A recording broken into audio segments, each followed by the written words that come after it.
Hello, hello, hello. What up? What up, what up, what up, what up, what up, what up, what up? It is Scrim Night. It is literally Scrim Night. Literally. Literally. Let me boot up. How you guys doing? What up? Should be an interesting day today. Should be a very, very interesting day today. We're starting off the day, I think, with like a ridiculously low hour survivor team. I think the team had like 450 hours on average or something. So I have no idea how that's gonna go. That's gonna be a really I'm like, part of me is like excited to see how it goes. Another part of me is scared to see how it goes. Another part of me is like wants to like nudge my mods. Like I kind of want to like elbow nudge my mods and like get them ready for like the potential chat that might happen. You know, I don't know. I get scared when I get that low of hours people playing. You know what I mean? Oh Lord, I don't know what's gonna happen. You know, but I'm excited for it. I need to know George Foreman grill, air fryer, or ricer cooker. I'm gonna go with air fryer, dude. You can't go wrong with air fryers, man. Air fryers are god tier. Always go with the air fryer. That's kind of like that's the answer to all things. But how you guys doing? Hello, hello, hello. Yo, Dankalicious, thank you for the 3 months. Welcome back in. Appreciate it. Anakin, thank you for the resub for 20 months with your terrible joke. I hate you. Your joke sucks. But also, thank you for supporting for 20 months. Thank you. I appreciate it a lot. Thank you, thank you, thank you. Hagfire, thank you for the 4 years of subbing that just said, oh. Hag, welcome back in. Hope we're doing well. 4 motherfucking years. Good to see you. Appreciate you. And Amelie Volt, thank you for the 19 months as well. Thank you. Tater Tot Casserole also resub for 10 months. Welcome back, only in Argentina. Thank you for the gift sub to Nami's Rot. Thanks. All right, but I'm turning off the alerts now though. So anyone else that subs or gets bits or anything beyond this, it ain't happening. It ain't happening for a minute. It's just I'm just gonna thank you manually. All right. I meant rice, but I had R on my mind. Yeah, hey, it happens, dude. It happens. You know, it's fine. Lockapelli, what up? How you doing? So what map is Night? Night is played on the game. Gideon Meat Plant. Is there a limit on how many hours you need for scrims? We actually put in an hour limit for killer. You need 1,000 hours to play as killer. So this 450 hour survivor team is actually going to be going up against a 1,000 hour killer. So that's kind of interesting too, right? Like we're not going to have all appear online on Steam, if that makes things a little bit easier. So like weirdly enough, like we never had a survivor team with this low of hours. So like I guess we didn't enforce an hour rule on survivors. I hate playing other people's games. But there is like a minimum 1,000 hours on killer. So the killer is going to be 1,000 hours, and the survivors are going to be on average 450. So this one should be interesting. This one should be very, very interesting. Hipster man, what up? Future Shane, how you doing? Hello, hello. What up? What up? What up? Rabbit Panda, what up? Yeah, wait. What's the gamba here? Cause I gotta do my own gambas. You guys have some kind of a prediction thing? Oh shit, is it the night too? Are we starting out with a night game? Oh, what? Really? Least points wins. Oh, I'm just gonna pay this one out. Which one has the least points? Pink? Yeah, Pink's got the least. Yeah, I'm paying this one out. All right, bam, bam, dunzo. Bum, bum, bum, bum, bum. It's the only night. Is this the only night of the night? The only night of the night. Is this the only night of the night? Is this the only night of the night? Is this the only night of the night? That's kind of cool though. Okay, so this is gonna be our first time. This is gonna be the first time that the night debuts on Scrim Nights. So this survivor team is called Band of Misfits. KB Bunny, Panda Head, Blackwing Wolf, Musistartic. I'm not sure how to say that name.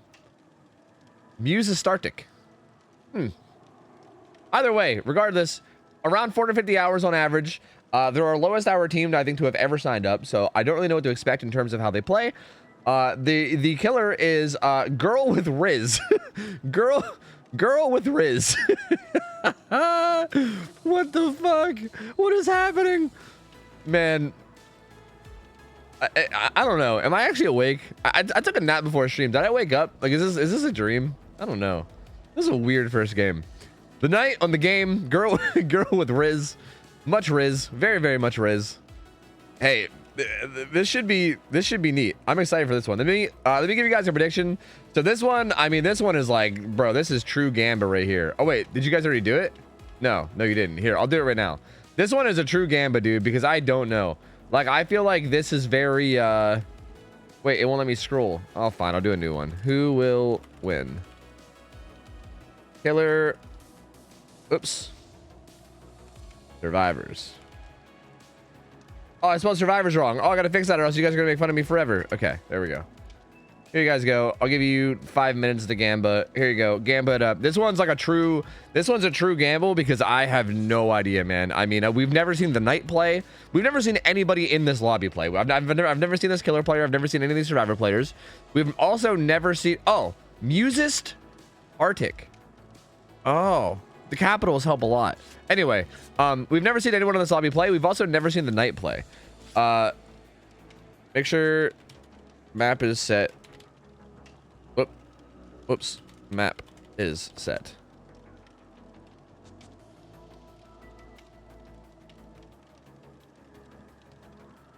Sweet. I just want to make sure. I'm a little worried that they're like, because everyone in here is new. I don't want anyone to get any penalties. You know what I mean? I don't want anyone to get any penalties. I have a gift sub for November that I haven't redeemed yet. Can I redeem it on your channel? Yeah, sure. I got you. Sure. I do remember you talking about that, about me renewing it whenever it refreshes. I think I owe someone else that too. There was someone else that wanted the same thing, but I can't remember who it was. But they're gonna come in and remind me at some point, and I'll have to do it to them as well. But yeah, I got you. All right. Let's see how this goes. Close the gamba. Thank you. I will close the gamba. Goodbye to the gamba. Hope you guys got your points in. Whew, I believe in these juicer survivors. I mean, we're on the game, so this is going to be interesting. I mean, this is going to play a lot into like, is the knight going to be able to use his power well on this map? We've literally never seen the knight play on this map, so I don't know.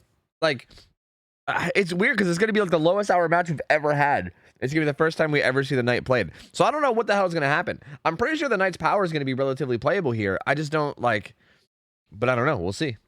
Elite Gamer, thank you for the raid, man. Special to CJ, thank you for the 18 months. Welcome back, buddy. Appreciate it, man. Oh, thank you.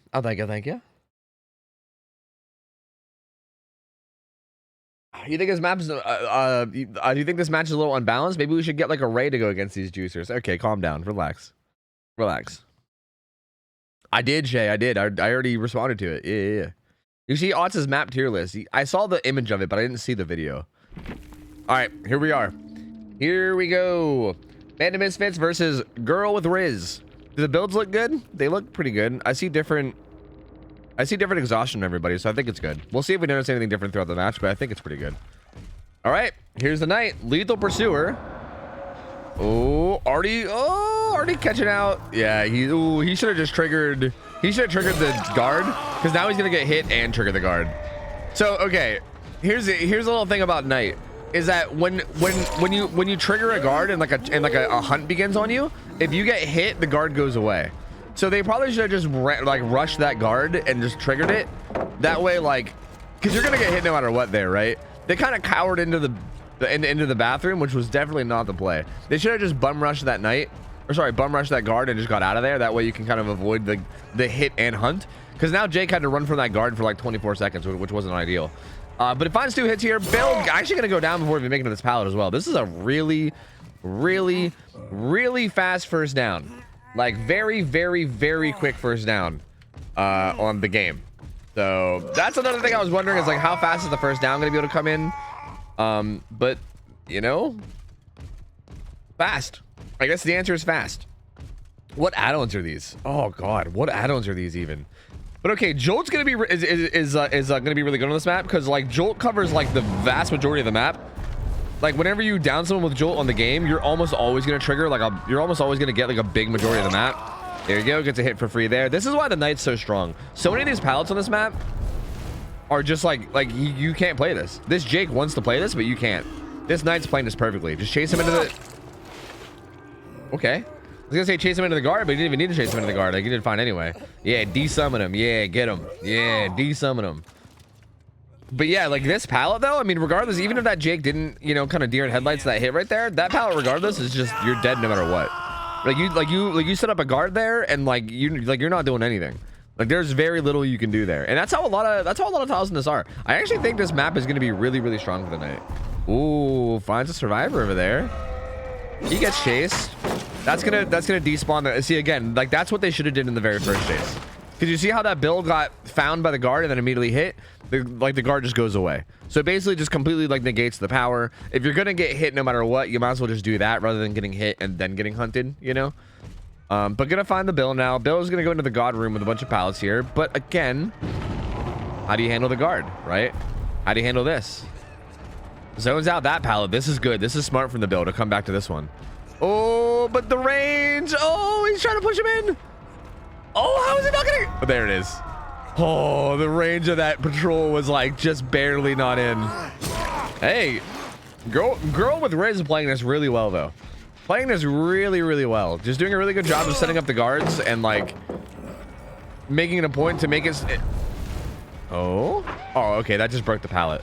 I honestly thought this actually might be an okay. That actually could have been in a pretty good spot to slug there, because you literally could have sent a guard the whole way around and then just waited for the patrol to start and then just kill that guy. Like he was kind of stuck back there, right? Like you could just stand right there, send a patrol the whole way around this backside, and then what's he do, right? Like the only thing he can do is get a head start and leave early, I guess. But you might as well at least try, because if he doesn't, it's a free down. Ooh, another hunt starting. I mean, this is looking tough. They got one gen done, but that's it so far. Just one gen. Gonna chase him into that room. I'm surprised. Okay, I guess girl with Riz probably thought that they were gonna go to that window, but they didn't. Still though, again, dude, I don't know. It feels like this killer's power on this map is so nuts. It really does. Like it feels like there's so little you can do in a lot of situations, because the map is just so square. Like it's so fucking square, and it's so easy to just like cut off. Like it's so easy to just like take angles and cut people off. Deliverance coming in on Quentin though. Also has DS, so he should be okay for a little bit. Bill's on death hook though. Bill's on death hook. Bill has been getting found all the time this game. Just keeps happening. Tries to fake that window but gets hit anyway. He's gonna vault through. This is not good for these guys. Bill needs to stay alive. Quentin running up and getting in the way. He's gonna get down, but the killer's is the killer gonna pick up? No, the killer's just gonna set up a. That's cheeky too. I like that. The killer set up a guard to patrol the body, just to make sure that no one can pick him up for a little while. It's a shame it's only the assassin, and it's not like Jailer that patrols longer. But regardless, gonna protect the body for a minute and keep going after Bill. This is definitely the smart play. Getting Bill out here is gonna be huge. So down goes Bill. He's gonna be getting killed, and that's gonna be huge, man. Having this guy dead at 4 gens left is gonna be rough. This is gonna be rough, man. All right, well, I mean, down goes Bill. They're gonna make their way over to pick up Quentin. He gets up, but all 3 of them are here now. They're all here. No one's on any gens. Gets the hit onto Jake. See what, like something that I think needs to be happening against Knight, especially on this map, but honestly on any map. This is something where like I feel like if we were to get like hypothetically, if we were just to get like pro teams, like if we were to get like Eternal versus Trauma and just made them play Knight against each other, what you would probably see, if I had to guess, was you would probably see survivors taking, like you'd probably see like a borderline buddy system, kind of like people do with twins, where when someone's getting chased, they would probably have a teammate that would like run up and take the aggro of like the guard for them and then like run off, especially if someone's like on death hook or injured, right? Like if you're injured and someone's full health, they can just take the aggro of the guard, and then the killer has to either A, switch aggro to a full health survivor, or B, just drop the chase against however many hook states you have, right? So like for instance, Bill being on death hook there, like the best play probably would have been just to follow him around and let him loop, and anytime the killer uses a guard, just take the aggro of the guard and like take it away. Like that would have most likely been the best thing you could do there, but we didn't see it. Instead we saw Quentin trying to like kind of jump in front and use decisive strike, but didn't quite work. Dude, girl with Riz playing this really fucking well. Also utilizing the basically like Spirit Fury-esque Carnifex there to break that pallet instantly. That's another reason why this map is actually kind of good for Knight. The more I'm looking at it, this map might actually be fucking dumb as Knight. Because yeah, like Carnifex he's basically Spirit Fury in a bottle. Quentin's down, he's gonna be dead too. This is a slaughter. This is a slaughter, dude. This is an absolute slaughter. That's wild. So yeah, I'm guessing, you know what? Are they actually running double Carnifex? Is that what it is? I haven't paid attention to the rotation. I still don't know what these add-ons are. It actually might be double brakes, it might be increased brake speed and then double Carnifex. Is that what it is? This okay, well, okay, well, this is the hook for the win. So this is hook number 9. And yeah, that's gonna be the win. I mean, this map feels really strong. I mean, Girl with Riz played this basically perfectly. Not even close to the add-ons, really? What are they? What are the add-ons? I know like 5 add-ons for Knight, and that's it. Because I feel like who the hell plays Knight? The assassin got a hit. Yeah. I was too busy ranting. Yeah. So apparently Jake got hit by the assassin. I think. I mean, at this point the game's over anyway, so it doesn't really matter. Like that was the 9th hook, and this was just a slaughter, man. This one was tough. It actually feels like, to me, it kind of feels like if a Knight knows what they're doing on this map. Like I'm curious to see how the next game goes. It almost feels like if a Knight knows what they're doing on this map, it almost feels like you need to have like really intense teamwork. Like, what's the next team gonna do against this? I don't even necessarily know. Like, again, like I talked a lot about how low the Survivor Hours team was going into this game, and how I was curious how that was gonna play out. I don't feel like this Survivor team played that badly for their hours. Like I was like bracing for them to like be running around like clueless, like with a like a fucking chicken with their head cut off, like not knowing where they even are. Like it felt like they had a pretty good game sense in terms of like what they were doing. Like they did a pretty good job of like running around and stuff. It just felt like, again, it feels like a situation like this, it feels like you need to play in such an interesting way, right? Like you need to play in such an interesting way where you can't just run around and loop them and throw pallets like you would any other killer. Like you need to really like take aggro of guards and stuff. Like this map just feels so strong for this killer. So really, I don't really feel like the Survivors played that badly. Like I honestly thought I thought there was potential. I shouldn't say I thought there would be it would be worse, because I didn't know what to expect. But I thought it definitely had potential to be worse in terms of like how they played. Like I really don't think they played that bad. I know the result wasn't the greatest, right? Like a 4K at 4 gens is definitely not a great result. But just being an experienced player and watching how they ran around and stuff, like you can tell that they know what they're doing pretty well. And that makes me happy to see, because I didn't want them to come in here and then just kind of like fall over and die.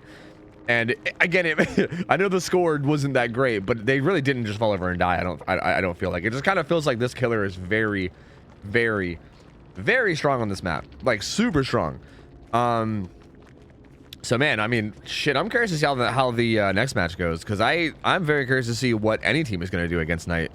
And Girl with Riz played that really, really well. Okay, let's see what the add-ons are. Increases the length of a patrol path by 10 meters, and while creating the path, movement speed is increased by 25%.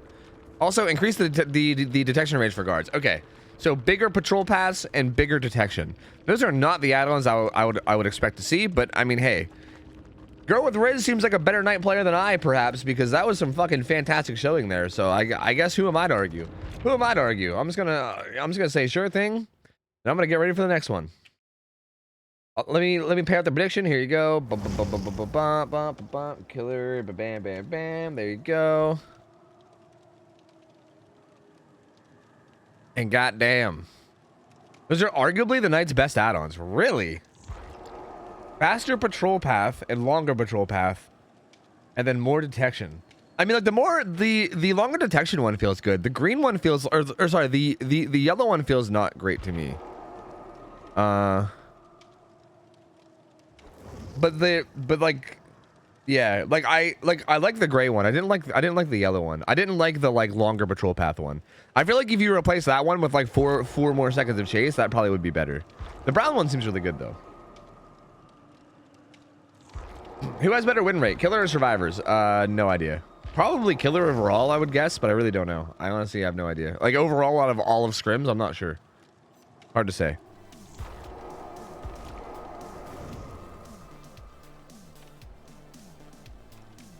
Yellow makes your orb move faster, so you can get it in place faster. Yeah, I mean, I get that, but I feel like that's not really a problem a lot of the time. Like I feel like if they're gonna hold W, they're gonna hold W already, and I feel like you should really only be using your powers in situations where them holding W doesn't make a lot of sense. Like I feel like there's very few situations where that like is getting a ton of value, whereas I feel like 4 extra seconds of chase is nuts. You know, even if you're just like stalling, like even if you're just using it just to like stall out and just have them chase somebody that you're not actually committing to, like that's an extra 4 seconds of stalling, you know? Damn, yo, Kurt's 1 prestige away. Look at him go, dude.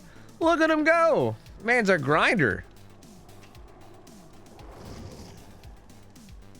All right, looks like we have basement burglars without Riz. Yo, who put that there? Who put that there? Hold on a minute. I, for one, think they have plenty of Riz. Thank you very much. I, for one, think that they have plenty of Riz. All right, here's another prediction. I mean, you guys just saw Girl with Riz go fucking ham-bony on Knight that last game. So I don't know, man. I mean, we'll see how this one goes. I don't know. This is Basement Burglars. You guys probably recognize these gamers.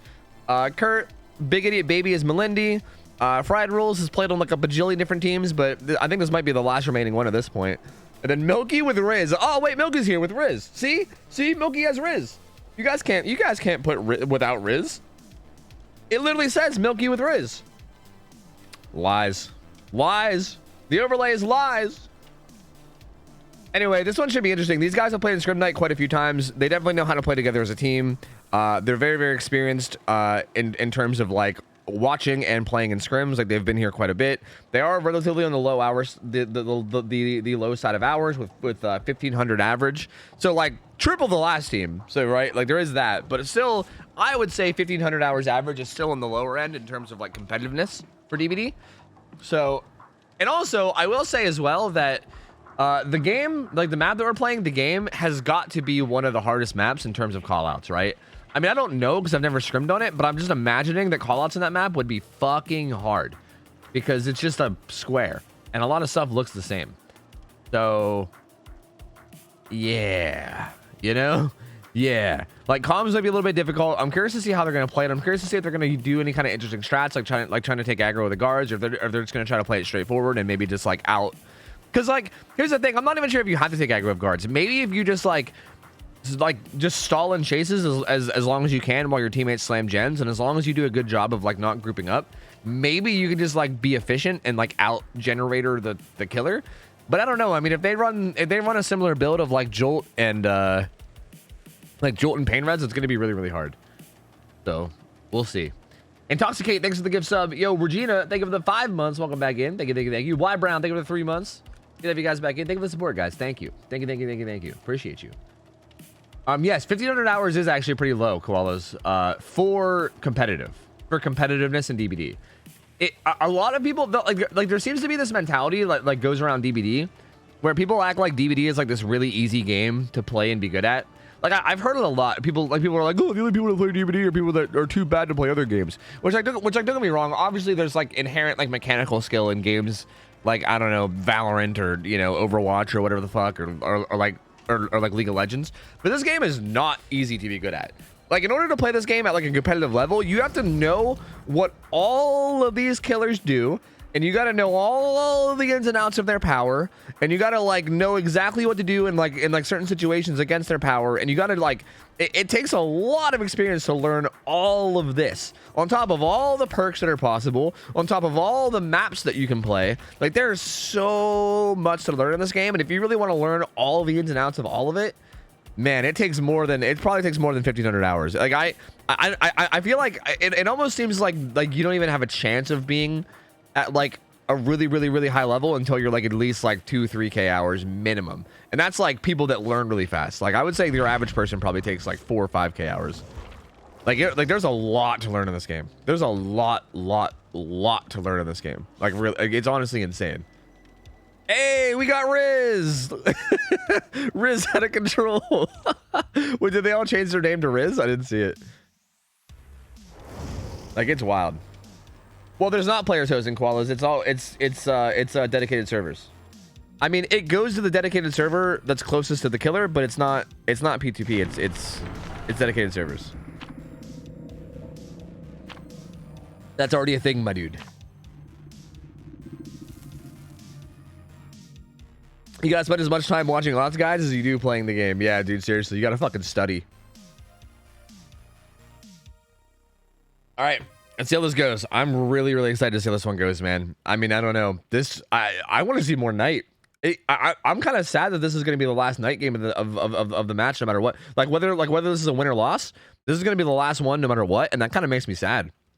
That's I want to see more of this, because like I didn't know what to expect with the Night on this map, but that last performance was so good. All right, here we go, round 2. See, there is kind of a weakness in the build that Girl with Riz ran last game, and here it is again. And that's the lack of like early. I mean, well, I guess I mean, I guess lethal's pretty good, but like the early game, no corrupt is a little bit risky. Gonna definitely find somebody here though. So this is what I mean. The card effect, he blocks the whole way out. This is a guaranteed hit. I don't think Milky understood how that works. No, that's gonna be a really fast down. Wow. Well, that's unfortunate.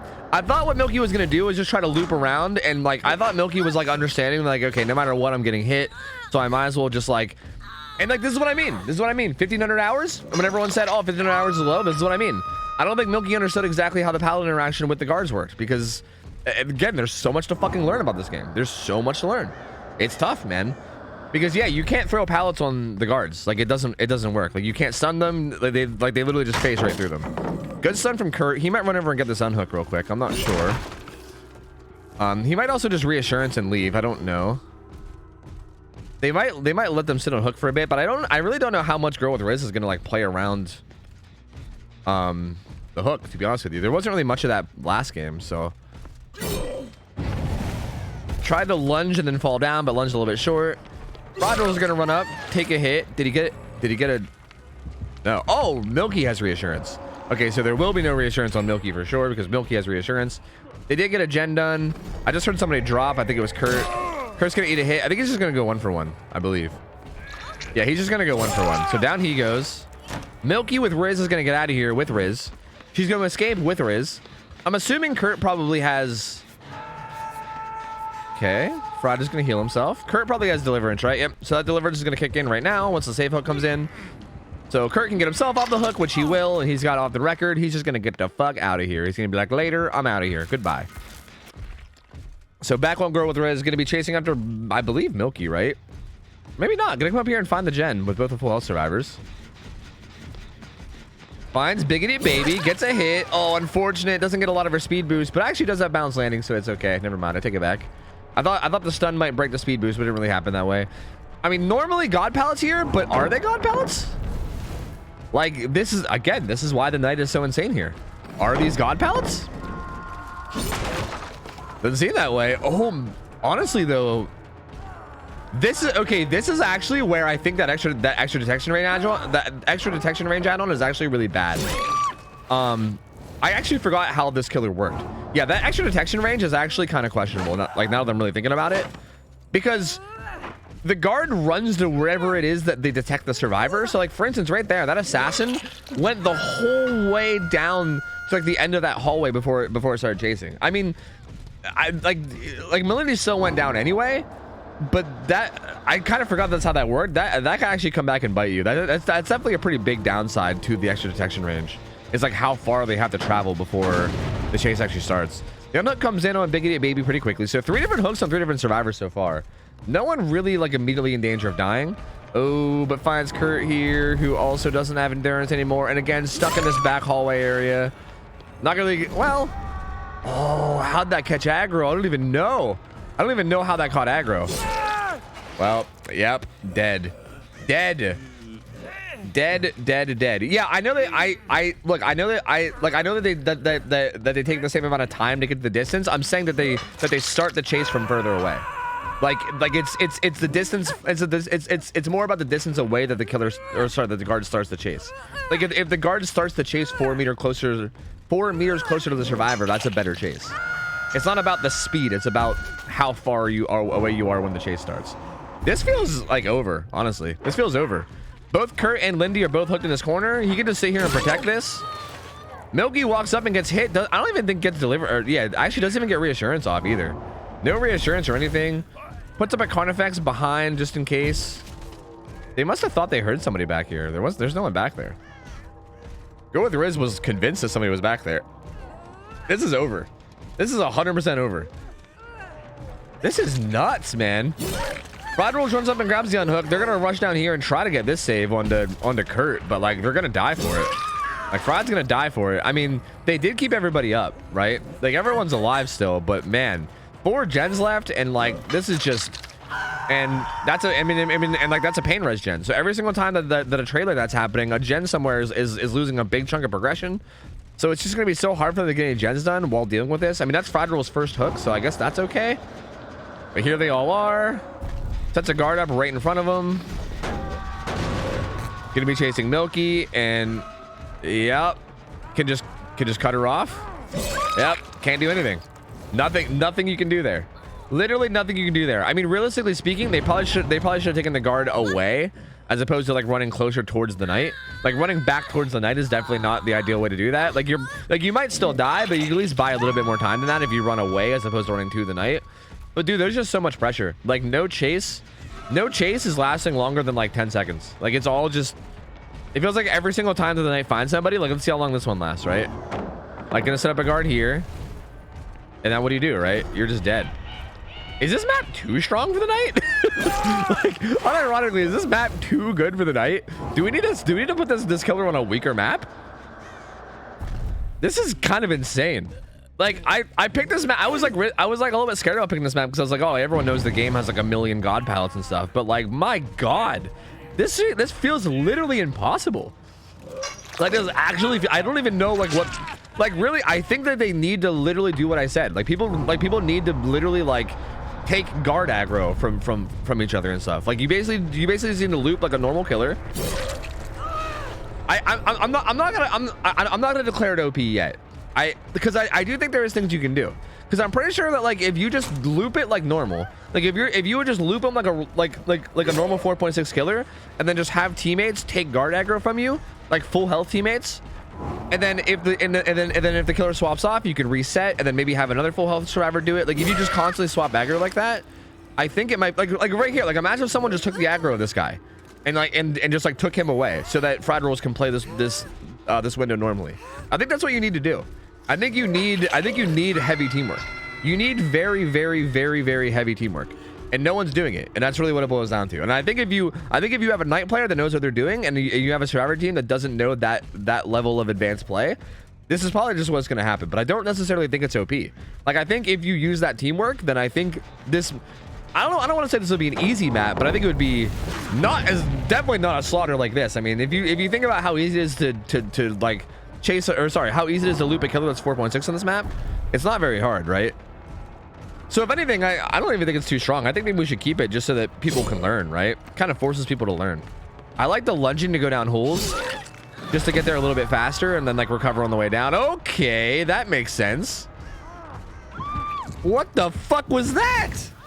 Did that man just detect Milky through the floor and then fly down from the ceiling? What the fuck? Huh. They detect rushed actions. Really? See, even I'm learning something on the knight right now. Like I feel like no one plays this killer. Like, I guess even I don't know all the ins and outs. That's interesting.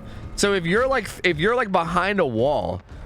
Oh, is that what happened to Kurt earlier at the corner? Because I was wondering how Kurt got chased earlier at the corner because I didn't think he had line of sight. So if you're in the circle at all and you do a rushed action, they just like detect it. Oh. Interesting. Huh. Very, very interesting. Well, yeah, this is gonna be Fried Rolls dead, and yeah, I mean this is gonna be GG. Hey, I gotta say, I mean, we talked a lot about how like impressive this is, but like I gotta give credit to Girl with Riz, who has played this literally like perfectly both times. I mean, the build's interesting because like obviously you expect to see corrupt intervention and stuff, but maybe it's like, but maybe lethal wasn't even that bad because like this map is so easy to get to wherever you need to go, and it feels so oppressive that I think lethal is actually fine here. Like if anything, I think barbecue and chili is probably like the questionable choice here. But I mean, the build seems okay, and like the way the Girl with Riz has played this has just been fucking phenomenal. Like again, for like a 1,000-hour killer, this is really, really, really, really strong.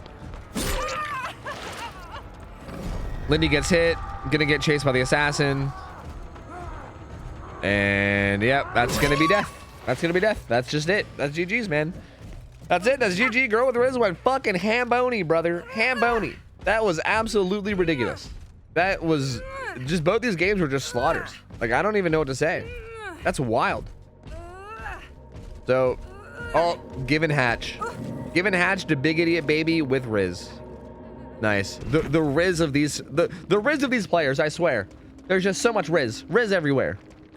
Dude, this is, I mean, that was wild. I don't know what to say. I don't know what to say, man. I really don't think it's like unbeatable or anything. I think you just need a high level of teamwork.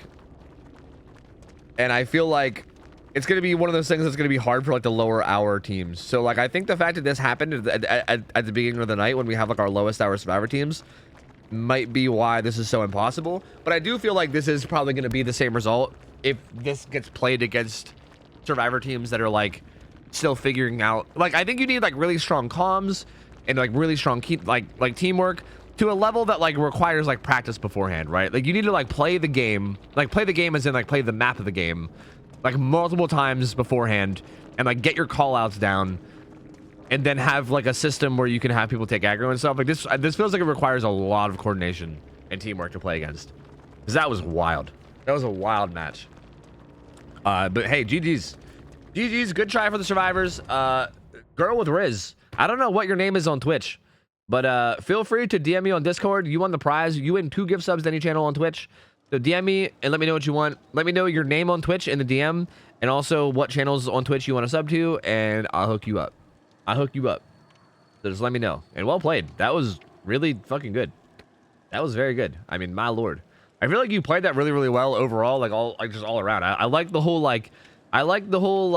you know, like lunging to go down holes thing was kind of cool. So you like so like you get there a little bit faster, then you recover on the way down. It felt like you were like it felt like you were really all about the whole min-maxing, which makes me feel really good, because I love that kind of stuff when it comes to comp stuff. Like doing like a lot of heavy min-maxing is huge. So that was kind of cool to see. I liked it. That was a fun set of matches. I kind of wish we had more night, because that was really cool and I want to see more. I wish we could see more, but what are you gonna do? GG's. We're gonna have to get a new killer and also a new team of survivors in. So let's wait and see what that's gonna be. Yeah, let me pay out Gamba. Yeah. Damn, I'm surprised. There was only it was 49% killer, 51% survivor, which is surprising after that first killer game. Interesting. I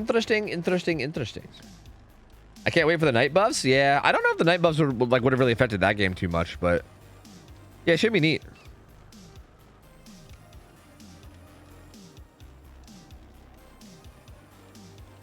Yo, Caroline, thanks for the 21 months. Instead of pack of Nutty Buddies and Scrims with Tofu. Friday done right. Hell yeah, brother. And you're eating them whole, right? You're not peeling them bitches, are you? Are you? Better hope not. Better hope you're not peeling them bitches. Thank you for the resub. Welcome back in there. 21 months. Thank you, man. Appreciate it.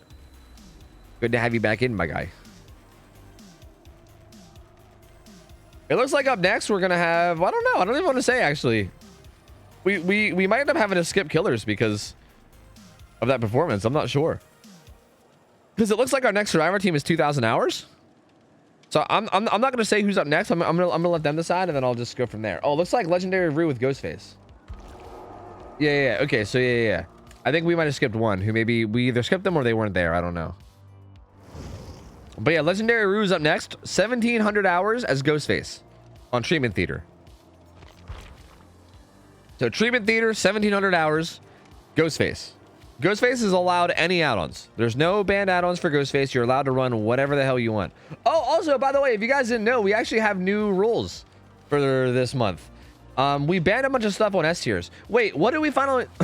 This is bad that I don't know. What did we settle with? Is it... I actually don't even know what the final settlement was. I like put in my input, and then other people put in their input, and I was like, yeah, do whatever you want out of whoever's input. And I'm not sure I'm not sure what Lemon went with. But I know that like Nurse, Blight, and Spirit, like the 3 S tier killers, have like perk restrictions now. No pain res, deadlock, eruption. There you go. Yeah, eruption, pain res, deadlock. Okay, so all 3 of those are banned on S tier killers. S tier killers being Nurse, Blight, Spirit. Yeah, look, I didn't read it, man. Look, I'm sorry. I was busy. All right, I was busy. I read all 132 pages of the clown guide. If anyone tries me as clown, I got their knees in the bag. I know all I needed to know about our boy clown. Did you actually read all the pages? Did you actually do that? All right, hey, this next team is a new team to Scrim Night in terms of a survivor team. I mean, I think we saw Nixie Pixie play Killer just last week. But this is a new survivor team in terms of like playing in scrims, so I don't know what to expect out of them. They could be Omega God Juicers. They could be Omega Spuds. I have no idea. I don't know yet. But it's gonna be Ultraviolence, Sharp. Oh wait, we've seen Sharp play Killer before. Okay, so we've definitely seen a couple of these guys play Killer before, but not Survivor yet. Ultraviolence, Sharp, Nixie Pixie, and Zion Wolf. Sorry, not Zion. There's no N there. Ziox Wolf? Wolf. I'm just gonna call him Wolf. They have around 2,000 hours average. And they're gonna be going up against a Ghostface on Treatment Theater. So this should be interesting. Because I feel like, again, I don't know what these guys' experience is as a team. But I feel like a lot of the lesser experienced driver teams struggle a lot on maps like Treatment Theater and indoor maps and stuff, because it's really hard to have callouts. It's really hard to identify where you are. It's one of those, it feels like the type of maps where you need to have a, it feels like it's more difficult the less experience you have, is what I'll say. It's less easy to like recognize where you are. It's less easy to like call out things to your teammates and like properly say where you are, especially without a lot of practice with callouts and such. So I don't know exactly how much experience these guys have, but I'll give you guys a prediction and you guys can gambit up.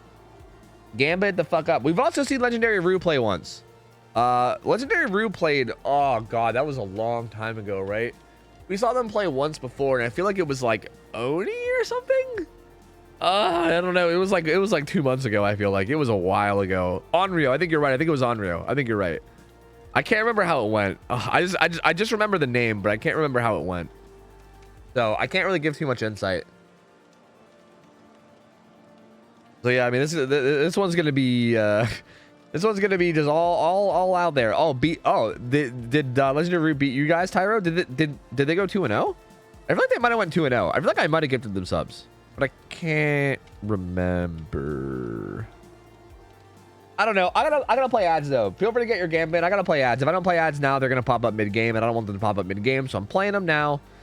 Sorry if you get hit with them, but gotta happen. Gotta happen. I have a lot of free time. I'm ashamed. You should be. Do you feel like a god tier clown player now? Have you tried to actually utilize your clown information? Do you feel like it's helped you? Do you believe in Zanchin tactics as a perk? A Dark Passenger, what up, buddy? Kill the astronaut, what up? Hello.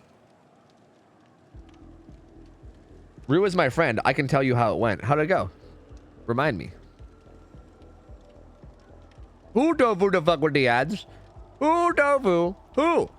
OhTofu the fuck with the ads? Who, I tell you who? I think they beat Chimkins too. Oh, is that what it was? Did they beat Chimkins and then Power Struggle Rangers? Because that would make sense. That would make sense. Cronix, what up? I have never played Clown. I'm a Survivor main. I just like to be in the know. I want to counter the god tier perk Zanchin. That's fair. I mean, if you want to counter Clown and just like pre-throw god palettes, basically. I don't know. Tofu, you fucking moron. You literally need water in your body to survive. Yeah. Water. I'm gonna drink some water. Don't worry. They want to play Wraith at a higher level? I mean, sometimes, but I don't know if there's any like dedicated Wraith mains.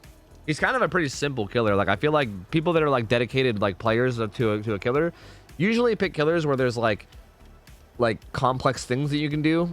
Like, I feel like it's like simple killers like Wraith don't usually. I don't know. I mean, there might be one out there. I just don't know of any.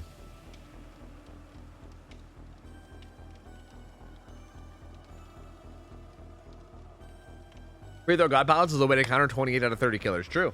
It's the ultimate DVD strat. The ultimate DVD strat, man. Have we seen any Onis lately? I watched the YouTube vid. And it's so spicy how eventually the killer gets his first hit so often. I know, right? I don't think we saw any last. Well, actually, maybe we did see. No, we actually did see one last week. It was from the Australians. We have one scheduled today. Kurt signed up for Oni today. So that's gonna be in like, it's like 3 killers away from the current one. We might see Kurt playing Oni, so might see one tonight.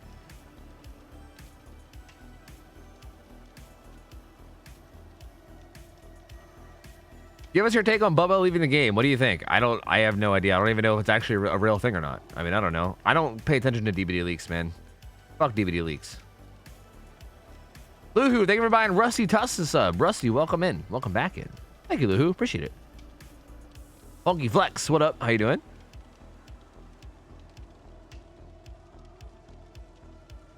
El Phenomenal, what up, buddy? Where's their fourth? Oh, they said Fern having some game issues. They're restarting.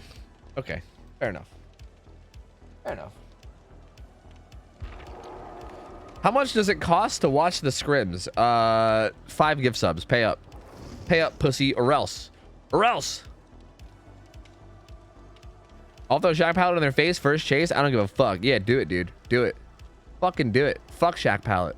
Shaq Pallet's overrated. My birthday tomorrow. Hey, happy early birthday, dude. Hope you end up having a good day tomorrow, man. Oh, shit, I was just joking. Don't do that. Oh, it was a joke. Oh, now you're going to make me feel bad. Oh, what is this? Lockabelly for the 5 subs. Oh, no. You guys are going to make me feel bad, bro. I was just joking. Please. Well, hey, I mean, either way, thank you for the 5 subs anyway. Welcome to all the new subs. Good to have you guys in. Lockabelly, thank you. You got scammed. It was actually free. I don't know how to tell you this, Lockabelly, but it was actually free, and you didn't have to pay at all. Oh, God, you guys are getting scammed. Oh, you guys are getting scammed. It's actually a free show, and you guys are all getting scammed. Oh, not like this. Fail proof. Thank you for the 5 subs as well. Thank you, buddy. Thank you, thank you, thank you. Welcome to all the new subs. Hey, Nixie Pixie got one of those subs. So, Nixie Pixie, who's in this game, I think, just got one of those subs. That's kind of pog. Bro, Alexander, thank you for the 5 subs. What the fuck? Okay, should I just lie and say that every stream costs 5 subs to watch? Is this how I become a millionaire?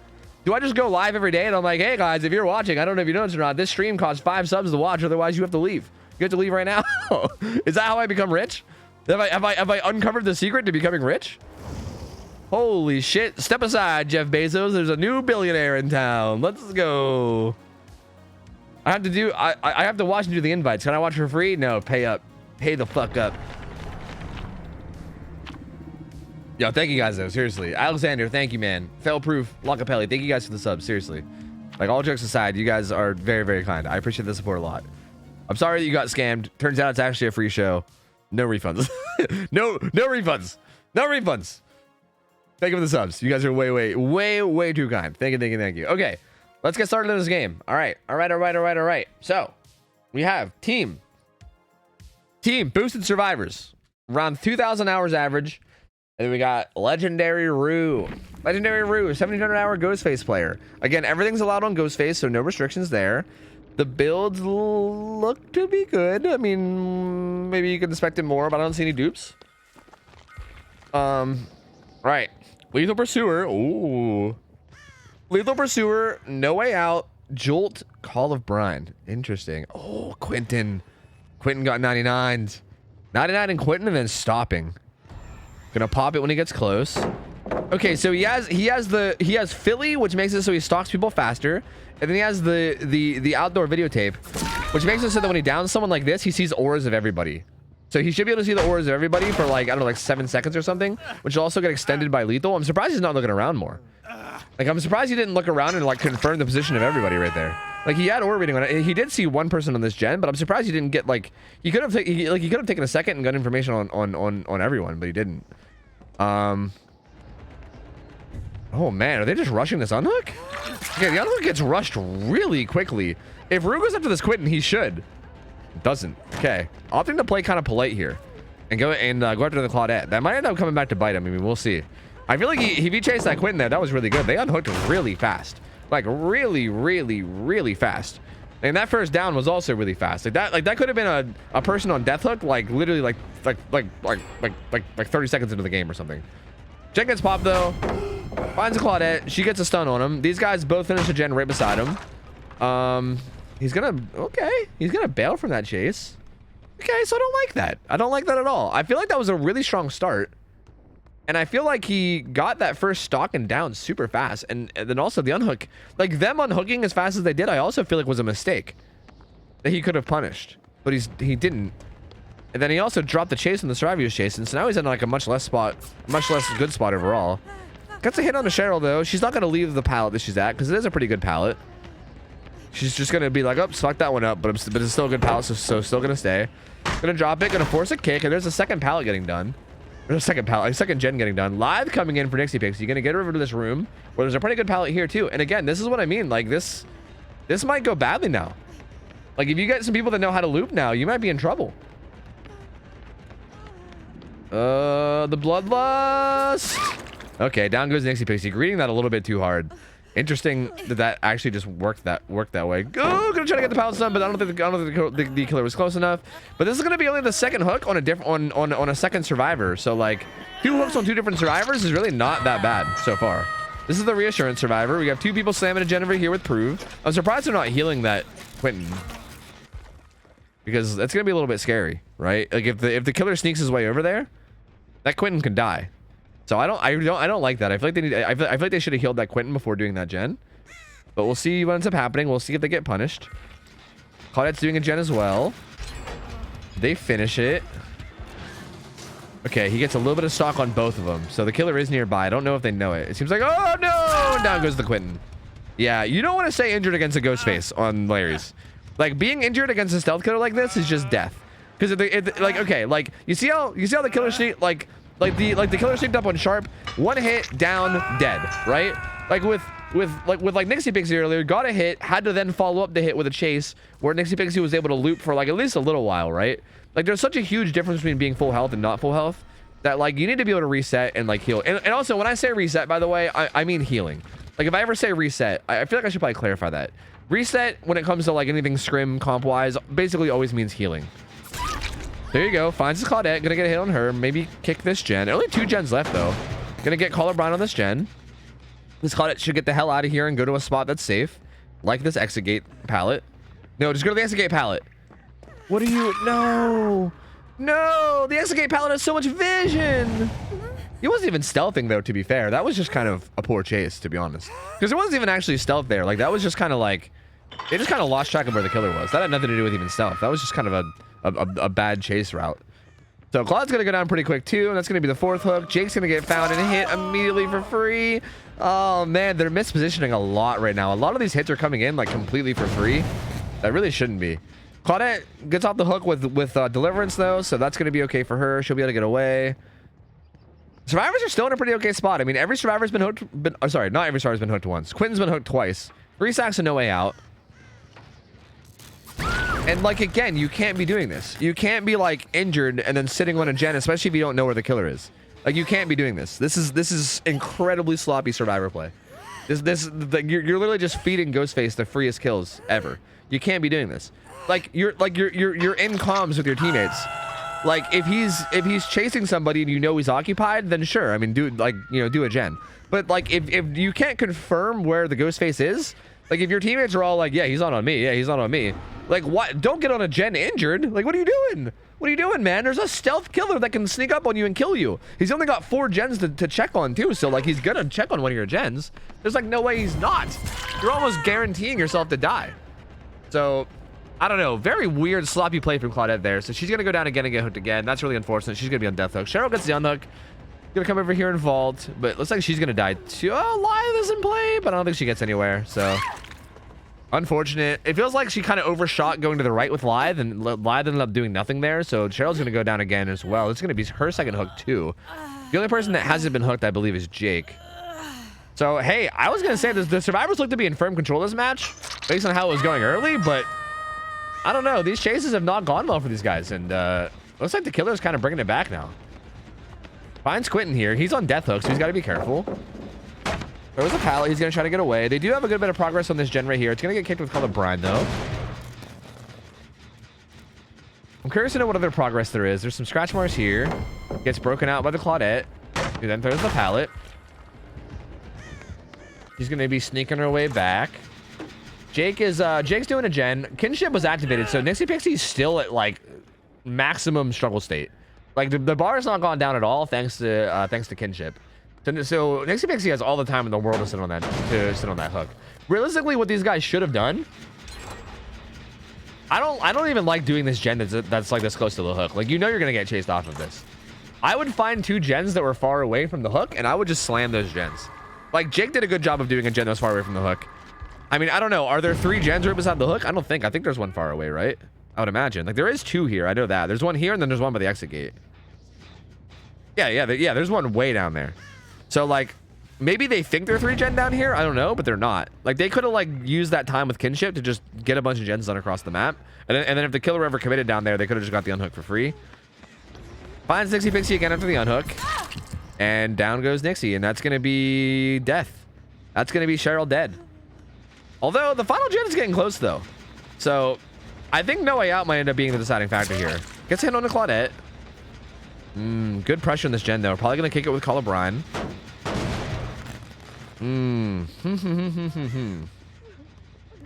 There's a survivor here. It's going to be Quentin. But he's just buying time. Are these guys going to try to rush this injured? No. Jake is across the map. Quentin's going to get hit here for sure. Like, we don't really need to see that. We already know he's going to get hit. Claudette's going to heal up with a med kit and then try to get right back on the gen, but it's gone down a bit. Honestly, wouldn't mind seeing a pickup on that Cheryl from the Claudette rather than the gen, but this is fine too. Pressuring the gen is at least pressuring something. Gets hit. She's going to run away again. I don't know if she'll have the charges to heal herself again though.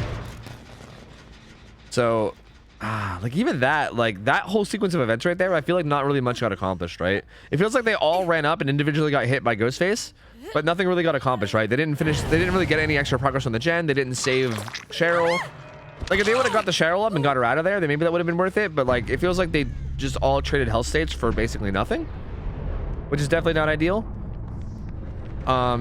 I mean, good play by Legendary Rue there, though, to like try to pressure that gen, like recognizing that it was almost done, and that's like a potential lose condition.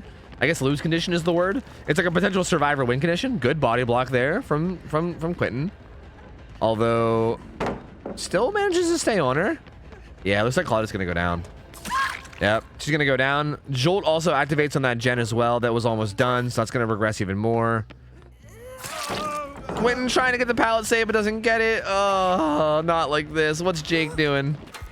Jake's on a gen across. Okay, Jake found the gen across the map, but like it's like too late now, I think. Like it's at like 50%. I mean, hypothetically, if he does the gate, does Quentin have adrenaline? Quentin does have adrenaline. So hypothetically, if this Quentin can juice the shit out of this killer until that gate gets done, get to full health. Well, that wasn't juicing. That was not juicing the hell out of the killer. All right, there's hook number 9, and that's gonna be GG. That's gonna be GG. Poor dude, Jake has not been hooked a single time. Chad Jake over here, just doing the gen with his mustache, looking good. Has not been hooked a single time. Hanging out, doesn't care. Has a fantastic mustache, and he's just gonna chill. He's just gonna chill and get this gen done, maybe even. Like he don't give a fuck. He don't give a fuck, man. He's just big vibing. He's big vibing.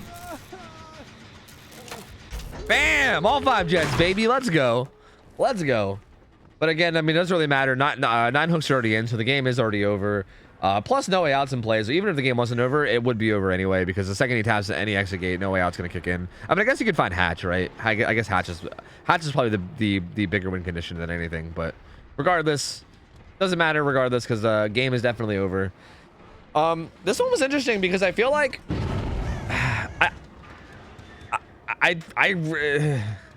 I feel like there was a lot of misplays on both sides is what I'll say. And like it's hard, I'm not even sure exactly what to point out. Like Ghostface had such a strong early start by stalking and downing that Quentin. And then also they rushed the unhook like immediately, which is major mistakes. Because if the Ghostface would have just tunneled down that Quentin right off the bat, that like he literally would have been dead at like 5 gens, maybe 4 gens. Like it would have been a 3v1 at like 5 or 4 gens, and that would have been over right there. Like right there, it would have just been over immediately. So that was kind of a mistake from the Ghostface to not go after that. But then also, I feel like there was a lot of slip-ups in chase, right? Like there was a lot of slip-ups in chase, and there was a lot of like mispositioning in terms of just like not healing. Like it's a big thing I see a lot when we see these like lower hour teams play against stealth killers, is that they'll like do the thing where they stay injured and then just like do gens in like a greedy way. And you can't do that, man. Like you can't do that against a stealth killer. Like that's literally the benefit of a stealth killer, is that if you sneak up on someone that's injured, dead, right? If you sneak up on someone that's full health and you're not able to like stalk them, all you do is you hit them and then they run away, then they can loop you to their heart's content because they know where you are, they know where you're coming from, they have vision of you, right? Like there's no risk of dying unless, you know, as long as you're okay at looping. But like hopping on a gen injured is just like, oh man, it's just not ideal, you know? So there was a ton of misplays from the survivors in the mid game that I think just gave the killer enough pressure. They honestly still almost came through though. They did gens in like a pretty efficient way, and they almost came through anyway. So it like weirdly enough, like their like efficiency as a team in terms of like objectives felt really good. It just felt like their chases were a little bit sloppy, and also maybe their, how do I say this? They're like positioning. Like I think their positioning and their and their chases were like definitely just too sloppy for this to be a win, essentially. Like if their chases and their positioning were a little bit less sloppy, this feels like it could have been a win for the survivors, but it was just a little bit too sloppy. Legendary Rue took advantage of it really well. I mean, he played the stealth killer exactly the way you'd expect someone to play a stealth killer, like try to sneak up on the people that are injured, like, you know, where you think they're going to be. So I mean, kudos to him for having good game sense and sniffing out the survivors when he did. But yeah, interesting match, man. Very interesting match. Well played from Legendary Rue. We're gonna have to find another survivor team to go against these guys and see how it goes. So we will see. Let me pay out the let me pay out the tofu buckaroos. Hold on a minute. Bam, bam, bam. There you go. Shabam, shabam. All right. So far tonight, Killer's been 3-0 tonight. Killer's been literally 3-0 tonight. This is interesting. Interesting start of scrims. We've not had a survivor team win a single game yet.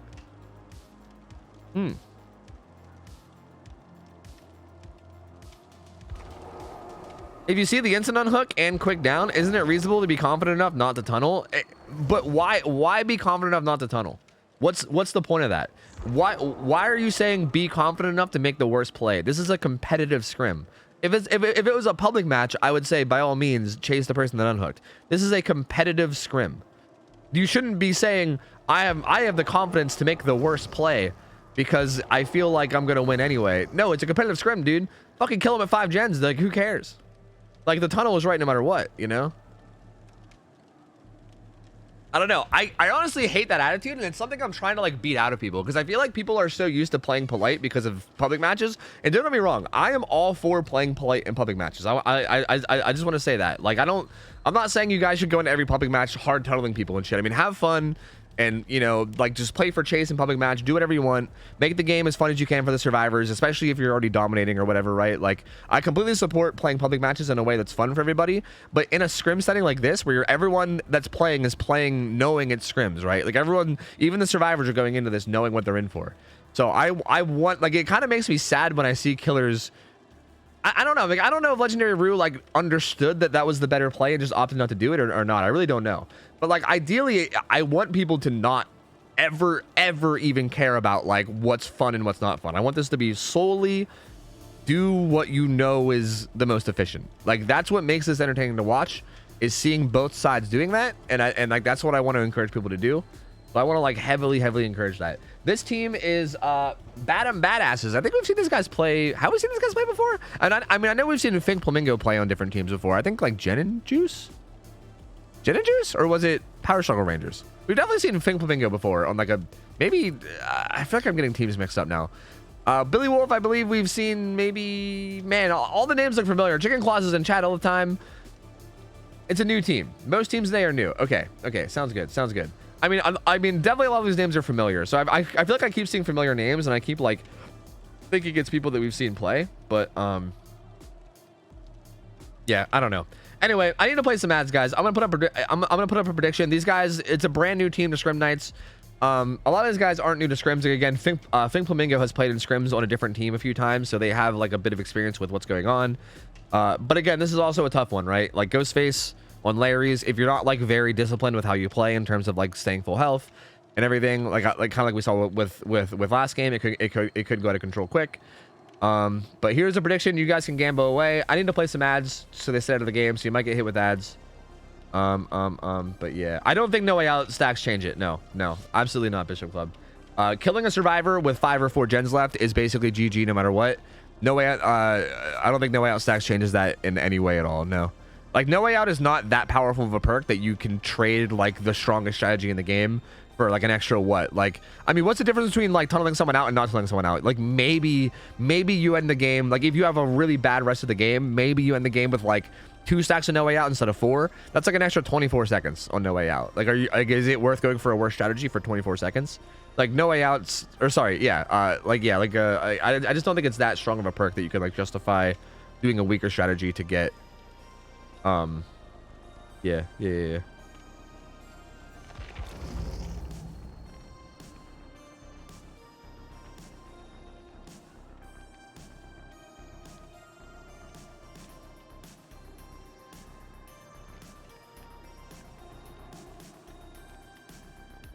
Sorry, it's not Nemi. I'm holding the lobby hostage for ads. It's Ghostface. It ain't Nemi. It ain't Nemi. Who tofu to fuck with the ads? Who? Who tofu to fuck with the ads? Who?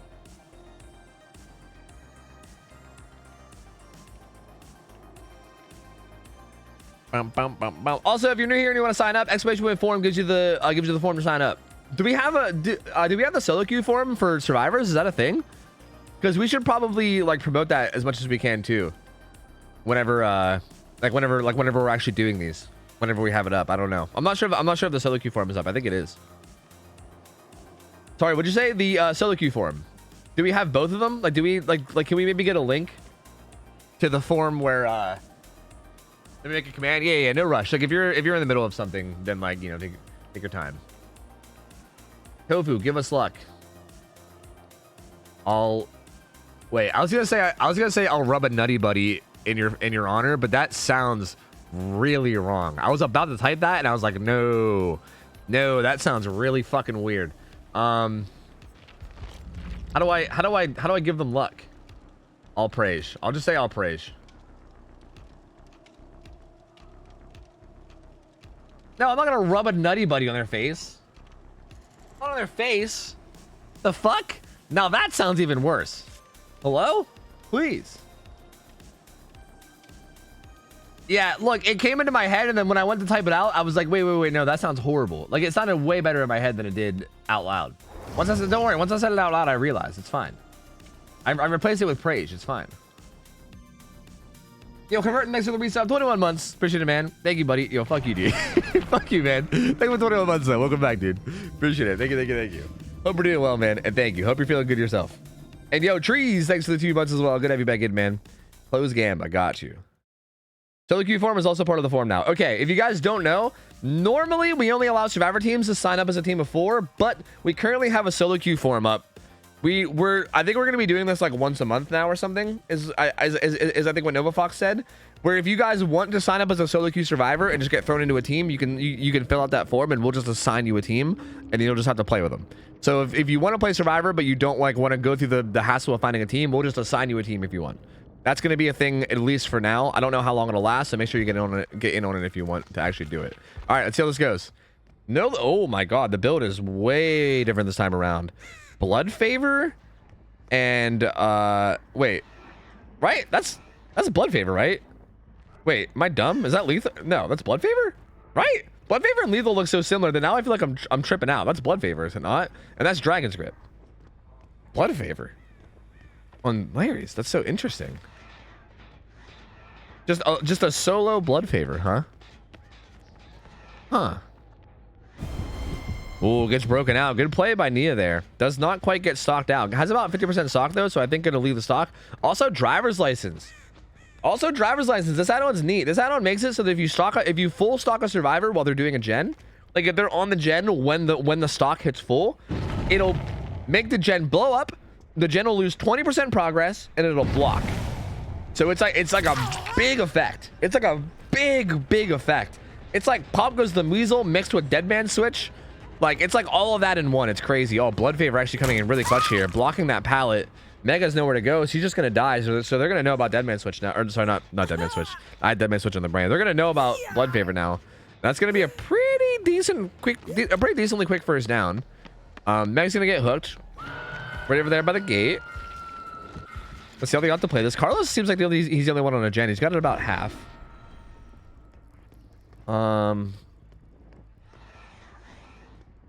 Ghostface is looking around, not quite able to find anything yet. Oh, gets the full stock on Nia though. Had the 50% from earlier, so Nia's gonna be in trouble. This young Jin should ideally maybe at least break out Ghostface so that Nia has a little bit of an easier time. Right now she's just trying to body block, which is fine, but you should probably break him out too. Oh no, the body block too. I don't know why did they switch sides there? Did they think he went the whole way around? Because like there was a pallet here. That was a weird, I don't know. Like I liked the body block play at first, but I don't know what happened. That was weird. I'm not sure why I don't know. They got mixed up somehow. Their teamwork wasn't quite on point there with the body block. So down goes Nia, and on top of that, Young Jin also gets hit too, which is not ideal. She heals up quickly though with a med kit though, so she's back to full. She's gonna be getting chased. She'll probably get hit here unless this vault. I don't know. Actually, there's no vault there. Yeah, she's gonna get hit there. She's gonna get the hell out of here with her speed. Unless, nope. She is gonzo. Gonna pop a stealth and go after her. Actually gonna stalk her a bit. He might even leave her 99. Yep. Leaves her at about 9. Well, probably leaves her at about 80. Gonna come over here, kick this with Dragon's Grip. Dragon's Grip is such a weird choice. That is so interesting to me. Dragon's Grip on Ghostface. I mean, like, I kind of get it, right? Because if they get exposed, like, you can sneak up on him or whatever with your stealth. But like, he already makes people exposed. You know what I mean? So it's a very like, it's doing something that you could almost already do yourself with just like good power use. But hey, I mean, sure, I guess why not? I mean, I feel like there's better gen kick perks you can run, but what are you gonna do? Yonut comes in, finds the Carlos here. Okay, gets broken out. We can't really hear the breakout, which is interesting. We can never hear the progress of it. Breakout comes in. Carlos punishing the pallet respect a bit there. Gonna get hit here though. This pallet sucks really hard, so like there's only so much you can do. That was honestly probably a pretty good play, all things considered, for Carlos there. It's either that or pre-throw it and then loop it around and get hit in like the same amount of time. So either way, he gets pretty much the same amount of value no matter what, I think. I mean, maybe he can get away with the vault if he pre-throws it, I'm not sure. He's going to run over here. This pallet is also really strong if you use it in like a giant loop, which it seems like he might do. Nope, he's actually going to run to that pallet. Interesting. This pallet's a lot less good. Ghostface going to kick it immediately. He does have this pallet to the left. Again, he can run to it and then use it as a giant loop with the two walls. Like, that's what he probably should do. Ghostface going to turn around and go after Meg here, who's full health. Again, this shouldn't be too bad, right? She'll get hit. She'll run away. Pretty good recovery thus far from the survivors, as long as they don't make any major throwing plays, which I'm probably about to jinx them, because that usually happens whenever I say stuff like this. But right now, Meg's getting chased. Vaguely. Ghostface is going to pop his power, finds these guys healing. Stalk the Unjin a little bit more. She's even closer to 99 now, but Meg kind of just runs right in front of him and goes down. Unfortunate, man. Very unfortunate. Okay, here's like another thing that I feel like needs to be said. When it comes to like resetting and healing yourself, you should probably make sure that you find an area of the map that's like very safe to do it in as well. Like, for instance, I think this Meg might have been running towards her teammates to try to get healed, maybe? I'm not sure, but I feel like generally speaking, if you're injured, like the first thing should be get to an area where there's a ton of vision and like maybe a pallet and then heal there. You know what I mean? Like, I didn't really hate where these guys were healing in the open. Like, I guess it wasn't the best, but it wasn't the worst either. Oh, what is this strat? Oh. The Dragon's Grip value, baby.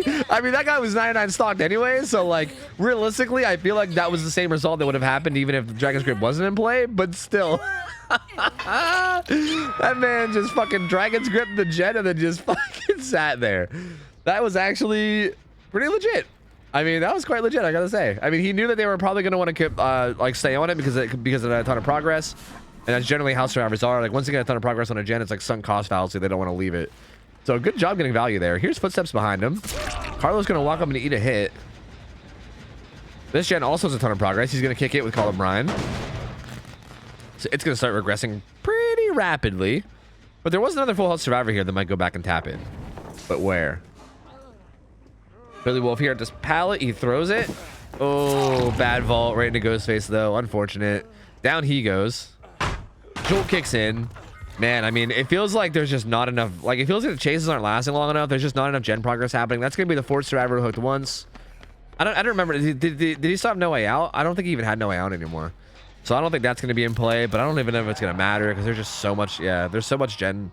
Or sorry, there's so little gen progress right now. There was like two different gens that were like at like 50 and 80, but like one of them's regressing back there with a hooked survivor near it. Man, this is looking rough, man. These guys are gonna need to have a really, really good solid chase at some point, and like really buy some time. Like they're gonna need like a period of like, okay, maybe not even necessarily a solid chase. They're just gonna need a long period of time where nobody goes down. Essentially, is like kind of what they need. Whether or not it's a long chase or just them like playing really well as a team, I don't know. Somebody just got Dragon's Grip right behind the killer, and he just did not move. That was really weird. There was an exposed survivor literally right behind him. She was literally like in his ear going, "Ah, I'm exposed!" And he just like didn't even turn. But honestly, it's kind of fine because she's still here for some reason. So I don't like that pallet break at all. I think you could have even just kept chasing there. Maybe he was worried about like a giant loop there. Oh, I don't like this Yunjin's pathing. I feel like she keeps running like loops back towards him, and it's scaring me. She needs to get away from him. Like, go out there, like way far away. Meg's back over here, though. I mean, so far right now, they're doing a good job of not going down. I mean, I like the pallet use from that Yunjin, though. I will say that. I like the, like, fuck it, throw pallets and don't be shy about it strat. That's definitely what you like to see. This gen has a bunch of progress, too. That one's going to start regressing a bit. But again, there's all these gens with, like, 80% progress. They keep getting kicked, and I don't know how much they're regressing, but they might be losing all their gen progress that they have. This gen was worked on before. Ghostface knows it. Oh, man. They're in trouble. I think Carlos is probably going to go down. Yeah, Nia should definitely body block here. Because she's also 99 stocked. So this will reset her stock if he hits her. So this is really good. Yeah, just stop. Yep. Just stop and body. Yep, there you go. Good play from Nia there. I mean, it didn't fully block him. Like, he managed to get around anyway. But it got this Carlos a lot of distance. And it definitely forced Ghostface into a weird spot. The other survivors are now there and body blocking too. So good plays there. Honestly, good plays there from Nia. Good plays from, I think, everyone there. I like that. Now it looks like he's chasing Yunjin, who's the least stocked survivor. So no danger of like an immediate stock. Sounds like Meg jumped on the gen and then got exposed. Oh, kind of goes to swing at that pallet, but actually like decommits to it. And Carlos actually didn't even throw it either. Knew he had enough distance. Gets the pallet throw there. Good play from Carlos on these pallets. Carlos seems to do pretty good on these pallets in terms of like how he loops them. So good play from him. He's gonna come back to the gen, but he's not stealth right now. Like his tear radius is there. They're gonna kick this. So yeah, I mean this is good right now. I mean they're doing the thing that I said. They're doing the thing where they aren't going down for a pretty long period of time. This is kind of what they need. This needs to keep up though. He's gonna go around and keep kicking these gens with Call of Brian. They ideally should heal Carlos somewhere, which I don't know. They are good. Honestly, really solid play so far. The big dangers right now is that Nia is really close to being stocked. Oh, good breakout though from the Meg. The major fear right now is that Nia is really close to being stocked. The problem is that the survivors can't really know that, right? You don't see your own stock progress, so they don't even know that. But right now they're doing great. That was a good play from Meg on that pallet. Gets a stun and gets away. It's pretty much the best value you could ever get out of that pallet, so really good. Pressuring this gen a bit. He's gonna kick it again, and now you kind of got him stuck in this whole gen kick situation here, right? This is good. This guy's gonna get a preemptive head start and run away, so that's good. Oh, good stock though. This is where it could get scary. Oh, yeah, she's gonna die. She's gonna die now though. That's gonna get jolt on that gen behind her. That one's gonna get jolted. But honestly, that was a good run there as a team. Like as a team, they managed to have a good like solid minute there of nobody going down. They did a good job of resetting. It seems like they're getting a good bit of gen progress done too, which is good. This gen's blowing up a lot with Call of Brian, so it should have a good bit of progress. It's still this middle gen is just so rough though. It's so easy for him to keep going back and pressuring it because it's right dead center in the map. The unhook comes in.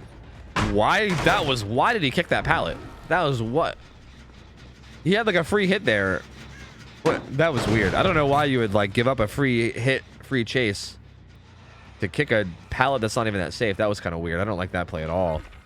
But that gives these guys a chance to get away and heal. Oh, he did stalk Meg though. Meg's like, get out of the way, Carlos. Move your big sexy body. And he's like, sorry, baby. Sorry. But then he did take a hit, so he's going to get out of there. But Meg's also in danger, so she's got to be careful. She doesn't really have much here either. Oh, she's going to die. Actually, she does have a pallet here. That's okay, but there's not much beyond this. At this point, honestly, if she can just buy as much time as she can before she dies, that would be ideal. No pallet there either. Down she goes. I mean, that's pretty much the best you can expect out of her. There's not really much back in this corner anymore. But down she goes. If they can maybe get that mid-gen done and trade for... Oh, that's Meg being death hooked, though. That's not ideal. I was going to say, if they can trade this mid-gen for her getting hooked, that could be good. But that's her dying. That's not really good no matter what, to be honest with you. That gen's done. They have 2 left, but it's getting really close to the win condition. 2 more hooks. 2 more hooks and the game is over, so... It feels like it's tough, man.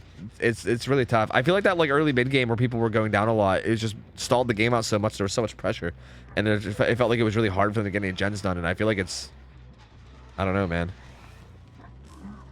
We'll Make It's banned? Wait, why is We'll Make It banned? We unbanned it 15 minutes ago. Wait, what? Why? Wait, why was it ever banned to begin with? Was it bugged? Was it bugged again? Either way, he's looking around again. Carlos is on a gen. Nia's got her wig snatched, and she's hiding around a corner. Finds Carlos. Carlos breaks him out. At a pretty safe pallet here, too. This pallet's one of the stronger ones on the map. Respects it heavily. Very, very heavily respects the pallet. This Carlos, I will say, Billy Wolf does a really good job with these pallets. He like punishes the respect and then he forces the killer to not respect it and then gets the stun. I mean, that's really, really good. Played that super well. He's done that with pretty much every pallet this game. He's been playing chases really, really good. So touche for that Carlos. Legendary Ryu's gonna bail, try to use his stealth, find somebody else. Hopefully they're calming this, right? Being like, hey, Ghostface is off of me. I don't know where he is. Gonna kick this gen. I think they are. These two are prove thyselfing a gen over here. Alert also kicked in, but like, oh, well, no aura reading though, because, you know, you can't actually see auras when someone's stealthing. Okay, gonna stop. Ooh, Yunjin is now 99% stocked. Gonna kick this one, call O'Brien. Okay, so Yunjin is gonna be in like severe danger of dying the next time that she gets found. Which is gonna be right now. It's gonna be right this second. Full stocked. Oh, what's she have? I don't know if she has anything here. I think, again, this is where the chases were happening like most of the match. This pallet right here was used and broken. The pallet. Oh, she actually has a pallet in here. Okay, she's gonna loop it. Careful. She has this window she could use too if she wants to buy even more time. Gets the pallet stun. Good play so far from Fink. Good reaction. Oh, wait, what's he doing? He got confused? Gonna keep chasing her.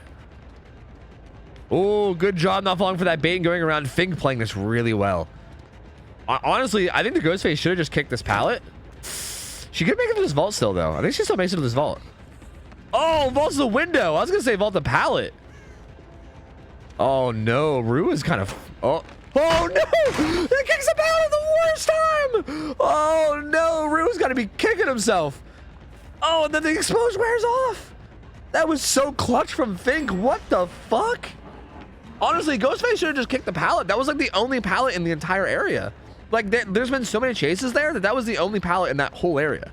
Like there's no, like you kick that pallet, that survivor has to have nothing, right? Again, this pallet, you can kind of loop it like a big loop. So he's going to have to kick it. And they only need one more gen done. But they're kind of 3 gen down on this side though. Like now that I'm looking at it, they're actually not even kind of, they're very 3 gen. They're like very, very 3 gen down here. So this is actually going to be really rough for these guys. They must not have been paying too much attention to the actual gens that they got done in terms of their position. I think they were just trying to get gens done wherever they could. Because yeah, I mean, all 3 gens are down by this main building side. And I don't know if they've identified that or not, but if they do, they need to also identify exactly how to play this, which is basically run away from main side and heal down here, which is kind of what they're doing. I think they're healing at a pallet right now, which is strong, which is probably the right play. Do they know Ghostface is coming? Are they going somewhere else to heal? I don't know.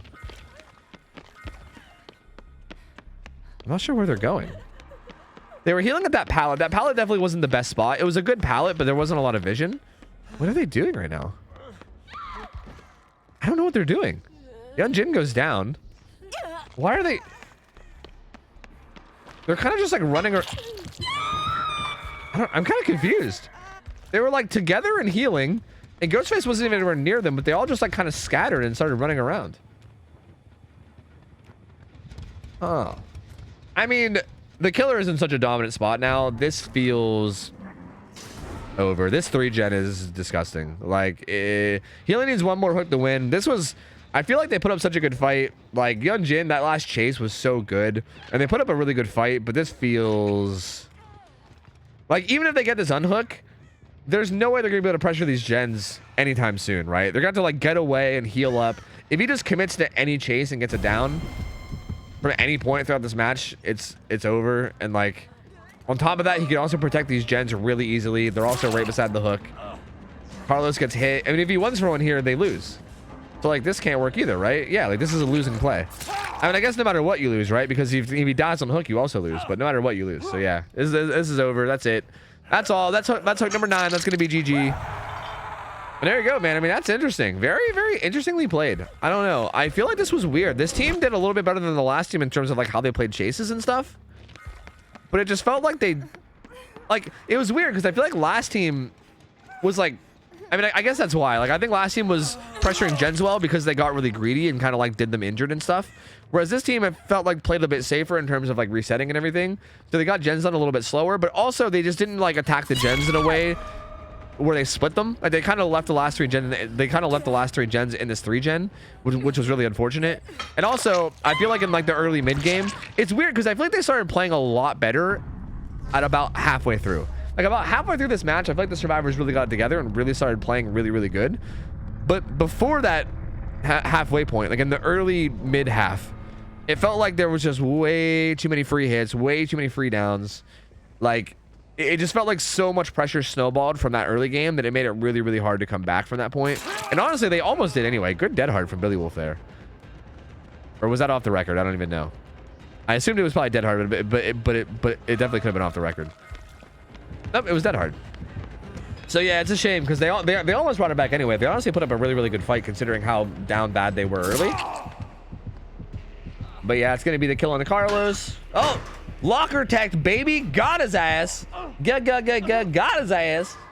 And then we'll see if Nia can find Hatch. I mean, she's gonna try to do the gen. Still wig snatched, but gonna try to do the gen anyway. Maybe secure some points for the sake of, you know, morale. I don't know.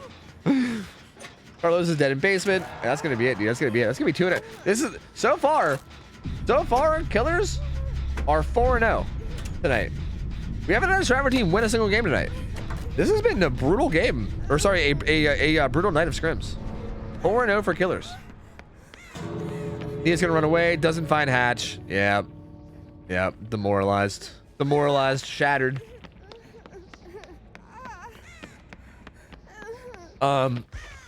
Gonna run towards the gate. Must be the opposite gate. Again, at this point in the match, I always tell people, and I'll just say it again, at this point in the match, if the match is clearly over, like especially this far over, right? Like maybe if the killer gets the 9 hooks, you might not want to DC because, you know, maybe there's a penalty in play or something. But like if the game is this far over to the point where like even if there's a penalty in play, you still lost, feel free to just like DC. I don't mind if they play it out like this or whatever. Like this is fine too. I'm assuming like a lot of people probably won't DC because they don't want to like, they don't want to do it if it's not allowed type deal, you know, like they're maybe not sure if it's allowed. But I just want to throw it out there. If the game is ever like long over to the point where like the killer has like 10, 11 hooks and like, there's only like 2 gens done and you're just like, you know, in like a hatch situation or something, I don't mind at that point if people DC because it's clearly long over. So I just want to throw that out there just for like future games. Just gonna throw it out there to any like participants that are listening. But obviously don't do it unless you're like sure the game is over, right? Because like there are things like penalties, right? Like if the killer brought in like a banned perk or like a banned add-on or something, they might get hit by a penalty. So only do it if you're like 100% sure that it's like a blowout, like game's definitely over, you know? Anyway, GG's solid play from Legendary Rue. I mean, he played Ghostface really well here. I feel like his macro is a little bit sloppy in terms of like who he decides to chase and when. But also, I mean, he plays like around these stealth mechanics so well that it doesn't really matter that much. I mean, he managed to outplay both of these teams really well, and you know they couldn't quite handle his like sneaky beaky stealth plays. I love the Dragon's Grip play in the middle of the map. I thought that was fucking hilarious and great, and I love that too. So overall, I mean, solid play from Rue. I liked it. Good matches. Good try for the survivors. I mean, that's tough, man. I do feel like having like a stealth killer on an indoor map like that is honestly a very hard challenge for teams that aren't like really experienced and organized. So not that unexpected to see these results coming out the way they are. But overall solid games, fun to watch. Rue, you win the prize. So Rue, if you wanna hit me up on Discord, let me know. You got 2 gift subs to any channel you want. Let me know what you want, buddy. Let me know what you want. Send me your name on Twitch. I mean, I can see your name on Twitch right now, but just for the sake of having it in a DM, send me your name on Twitch in the DM, and also send me whatever channels you want to sub to, and I'll hook you up, man. Congrats on your 2-0. And we'll see if a survivor team can win a goddamn game today. Let me pay out the Gamba. Hold on. Bam, bam, bam, bam. There we go. Pay out. Yes. All right. Now NJIWO. This motherfucker. Well. All right. I mean, it's not looking great. I don't know. Have we seen the survivors play? I don't think we've seen the survivors play yet. Unless this is like a comp team that signed up and I don't recognize them because they're like a comp team or something, then this should be interesting because this is a new team that I've never seen play. and I'm not sure anything about him, right? Like, again, okay, here's the thing. When we get new teams that sign up and like their names are all people that I don't recognize, right? Like either A, like they're lurkers in the stream and maybe I just don't recognize them because they're lurkers. B, maybe like one of them is a lurker and they just got their friends or something. Or C, they're like a comp team that were like, hey, let's go play in scrims. Because sometimes we'll get people that sign up that we've never seen their names before and they're like cracked out Omega God juicers. So like, I don't know, maybe there'll be a group of like comp gods or something, or maybe they're just like some people around the stream that don't have super like like maybe they're more lurkers and they don't have names that everybody recognizes, and maybe they're just comp team. Pretty sure it was confirmed. Okay, honestly, that's probably good because NJ is undefeated right now. NJ is undefeated in scrims. He has played Pyramid Head pretty much every week, and he has been undefeated because he plays very heavy macro. Like, he is not shy about tunneling out the first survivor. He's not shy about playing mean and just killing, like, just fucking killing a motherfucker as Pyramid Head. Like, I think he's like 4-0 or 6-0 or something. Like, he's won every match he's played so far. But he also does play in the relatively low hour bracket. He plays at 2,150 hours. This survivor team has 2,200 hours, but again, I think they're a comp team apparently. So yeah, if these guys are a comp team, that's going to be really good because I think that's what we need. And again, I don't know how this game is going to go. If these survivors win, awesome. If they don't, cool. That's cool too. Either way, if they manage to get the best of NJ, survivor teams, if you guys have signed up for comps, pay attention to this, okay? Because this is kind of a big deal, all right? Like, learning how to deal, like, the way that NJ has won most of his games in scrims has been because he's gone against teams with no comp experience, and then he plays in, like, a heavy macro way, and they have no idea how to handle it. So, I'm just gonna let you know right now, this is probably the biggest factor that makes a difference between, like, people that play comp and people that only play public matches. Like, one of the biggest polarizing differences between comp and non-comp is how to handle situations like people being face camped and the killer like basically forcing, like, for instance, like double saving hooks is a big thing. Like, just how you handle hook play in general is a big thing. Like, it's a big polarizing difference between public play and competitive play.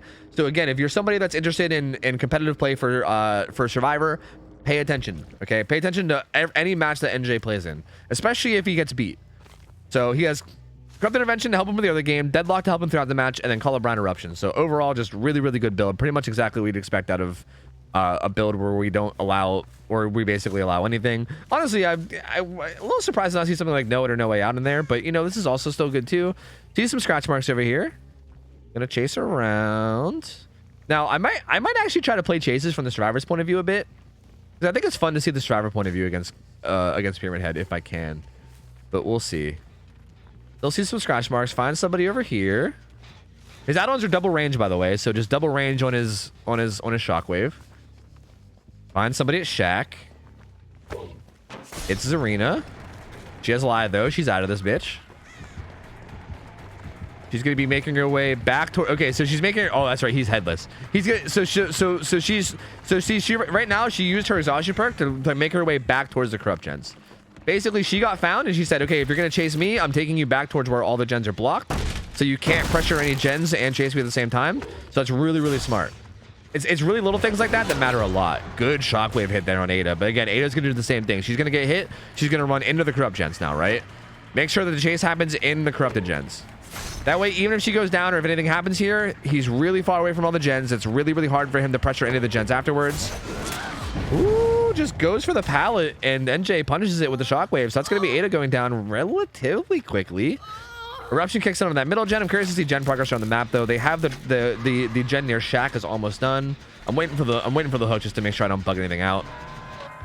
Shack near or gen near Shack almost done. Looks like Felix was pressuring the inner gen a little bit. Pyramid Head's gonna come back. He does have Colorblind Eruption, so he's probably gonna kick this. Might wait for Eruption. Yep, waits for Eruption. There you go. Colorblind and Eruption both getting set off there. The unhook also comes in pretty quickly now, so this should be interesting because he's probably gonna make it a point to go after this Ada. How far can she get and where can she go? Okay, goops up that entire area, but Ada's still here. Oh, Felix here, trying to body block, get in the way, just be annoying, making it hard. Goes for the shockwave, but can't get it. I mean, like, Felix being here and body blocking like this, Doesn't save her entirely because of these shockwaves, but it does make it a little bit more of a pain in the ass, right? Because he has to get a shockwave now, right? So this is interesting. It's kind of forcing him to play greedy, and it's kind of punishing him right now. Like he's having to go for these fancy shockwaves, and as long as she does a good job of juking him. Well, anyway, he got the shockwave. That's going to be Ada's second down. Felix is going to manage to get out of here unscathed, I believe. Maybe. Well, he might need the shockwave, actually. Okay. Good job for Felix. He got in the way. I mean, he put some pressure on him. He made the chase a little bit harder. I mean, at the end of the day, when it comes to Pyramid Head, there's really no way to guarantee not getting hit by the shockwave. It's like a gamble, man. Like, if you're playing against a Pyramid Head that's just throwing out shockwaves like that, it's just like a 50-50 gamble, I feel like, every time. Where you're just, like, hoping that you're not in a spot where you're going to get hit, especially if you have no vision. You know what I mean? So, good try from Ada. They got 2 gens done in the process. So, gens are getting done decently quickly. I feel like the unhook coming in as early as it was may have been a mistake. I'm curious to know who has reassurance. Not her. Do they not even have reassurance? They don't even have reassurance. They might not have reassurance because reassurance is banned in most like competitive tournaments and shit. So I feel like they don't have reassurance probably because of that. But no one even has reassurance. That's interesting. Because reassurance probably could have helped them a lot here if they had it. Yeah, honestly, right now I would say Pyramid Head's still in a really, really good spot. Yeah, there was a lot of time there with no gen progress. He had 2 survivors over here not doing gens. So even though Felix bought some time for Ada, it wasn't really like, it might not have been enough because this kill looks like it's still going to happen pretty fast. I feel like how quickly they unhooked the Ada, I honestly wasn't a fan of it. I mean, I guess they just wanted to get the unhook while it was free and while the killer was far away, but it feels like it just kind of sped up this process. And yeah, he's going to camp her out and she's going to die. So down she goes. And yeah, I mean, hey, this looks similar to how NJ has won most of his matches. It looks like it might happen again. I mean, I don't know. We'll see. I mean, we still have a bit to go. It's a 3v1 now. I'm curious to see what gens are still up because I think them attacking the gens in a way that avoids a 3-gen is going to be really important too. Oh, he has a 3-gen kind of here with the main building. I'm curious to know if he tries to hold that. That could be a good area to hold. Looks like he might just play chase though and not even really worry about it. After this, Felix putting some pressure by having a sword in the ground. Gonna come over here and kick this one as well. Maybe? No? Interesting that he's giving that gen up.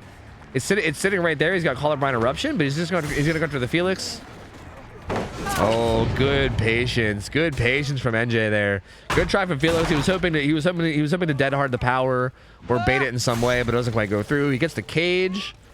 And I think he also wants to chase the Claudette, maybe. Or maybe he's going to go over and keep an eye on the cage. I mean, he knows the cage is going to go... Okay, so how the cage works, if you don't know, most of you probably will know, but if you don't, it goes to the opposite corner of the map of wherever. It goes to like the furthest possible away from where you'd send him. So he knows it's going to be this corner, right? So he can come back over here. And this is actually interesting because now someone's caged here, and he kind of has a 3-gen here. He's going to have to go probably pressure that middle gen once Deadlock goes away. Because that's a part of the 3-gen. But where actually is the cage survivor? Maybe in this tile over here? Oh, yep, he's behind that tile. So yeah, get saved from behind that tile by Claudette. Oh, so Claudette's there. It looks like he might be looking for Felix. Finds him. Huh. Okay, goes for a shockwave, doesn't get it. I mean, man, this is gonna be tough for Felix. Yeah, actually no deliverance too. That's true. So no deliverance or DS or off the record. All of his perks, dude. Wow, that cage actually cucks over so many of his perks. Like 3 out of his 4 perks are just not in play because of that cage. That's crazy, actually. Like him sending him to a cage there was actually huge. Gotta be a little worried here. Honestly, though, that's kind of the risk of shockwaves is you give him so much distance, though. Like him going for that shockwave instead of just going for a zone gave Felix so much distance. He's kind of just chilling back here, and like Pyramid Head feels the pressure, right? He has to go in here and pressure this gen. He's going for some riskier shockwave plays on him, which is again, it's like a risk reward. Because if you can land the shockwave, it's huge. But if you don't land the shockwave, it just gives them even more distance. And then they can use that distance to get away. Zarina doing a really good job here. This is really smart, right? Good juke there. And also, just if you're gonna get chased, run as far away from the 3-gen as possible. Like he kind of has a 3-gen here, but it's not a very strong one. Well, I would say it is a decently strong one. But considering he only has 4 hooks, like he's got to protect this really, really well. Like he can't really manage to mess up here at all. Felix is choosing to stay deep in the 3-gen injured though, which is kind of interesting. It's a bit risky, but also with how much pressure is on the mid-gen, it might be okay. Because if he ever gets committed to, they might be able to finish mid-gen. Looks like he's gonna try to get out of it now though. He's gonna make his way out of the 3-gen now and try to get across the map. Ideally, I think he should try to get across the map and heal. I think they are doing mid-gen. They're proving it right now. As long as he can stay alive for like another like 5 seconds, he's gonna get done. Eruption though. Oh, there it is. Okay, I mean, it gets done. And yeah, down goes Felix. He's gonna get hooked. And man, he needs a lot more hook stages. This is gonna be hook number 5. He needs what, 4 more after this one in order to get the win. These guys are just gonna open the gate. They might just leave. They might just open the gate and leave. Yeah, I mean, I think they have time, right? They certainly appear to have time. Zarina's just like, yeah, I'll keep watch. I'll keep lookout. You're good. You're good. You're good. You're good. You're good. You're good. You're good. And then they're good. And they're out. There you go. 6 hook stages. Win for the survivors. Well played. Very, very well played, actually. Honestly, when that kill came in, as early as it did, I was kind of worried, to be honest with you. Like, I feel like that kill on Ada came in really, really fast, and I got a little bit worried that it wasn't gonna. I thought the survivors might be done for just then and there, but they had some really good chases in like the mid game. I feel like it felt like he kind of messed up pretty heavily by not downing that Felix. Like, I think the biggest mess up here from NJ was chasing that Felix after the cage, and then just kind of like decommitting to him. Like, he went for some like ballsy shockwave plays where like I feel like he could have went for like more safer zoning plays as opposed to just going for ballsy shockwaves. But he went for like these really ballsy like shockwave through wall plays that didn't land, and then Felix managed to get a lot of distance, and then he like got scared about the middle gen and then kind of decommitted and went and pressured the middle gen instead. And I think that might have been one of the bigger throws of the match, because I feel like had he just downed that Felix, maybe went and kicked the gen and pressured it a bit and then hooked him like in the 3-gen and kind of like camped the hook and the 3-gen, that would have made it really hard. That would have made it really, really hard for them to get out of that. But I mean, honestly, well played for these survivors. They played it really well. The chases were played super, super well. It was a little concerning to see how that like early game went for Ada, but they still managed to pull through anyway. So solid plays all around. Good plays. I mean, this survivor team is fucking pretty cracked, man. Quite cracked. So good try from NJ. And hey, we got our first survivor win of the night, baby. Let's go. Oh man, you guys that bet on survivors are getting fucking paid today, dude. Oh, you guys are getting that fat shmoney. Let's go, dude. Here you go. Bam. Bam, dude. Making that shmoney, brother. All right. Let's see what the next killer is. This survivor team is good, man. This survivor team is good. This should be interesting. Next, it looks like it's gonna be Nemi. Boo boo the fool. The fool. The fool. The fool. It's Boo Boo. It's gonna be Nemi. Nemi's played on Midwich. Midwich. So we got the old Resident Evil killer on the Silent Hill map. So Midwich is a very interesting map for Nemi. I feel like zombies, it's a little RNG, but zombies can sometimes be really, really fucking obnoxious on Midwich. Like, if they get into like a doorway at like a correct moment, it's just like you're fucked. You know, we've seen it happen a lot in like over the past like month or so when we occasionally see nemesises. It's like weird how good zombies can be on this map. So I don't know, but on top of that, this survivor team does seem to be really, really on top of things. So I'm gonna give you guys a prediction. I gotta play some ads. I'm gonna do it right now because these guys got ready really quickly last game. So I'm gonna hurry up and get the ads in. Hurry up and get your predictions in, because this game's probably gonna start relatively soon. Yo, Kanana, thank you for the resub. 2 months, welcome back. 66, thanks for hooking up Vesper with the sub. Vesper, welcome in. Cheeto Snorter, thank you for the 3 months, welcome back, man. Jay gave 100 bits and said tofu. I decided to try another cannoli this time. Or sorry, I decided to try another cannoli. Wait, you said tofu. I decided to try another cannoli this time. Why is that worded so weird? My last one was supermarket bought. This one was handmade. They're no longer mid. Thank you. Cannolis were never mid. They literally were never mid. Like, I don't know what you're talking about. They've never been mid ever. So I don't know what the hell you've been on about. You're crazy. But thank you for the bits. I'm glad that you came over to the side of reason, because I don't know what, bro. People that think cannolis are mid, I'm sorry. Like, you've been hanging out with fucking weebs like Kyle too much. It's shit's weird. Cannolis are so mid, bro. I don't know what's wrong with you. You're a psycho. You're insane. You got some problems. I don't know what to tell you. I would even say sub mid, bro. I'm really trying hard not to ban you right now. I'm trying really hard to not ban you. Like, I'm trying to exercise restraint. Wait, we're not actually ready yet. What am I doing? I'm trying to exercise restraint, but it's getting really hard to not just ban you. Because these takes are just, they're offensive. I'm offended by these takes. You literally leave the gun and take the cannoli. That's right. That's right. Leave the gun. Take the cannoli. All right, we should be ready by the time they're done. There should be about 15 seconds left, so we should see. All right, this should be interesting. Boo Boo the Fool, that name sounds familiar. Have we seen Boo Boo the Fool play before? Maybe? I can't remember. Maybe? The name sounds familiar, but I feel like if they played probably a long time ago. Like maybe like months ago. I don't think we've seen Boo Boo anytime recently. But again, we've just seen the Survivor team. We know that they are quite cracked at the video game. So we know what to expect of them. Don't really know what to expect of the killer. I will close the Gamba, yes. Thank you for the reminders. Also, yeah, we do allow the killer to burn oaks on this map because the hook spawns are fucking awful. So, purple oak comes in. Love to see that. Hopefully they don't get cucked by any bad hook spawns. And man, oh man. Let's see how this one goes. I'm excited. This Survivor team seems quite good, so I like it. I like getting good Survivor teams on here because I feel like it's a good point of reference for learning. You know what I mean? I loved how they played that last game. I loved how they played the early game. I mean, it just felt like the whole thing was really, really good. Maybe the only questionable decision was maybe the unhook on the Ada, but even that ended up seeming like it was the right play in the end anyway. So, you know, what the fuck do I know? All right, let's see what the killer's running. So no reassurance, I don't think. So I think they're just opting to stick with their builds. They're probably trying to, like, they'd probably rather practice with what they know, maybe, and maybe for the stuff that they play, because it's interesting that they're not opting to run it when it's allowed. But killer's got full gen kick, baby. Full gen kick. Corrupt Intervention, and then Colorblind Eruption, nowhere to hide. So basically, when he kicks a gen, it gets hit by all that shit. He gets overreading, he gets fucking Eruption permanently. Colorblind, baby. Good to go. Agilism, good to see you, man. Yeah, we're casting games. Good to see you, dude. Hope you've been doing well. Agilism is like one of my first ever viewers. Good to see you, brother. Hope you're doing well. There's a zombie creeping up. Zarina?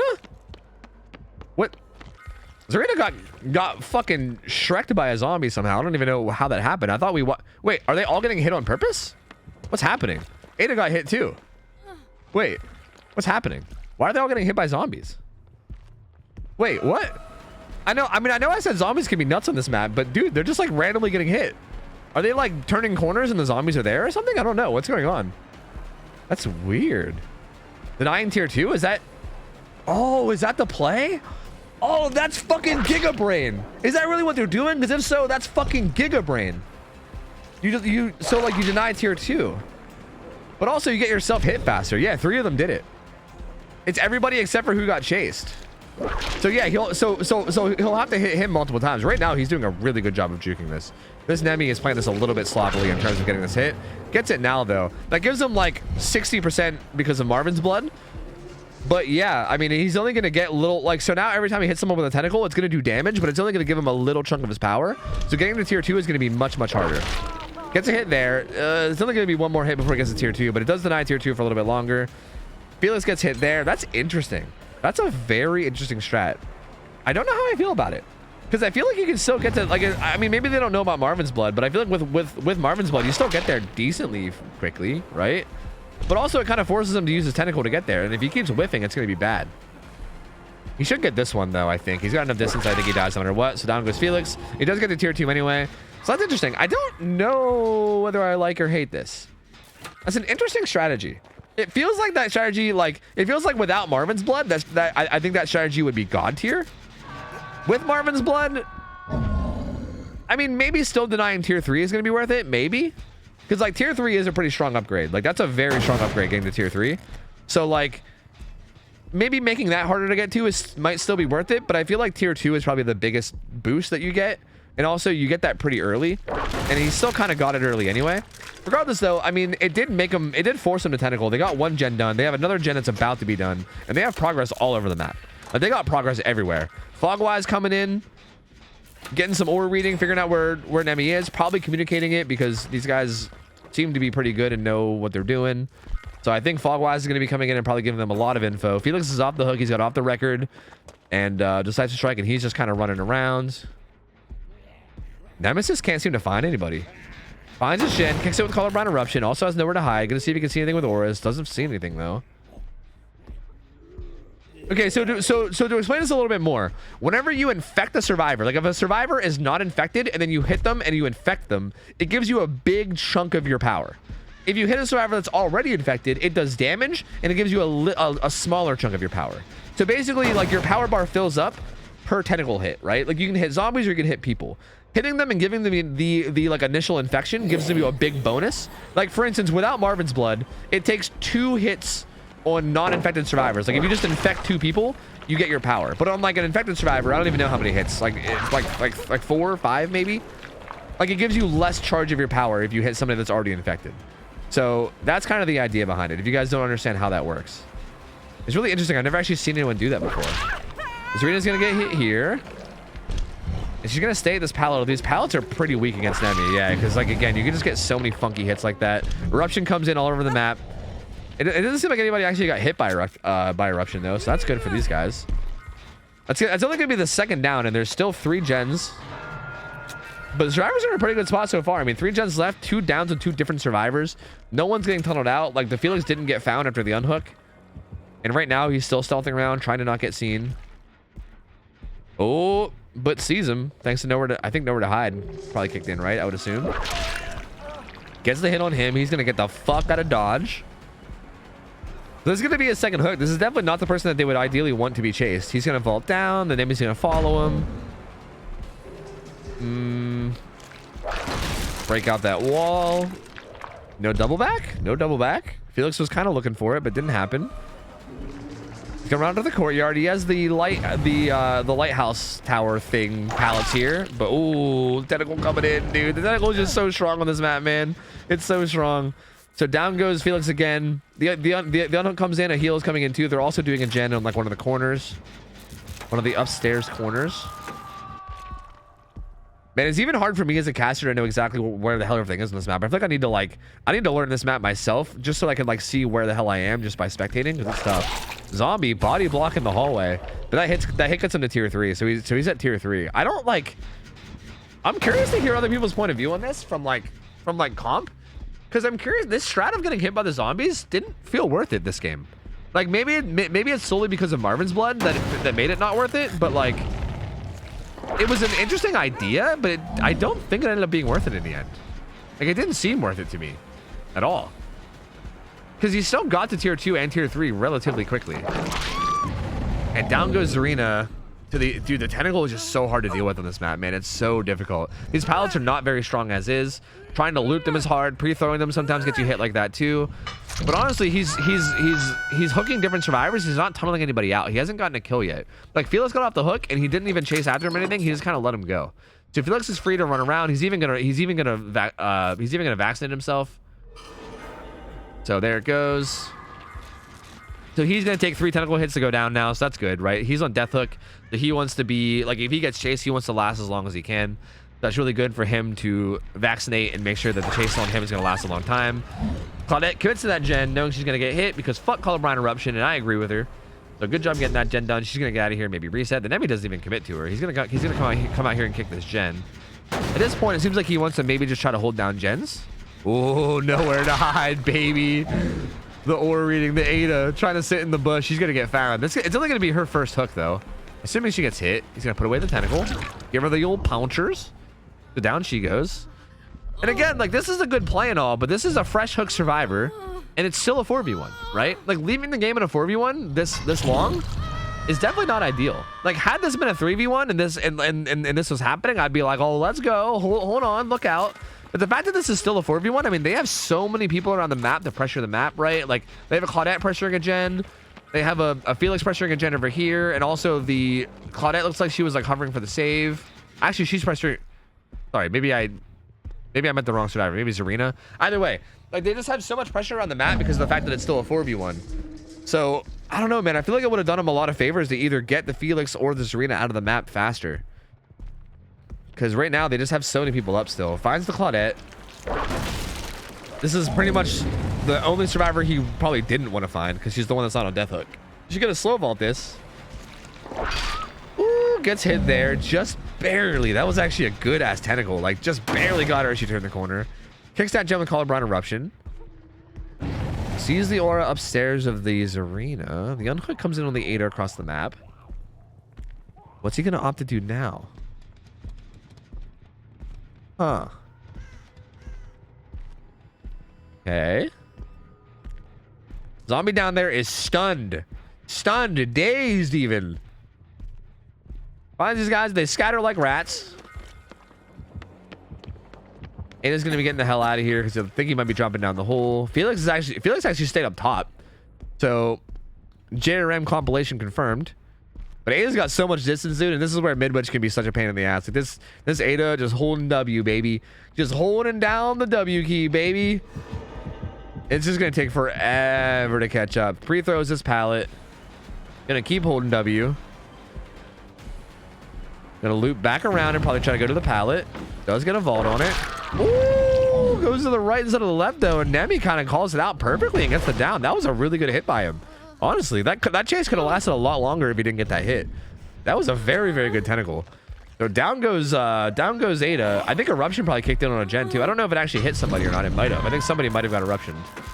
No, actually, wait. Yes? No, yeah. Claudette did. But these guys are both doing a jump with Prove That Self in the piano room, which is actually this one. So you might interrupt it. Ooh, are they going to commit? Nope, they're not going to commit.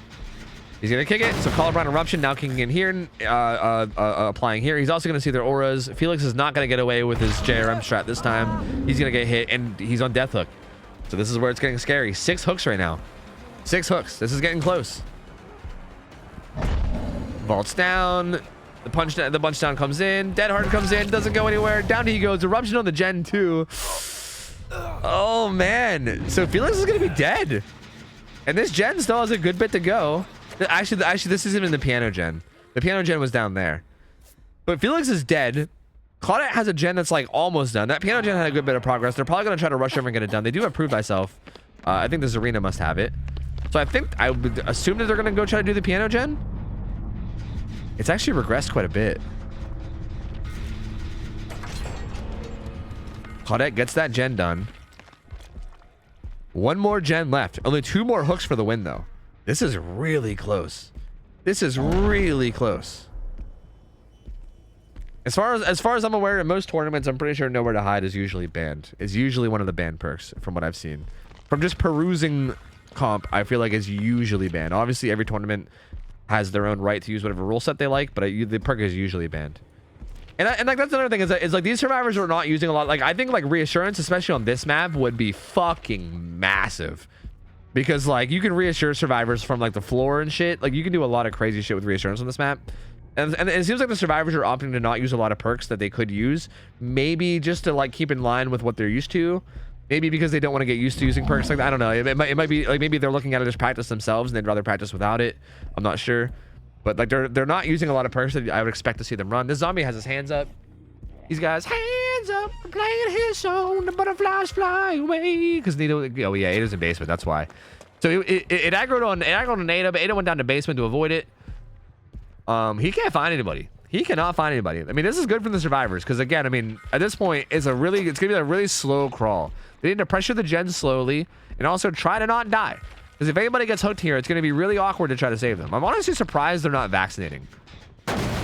I feel like at this point in the match, I wouldn't be surprised if like all of them just chose to vaccinate, but they're not doing it. He does get Nowhere to Hide value, so he does find somebody now. It's this arena. I mean, she vaccinated, which is good. She's on Death Hook, so that's obviously really good for her to vaccinate. She's gonna get hit there once just to make her infected.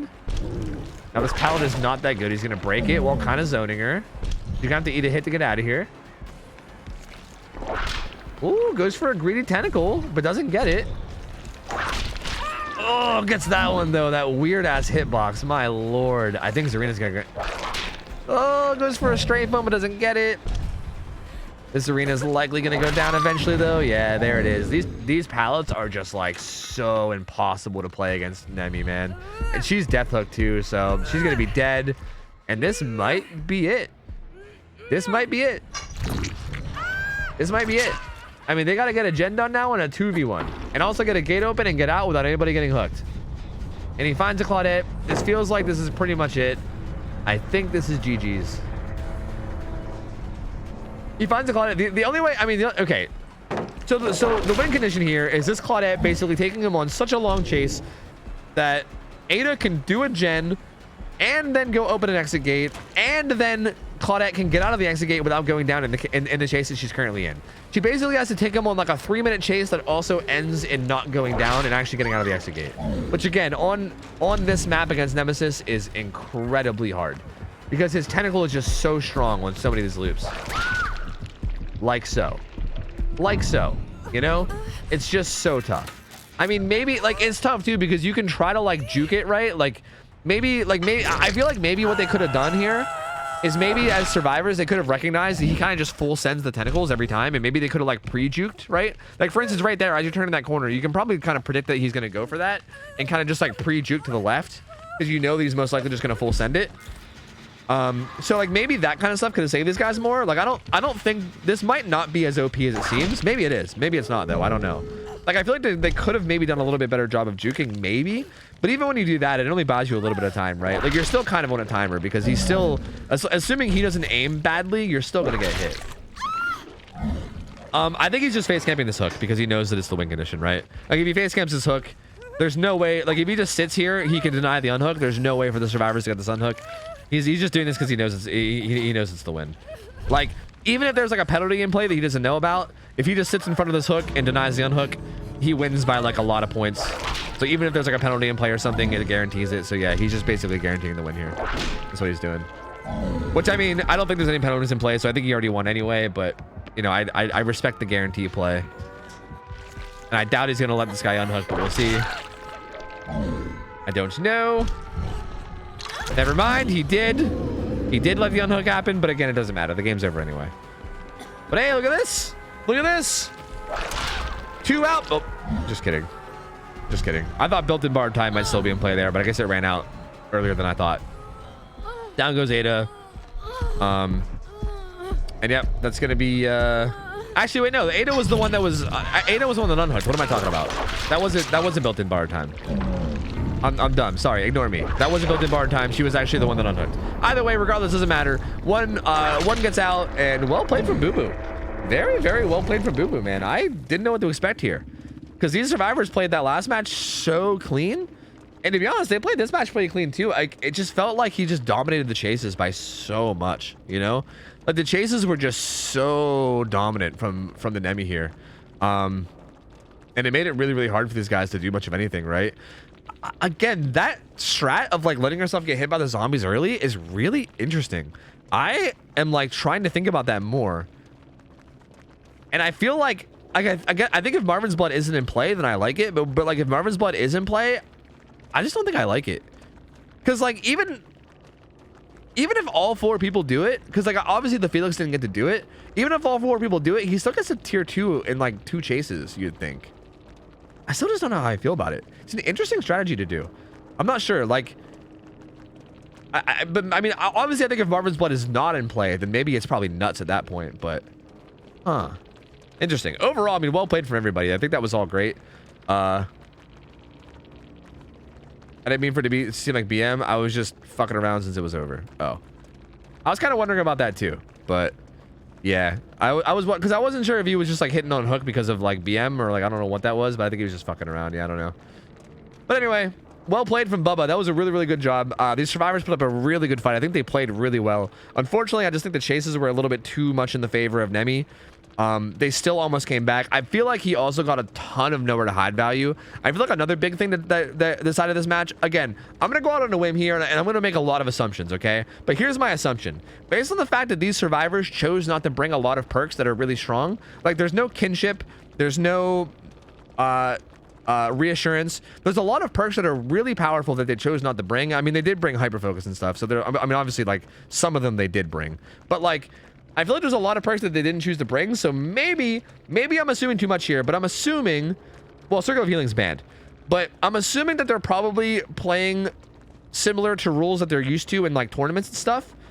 And they're probably also not used to going against Nowhere to Hide, because I'm pretty sure Nowhere to Hide is banned in almost every single like competitive league tournament type thing. So I feel like based on the fact that they are like choosing to leave out certain perks, probably based on their comp experience, they're probably also playing based off their comp experience, and playing based off their comp experience probably means that they're not used to perks like this, you know? Because I think this perk got a ton of value, a ton. Like, I don't think they realized that it was in play. I don't think anyone had distortion, right? Yeah, no one had distortion, so like I don't think they were able to scout it out at all. So yeah, I don't even know if they knew it was in play at all the whole match, because it got so much value throughout that whole game. I mean, on that map in particular, it's insane because you get ore reading vertically and everything, right? Like you get ore reading like just 24 meters all around you. So it's especially strong on that map, right? It's nuts. So yeah, very interesting game. Very, very interesting game. I mean, both those players are very, very good. I mean, I should say both those sides are very good. That Survivor team is very clearly like very cracked. Those guys were very good. But Nemi played that super well too, man. Just his tentacles were on point. His chases were fucking phenomenal. I feel like every chase was played like borderline perfect. Even like that one chase where Ada got a massive head start, he still managed to get that perfect tentacle that downed her like as quick as possible. He felt like he played it. Like his macro, I feel like maybe he could have got someone out faster. I didn't like how fast he kept the game a 3v or a 4v1. I feel like that had potential to be a throw, maybe. Like I feel like had he focused out Felix a little bit quicker, it might have been better for him. But overall, I can't really argue with the results, right? He still played super well, and his chases were just fucking phenomenal. I mean, his tentacle accuracy was on point for the most part, at least around pallets anyway. That shit was really, really good. Gypsy, thank you for the 7 months. Welcome back in. Bonnie, thank you for the 11 months. Ashmore, thank you for the primer. Appreciate it, man. Rob's Wire, thanks for the 18 months, man. That said, sup, bitches. Yo, good to see you, buddy. Metal Mannequin, thank you for the 16. Hope you're doing well. And Stanfart, thank you for the 9 months. I might have already thanked you. You said apple turnovers over cannolis. Never mind, I didn't thank you. And you know what? I take back my thank you. Fuck, actually, wait. You know what? Apple turnovers are pretty fucking good. So, I'm not going to judge that one too much. I mean, I would rather you not shit on cannolis. But apple turnovers, pretty good. You know, pretty good. I can't get too mad about that. Legends Girl, thank you for 100 bits as well. And if I missed anybody else, I'm sorry. Thank you guys for the support. Appreciate you guys a lot. Thank you, thank you, thank you. That was an interesting game. So we got our one Survivor win of the night, and then we're back to Killer winning again. So we'll see how, we'll see what happens now with the next Survivor team. The Rats of RPD. We saw these guys play before. I remember these fellers. Is this Blink's team, I think, right? I'm trying to remember team names to players. Like I remember the names of players that play together, but then I can never remember if the team name that I'm correlating to them is correct or not. But I think this is Blink team. Yeah. Okay, so this is Blink's team. We've seen these guys play like a week or two ago. I'm excited. These guys play pretty well too. They have quite the fucking game ahead of them though, because this Nemi is he put on a fucking show last game, so they're gonna have quite the hurdle to get over here. But we'll see. I mean, these guys did play pretty well when we saw them play a couple weeks ago too. So we will see. Any Freddy's in the queue tonight? Let me read off the killers that we might see. The killers that we might see tonight from here on out. After this Nemesis, it's Oni, Pig, Blight, Demogorgon, Blight, Twins, Nurse, Dredge, Blight. A lot of Blights. Like 4 fucking Blights that we might see. Holy shit. We might end up getting a lot of Blight. Excited for the Oni match. I always love casting Onis. Demogorgon's an interesting one. We haven't seen a demo in a while. We've only seen like 1 or 2 demos ever. I mean, it's been a while since we've seen one. Oh shit. I gotta play ads. I'm gonna play some ads. I'm gonna put up a prediction. I'm gonna hold this game hostage while I play the ads. But feel free to gamba. I didn't realize that they were all in lobby. Here you go. Play the thing. I'm gonna play ads. Yeah. There you go. Zathrax, thanks for the motherfucking 63 months, man. They said this is the number after 62 and before 64. You know what's cooler than 24? 25. Welcome back in, man. Appreciate the support. Hope you're doing well, dude. Thank you, man. Thank you. I didn't know the lobby exploded and you weren't in. Oh, yeah, no, it's all good. I'm just gonna hold it hostage while the things play. Hey, I want to give a shout out to that last Survivor team, by the way, okay? This is kind of stupid, but also it's not stupid, okay? That last Survivor team, on top of being really cracked gamers and also good sports and like polite and, you know, good mannered, they also joined the lobby and they readied up within like fucking 30 seconds both times. Dude, can we just like get some appreciation for that shit? How many times have we gotten into a lobby and we sit here for like 30 minutes while we wait for people to get their builds ready and shit? Those motherfuckers were ready to go. So I'm just saying, I appreciate the hell out of that, man. You love to see that. Cracked ass gamers that play really well together, polite, ready to go instantly. I hope we see those guys some more. I want to see those guys some more. I hope we see those guys every fucking Friday. That was fantastic. I loved that. I'd give him something just for that, bro. I might. I feel like I should give him a prize just for that. You're right, honestly. We honestly might just fucking award them a prize. What was their team name again? Mortem. Like post-mortem? Mortem. Like M-O-R-T-E-M. All right, anyway, the ads are almost over, so I'm going to go back to spectate. We should be about ready to go. So again, this is the same Nemi, Boo Boo. You guys have seen how he played. His tentacles are pretty fucking good. This map feels pretty good for Nemi as well. The build he was running also seemed incredibly strong, so I doubt he's going to shy away from running it again. Like, I feel like he got so much value out of the stuff he was running. So I'd be very, very surprised if I saw anything else. And we're ready to go. Let's see how the survivors can handle this, man. This is going to be tough. We saw the survivors play once, like 2 weeks ago. I think they ended up having like a really tough match. I can't remember exactly who it was that they were against, but I think they had a really tough match. But they did seem like they were pretty good together, and they definitely know what they're doing. So this should be interesting. This should be really, really interesting. Well, it's hard to enforce the build thing because sometimes survivors don't know what killer they're going against until like the last minute. And also you might want different builds for different killers. You know what I mean? So like we can't really like enforce the build rules too much. We can only enforce the build rules if we enforced some kind of rule where you knew who you were playing against, like going into it. You know, that would be the only way, I think. Otherwise, we can't really enforce it. Like if people want to change their build because of a certain killer or whatever, they kind of have the right to do it. And we kind of have to give them time to figure it out. It feels kind of rude not to. But I just appreciate people that are ready quick. I thought I saw 2 deliverances, but I was seeing things. They look good. Well, actually, different build. Never mind. He kept on nowhere to hide, though. He was like, yeah, I don't know. I might leave that one on. Oh, that zombie giving him the old drive-by swipe. He gets hit again. He's got Marvin's blood. Or actually, this time he's got ink ribbon, though. That's the one where zombies move faster. Oh, dude, that was like the around the rim basketball play there. You see that? That was kind of cool. Oh, no! James! Juiced. I think he's still gonna go down here though. Not a very good spot. Gonna go down. That's a pretty early down too. That's a very early down. That's unfortunate. He's gonna go down. This might end up being a scourge hook. We can't actually tell what hooks are scourge hooks from the spectator overlay, which is unfortunate because DVD doesn't seem to put too much care into their spectator. But it was a scourge hook, damage generator, so it was a scourge. So Pain Red's gonna come in, and that's a really fast start. Really fast start. Gonna kick this, gonna get nowhere to hide. See the survivor, nowhere to hide on this map. Just seems so gross, dude. Zombie getting this arena too. I'm telling you, zombies on this map are fucking menaces, man. I don't know. I mean, maybe that arena got hit on purpose, like similar to last team. I don't know, but zombies on this map can be fucking menaces, bro. Especially because he has ink ribbon and they go faster. Man, they're sometimes they're no joke. He's like he seems split right now. He's not sure whether he wants to keep an eye on the hook or chase the survivor. At this point, I think he should maybe like I feel like it's okay to step away for a bit to maybe get like a hit, but then go back, right? Like right now, I think he should go back. He should go back. He should go back. He should go back. I think he should go back. I think he should go back. I think James is gonna get away entirely now, right? Yeah, he's not even going back. He's not even going back at all. He's just full committing to Kate. I don't like this play. I don't like this play at all.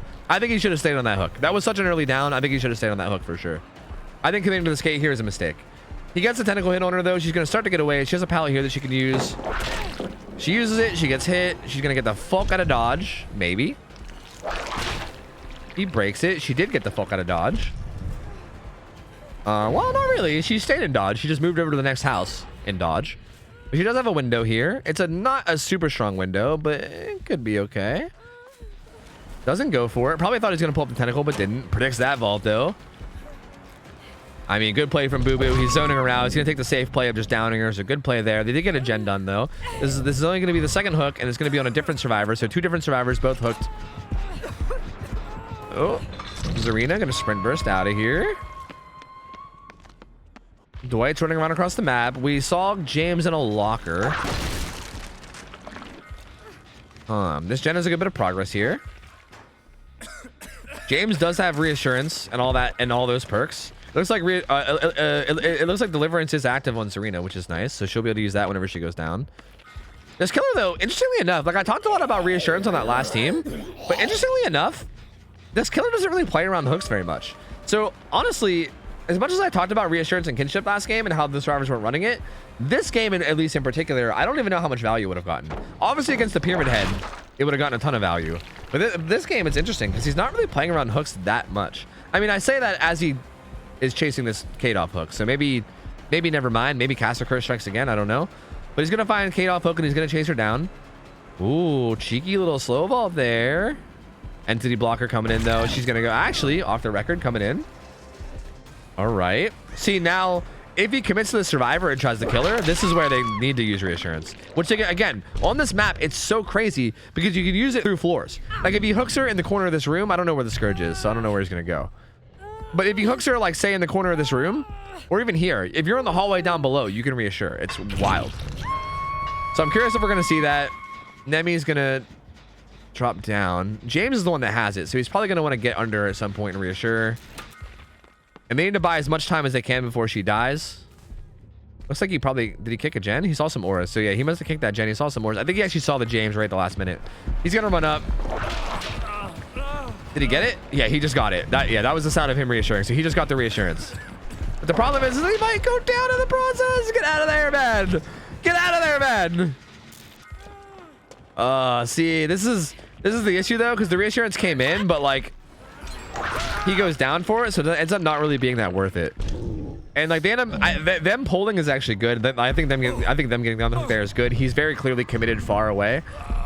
Like, I thought he would play around Kate and try to kill her, but he didn't. And they probably thought the same thing, but they didn't. James also has kinship, though, so when he gets hooked here, they'll be able to activate kinship very easily by getting anywhere close to him. It might already be active. I don't know. Is that close enough? I don't think, right? No, not yet. But they can activate kinship on him by getting anywhere close to his hook. It's like 16 meters. So if this Dwight walks a little bit forward, he'll activate it and it'll pop up. There it is. The kinship activated. That hook is going to be stalled for 34 seconds. So his bar won't move for 34 seconds. So you can chill there for quite a while. Let's see what the Nemi does. Again, though, the Nemi's not really playing around hooks.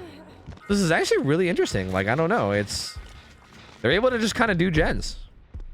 It seems. He's not really able to find anybody yet, but comes over here, finds this arena.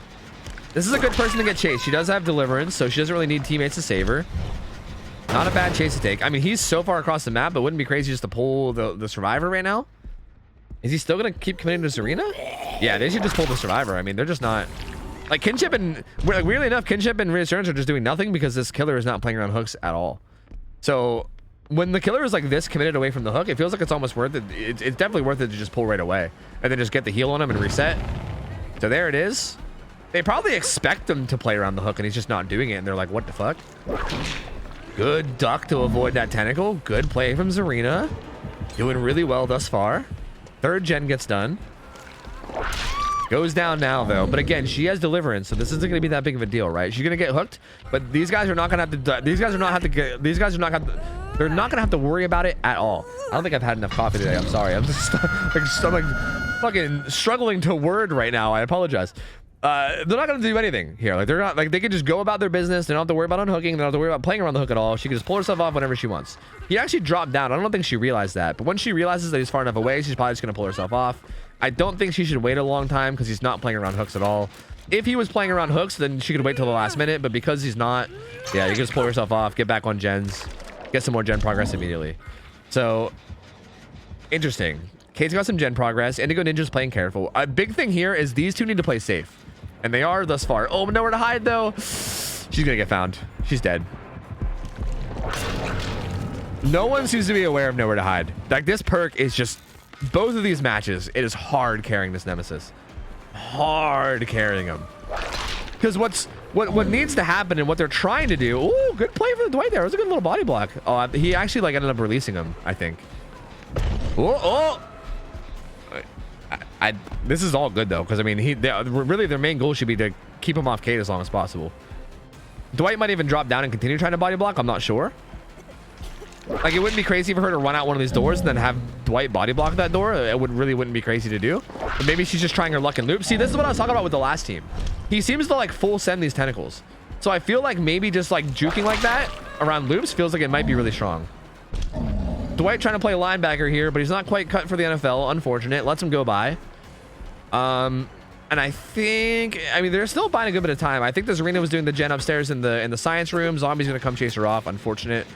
James is gonna get gen done too. What they were trying to do is they were trying to have both the death hook survivors. Dwight being a menace right now. I love it. I love it. Here he is again. I love this guy. Oh, I love this guy, dude. I fucking love him, dude. He's such a menace. Oh man, they get one gen done. She's gonna go down, but so that's gonna be a kill. But there's only one gen left. So they did a pretty good job here. Like this chase was solid. This Kate and this Dwight played this pretty solidly, and that's gonna be very good in terms of like buying the time. They did manage to get a gen done. If it wasn't for the zombie chasing the Zarina off this gen, who knows the salvation, who knows what the survivors could have done here. Again, they keep trying to hide though, dude. They must not know about No Way Out, man. They can't know. Cause like, dude, like this is just not gonna work. Man, imagine if this killer didn't have No Way Out, or imagine if the survivors were just aware of No Way Out. Like if anybody ran distortion in any of these games and was just able to call out No Way Out, like imagine how different these games would go.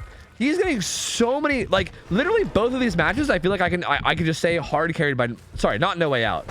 Sorry, nowhere to hide. My bad, my bad, nowhere to hide. Sorry, they have similar names and he's running both. Okay, I got confused. But you know what I mean, nowhere to hide.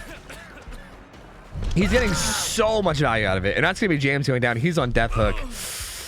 They need to get this gen done like immediately, dude. Like immediately. Cause yeah, that's gonna be James dead now too. See, he managed to sniff out both of the death hook survivors with nowhere to hide, and they're both gonna die. And now it's a 2v1. There's Pain Res. It's gonna be close. See, I think he's gonna get there in time to interrupt it. He's gotta go up and around and then in. I mean, maybe. Unfortunately, Dwight doesn't have adrenaline, so he's gonna be injured. And the problem is that if Dwight goes down, he can just face camp him. You know? Zarina, though. Actually, I guess if anybody goes down, really. If anybody goes down, they can just get face camp. Because 9 hooks is the wing. Oh my god. Jesus. Like, basically, Dwight needs to go open this gate, and then Zarina needs to loop around and get to the gate while not going down, which, again, is so difficult against Nemi. Tries to crouch the other side of the window, but doesn't quite get the vault in time. Pre-throws that pallet. Oh, man. No Way Out, too. No Way Out also in play, so has to buy even more time. Like, has to wait out the 48 seconds of No Way Out. I don't think there's any way they do this. Also, I think Dwight has objects, so he literally sees Dwight as well, which makes that even worse as well.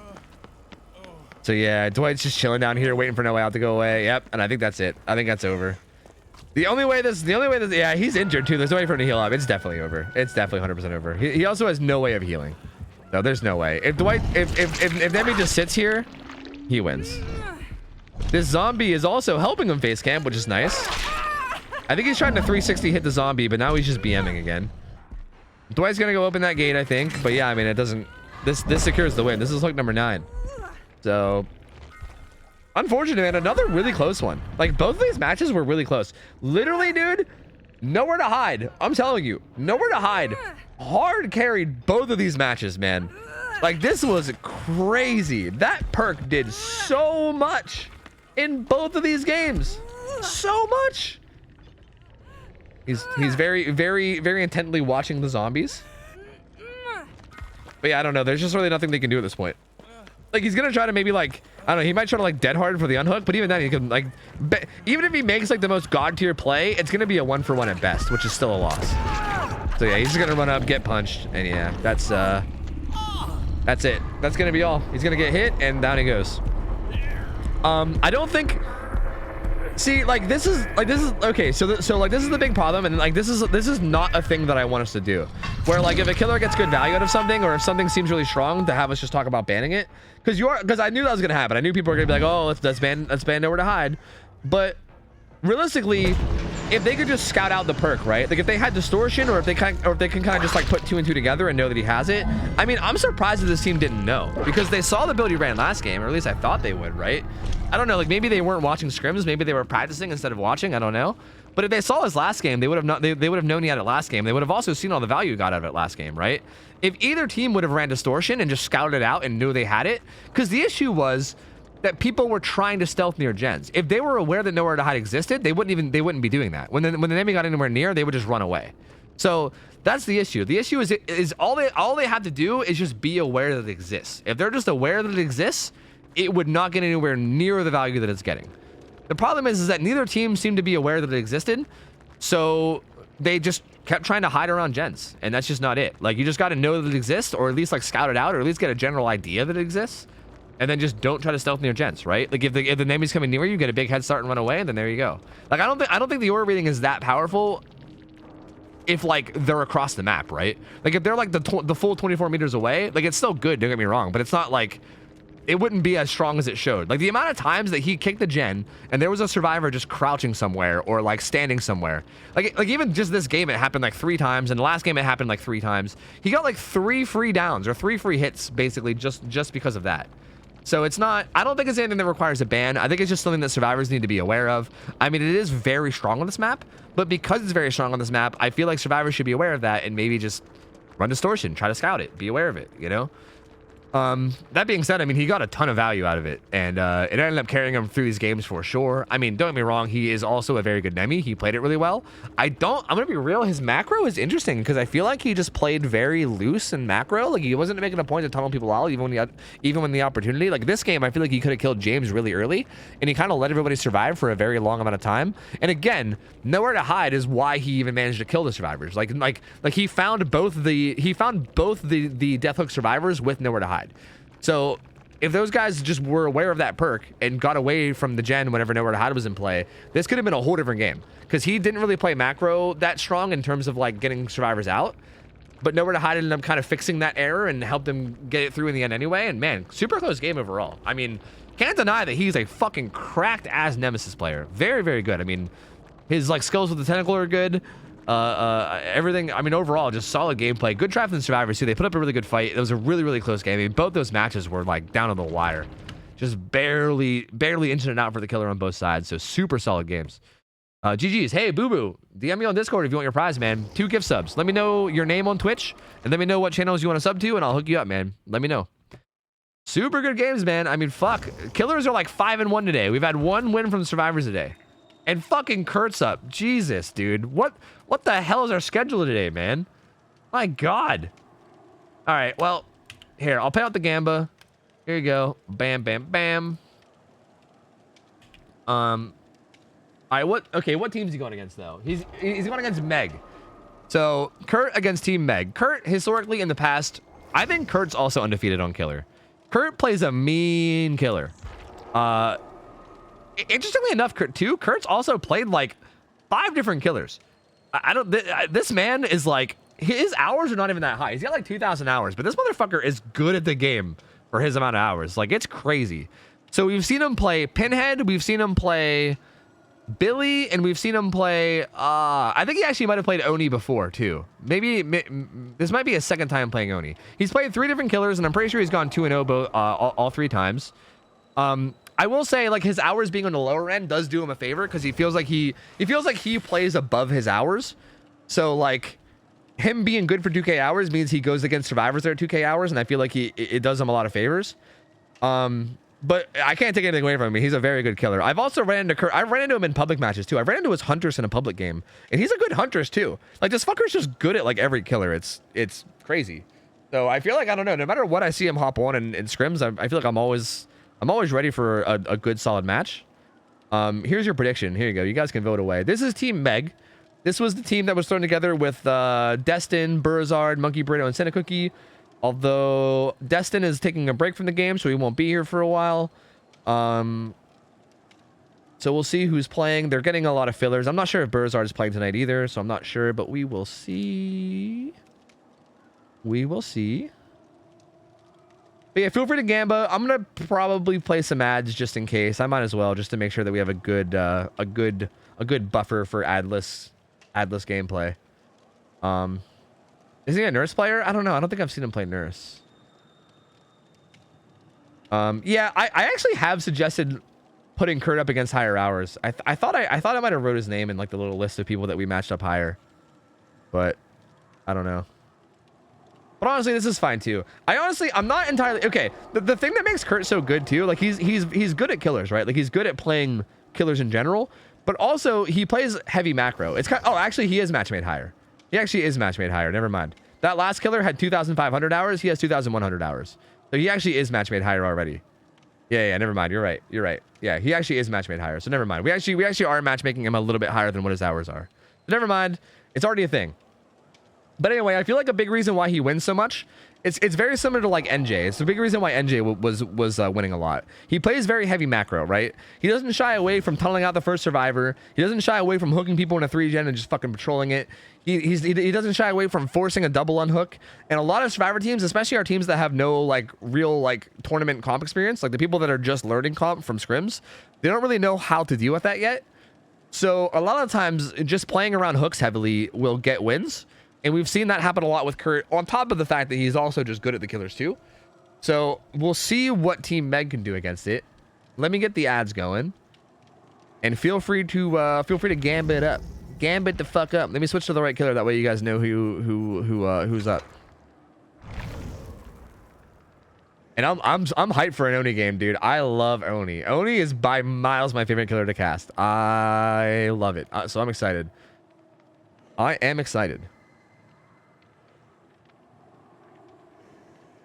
Don't worry, guys. I'm drinking water. I'm drinking bean water. Don't worry. Don't worry, dude. I'm drinking the bean water, baby. I got the motherfucking bean water in this bitch. Yo, what up, Lippy? Yo, we gotta get more Lippy games, dude. That's what I want. That shit was exciting. I loved watching that.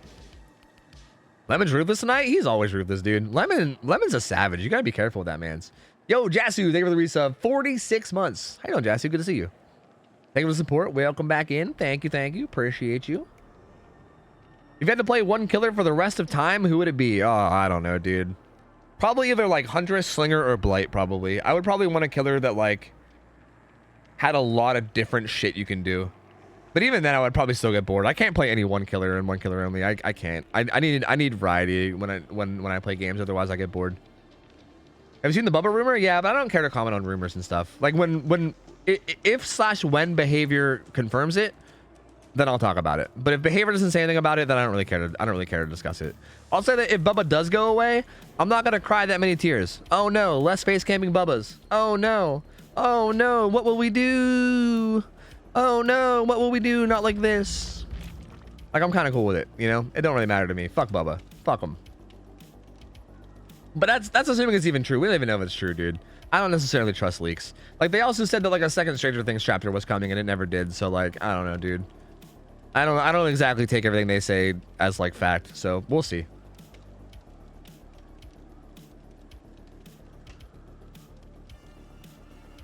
All right. Let's see how this goes. I'll believe DVD leaks when Jason shows up. True. Same. Which is never. So ain't gonna happen.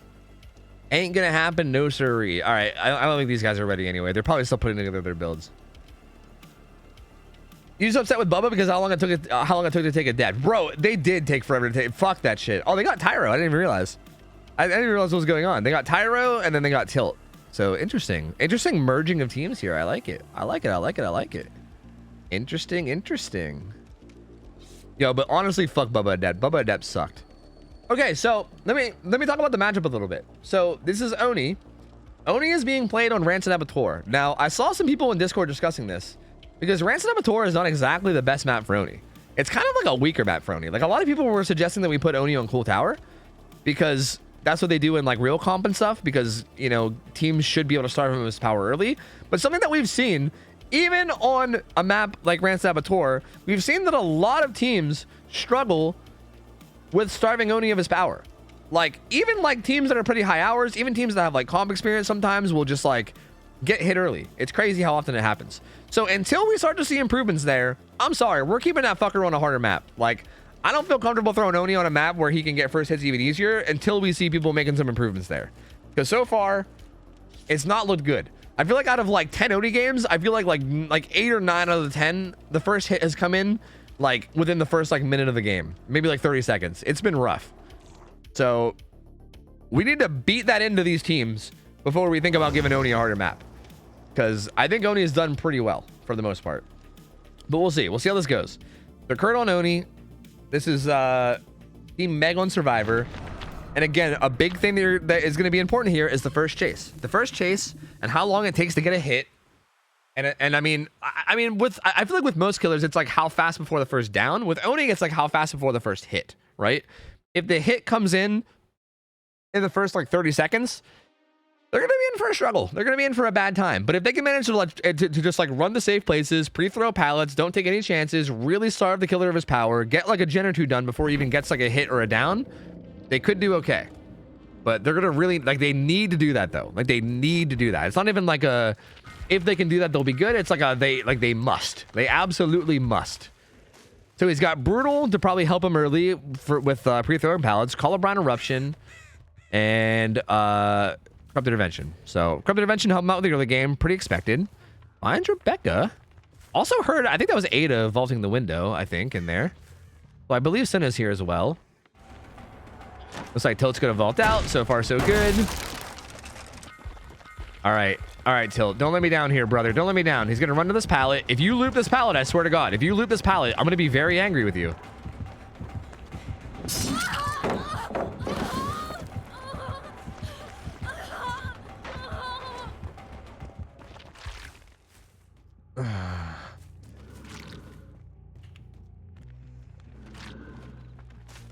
Well, Kurt gets his hit early. So he's going to be falling around, sucking his orbs. And, yeah, that's his power at 5 gens. So that's not good. It looks like, oh, no, Tilt's actually going to go down 2 to the M1, which is even, like, worse. This is, like, worst-case scenario. Because now he can hook him, and then he also has his power after the hook. So he can hook him, and he can do he has so many options now. He can pressure gens around the map. He can keep it. He can hook him here, and he can kick like this gen in main and kind of patrol this 3 gen with his power, and basically just down anybody that gets the unhook with his power because of his 1-shot down. There's so many options he has in terms of how he can play this. Instead, he pops his power really early. Went around the back. He might have thought somebody might have been there, but I guess not. He's gonna come into main. Gonna kick this with Colorblind Eruption. I don't know if I like this in terms of when he popped his power. Oh, also he has Splintered Hull and Akito's Crutch. Akito's Crutch is the left add-on. It makes him go faster in his dash. And then Splintered Hull means that survivors drop more blood orbs. So he goes fast, more orbs. He's just patrolling around, kind of keeping an eye on these gens. Oh, he finds Monkey Burrito, and yeah, that's gonna be a down. That's gonna pop Eruption on both those gens. He should probably make his way back to the hook, though. Perhaps they should pull. They should pull the second he picks up. They picked up. He should be pulling. Tyro? Oh, wait. They're like said to do it because of Deliverance. Okay, I see. I hope I didn't bug them out just now. Okay, I didn't. Okay, I see. So they were both there, and Tyro let Senna have it so that she can get Deliverance, which is actually the much better play. So I take it back. I did not realize that was what was going on. He's gonna come back. He finds Rebecca again and Ace. It looks like he's actually gonna go after Ace. So he's not really playing for a kill at all. Gets a hit on Ace though. I mean, he knew that there was no pallet there, so maybe he just wanted to get the guaranteed hit where he knew that there was no pallet. That also kind of makes sense because he can guarantee some blood orbs that way. So he does get that hit there. The reassurance comes in on Monkey Burrito. So Monkey Burrito is good to just sit there for a while after getting the good old thumbs up. Does find Rebecca again though. She's near Shack. She has a lot to work with here. No power yet. Oh man, gets hit for free there though. I don't like how these pallets are being played, man. Like, it feels like they're being like unnecessarily like risky looped. Like, just sit under it. If you, like that pallet, you can just sit under it. Just sit under it and just like throw it on whichever side he comes around. You know, like there's a lot of options that you for playing these pallets, and I feel like that pallet. Don't get me wrong, it's not the safest pallet, but I feel like I don't know. It feels like they're just being played so wrong. Finds the ace here, goes for a crazy Omega flick, but doesn't quite get it. Monkey Burrito's about to go to struggle, so yeah, he's gonna go back. Surprised he didn't go back sooner. He's gonna get Senna. Down goes Ada. She does have Deliverance up though. Okay. So this is weird so far because like it's been 3 different hooks on 3 different survivors, so no one's really in danger of dying, but also we're still at 5 gens, you know? And that's because of how fast this all happened. Like this stuff all happened so quickly. Like the first hit happened quickly, the first power happened quickly, the first down. Like everything happened so quickly that like even though he's not making it a point to kill any one survivor, there's just so much pressure around the map, right? They're all injured now, so they're dropping orbs everywhere. He's gonna have orbs literally everywhere. Like, he has Splintered Hull plus all 4 survivors injured. There's going to be different pulls of orbs everywhere now. So he's going to be set for a while. This is really good for Kurt. This is really, really good for Kurt. Monkey Breeder's going to vault that window. Going to get live and try to get out of here. He knows there's no pallet here, though, so I think he's just going to opt to not use his power and just kind of walk this guy down. I mean, there's a pallet there, but I don't think he makes it. So, yeah, down he goes.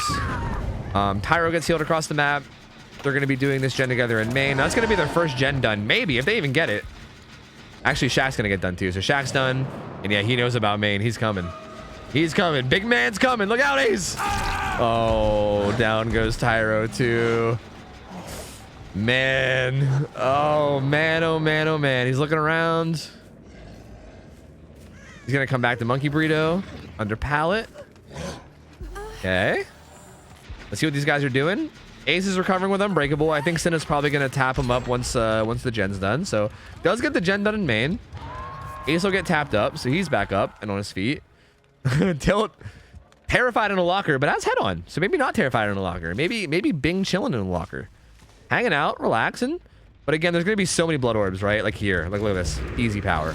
Like, there's probably like an equal amount. Not an equal amount, but close to an equal amount on that gen behind him at the T-walls. And also at Shaq, there's going to be a big chunk as well. So like, there's going to be just a big pool of orbs in multiple places around the map. So he's going to have his power so often. Like, so often. And here we go. He's looking around. Where are these guys? Gen by tractor. Oh, Cinna. Oh, Cinna. Ah! Sprint burst. Gets out kind of, but I mean, he's still here. He's going to head back to the hook. I think he wants to secure this kill. No kinship or anything, so yeah, he can probably just hover here and probably secure this kill. Looks in the locker, doesn't see anything. Did he see blood or something? How do you know he was in there? Gets head-oned. Are they gonna get this? They can't. He's here with his power. Yep. Monkey Burrito's dead. So that was smart of him to like to recognize that Monkey Burrito was almost dead and kind of just go back and secure it with the power. They kind of let them hang in for a little too long. Good head-on play from Tilt. I mean, if they could have somehow like been there perfectly in time to get the unhook when that head-on kicked in, that would have been sick, and I would have lost my mind. But not quite able to get it, and now it's tough, right? I mean, they did get 3 gens done before the first death, so like that's okay. But again, he has pools of blood everywhere. Like, he has a bunch over here. He doesn't even know about the Shaq one yet. He hasn't been out towards Shaq, but he doesn't even need it, right? He has a bunch over here. Already gets it back, and he can just here he goes again. He's free to just use his power whenever he wants because he just has orbs everywhere. He can patrol around. These guys, I think what they should do right now is literally just... I was going to say just stay away from gens and literally go to like an area where gens are already done and just like make sure that you like reset. But Tyro gets caught out at this pallet. He's going to go down, so never mind. Tilt's going to be running over towards Shaq's side of the map. Man, this is tough. That's hook number 6 on Tyro. Cinna is doing a gen. She's doing the gen near Caltree. Actually, that looks like it's the one deep in the corner. It looks like it's that one right there. He found the Shaq. He found the Shaq blood bank. The Shaq blood bank has been found. He's going to pop his power here. Finds Tilt. He seems a little bit torn on whether he wants to chase or not, though. Because he might want to go back to hook. Good play from Tilt there to just kind of camp that pallet, play it safe, get the pallet stun, buy some time. Oh, here's progress here, though. Where'd Cinna go to? Cinna's in main. She got the hell out of there. He's going to head back to the hook now, and they're definitely not going to make it. They're not going to make it for sure. Who has reassurance? Okay, Cinna has reassurance. But it's scary, right? Like, do you get close enough to reassure? She might even be able to just pull. I think she's actually going to be able to... She has time to just pull. So the other hook comes in, very well timed. I actually think Kurt should have just stuck around. I don't think Kurt should have went back. I think that was kind of a misplay from Kurt. I don't know if it's going to matter this late into the game with how ahead he is, but that was definitely a misplay right there. Like, with him being so close to struggle and him being in his power, he can literally just sit right near him. Because they shouldn't even be able to get close enough to use reassurance with you being in your power, right? Like, if they step close enough to even try to reassure, you just fucking bonk them with your club, you know? Like, you should be able to deny that unhook and force struggle state at least. Well, I actually didn't like him going back to the hook there at all. I thought that was not a great play. But again, he's so far ahead that I don't know if it's really going to matter. Bajillion orbs there. Finds Tilt as well. And he's going to go down. Yep, down he goes. Eruption kicks in. Yeah, he's so far ahead that I just don't think it really matters. Like, I do think that was a little bit of a misplay, just for the record. Like, I do think he had a better play he could have made there. But man, like, how do they come back from this? They're both on different gens around the map. But again, I mean, he's going to get his power from all the orbs that are everywhere. Like, Tyro's still dropping orbs. He's going to be able to get it. He's going to be able to wander around, patrol these gens, kick him with Colorblind Eruption. The second he downs anybody, they're going to get hit with massive eruption or a massive aggression from eruption. He's going to have his power up like all the time, which means he could fucking fly around the map and just be a major threat that you have to be aware of. I'm pretty sure Senna was on that gen over there. He might even just let that gen go. He might just hold down these three at this point, which is really not a bad play considering he has a survivor hooked here. So he might just ignore that far gen. Kind of takes a little listen on that gen to see if anyone's working on it. Doesn't hear anything. Looks like Tyro's hanging out by Shack. Senna's at main. He does find the progress in this gen. I honestly didn't think he would even come over here. Again, he did the same thing where he left the hook when this guy was like really close to dead. Whereas I feel like he should have did that sooner and then hovered like later. But it didn't matter. They didn't get the unhook yet, so he's kind of fine. Now he's hovering it. And yeah, he should be able to not unhook. Like, they shouldn't be able to unhook here because they're not both full health. He should be dead. Because like in order for them to unhook here, they should both have to be full health. Like they shouldn't, like Senna shouldn't be able to run up in 1-for-1 as long as he denies it. He's not, wait, is he not denying it? Oh, Kinship's in play. Kinship's in play, so his hook is stalled. But still, I mean, you can still deny it. Like even with Kinship in play. Senna's still hovering nearby. And yeah, skill check gets missed. Yeah, he's denying it. He's gonna die. Down he goes. That's gonna be hook stage number 8. So 1 hook stage away from the win. 2 gens left. It looks like this is gonna be pretty much all she wrote. I don't think he even got all the blood from Shack, right? Probably not. Tyro was also hovering over here a lot. Yeah, ton of blood here, dude. Just like an entire blood bank, dude. So much. Gets his power back basically immediately. And yeah. Pyro's over here. He's gonna run into the corner of the map where there's no gens. Senna's actually gonna tap this and then hide here. I don't know if I like that. I mean, at this point, I guess it doesn't matter because the game's pretty much over. But I feel like at this stage of the game, if he pops his, like, okay, here's something that I think should be happening in a lot of these situations. If he pops his power really early, like he is, I think people need to like get away from the gens and stealth somewhere and just wait it out. Like you can just wait it out. It only lasts like 60 seconds or something, right? Like it feels like people are hovering near the gens a lot when like you can literally just make them waste it. You know what I mean? Like I think it's almost like it's a risk he's taking by popping his power across the map. He doesn't know where anyone is. So if he can't find anybody, it's kind of just a full waste. You know what I mean? So like I'm surprised we're not seeing that more. I think we're seeing it now. Like now they're doing it, right? Tyro's like hanging out down by this gen that's completed.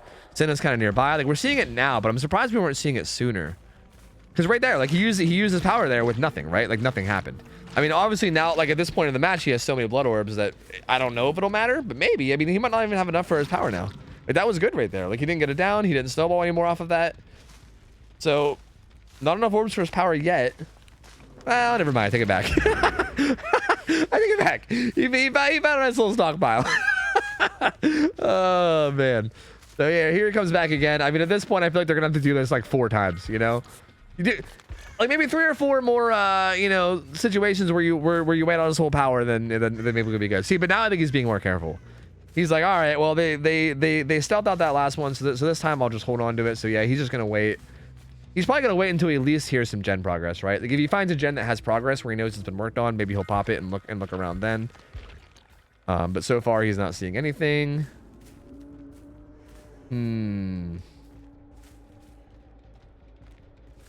Interesting.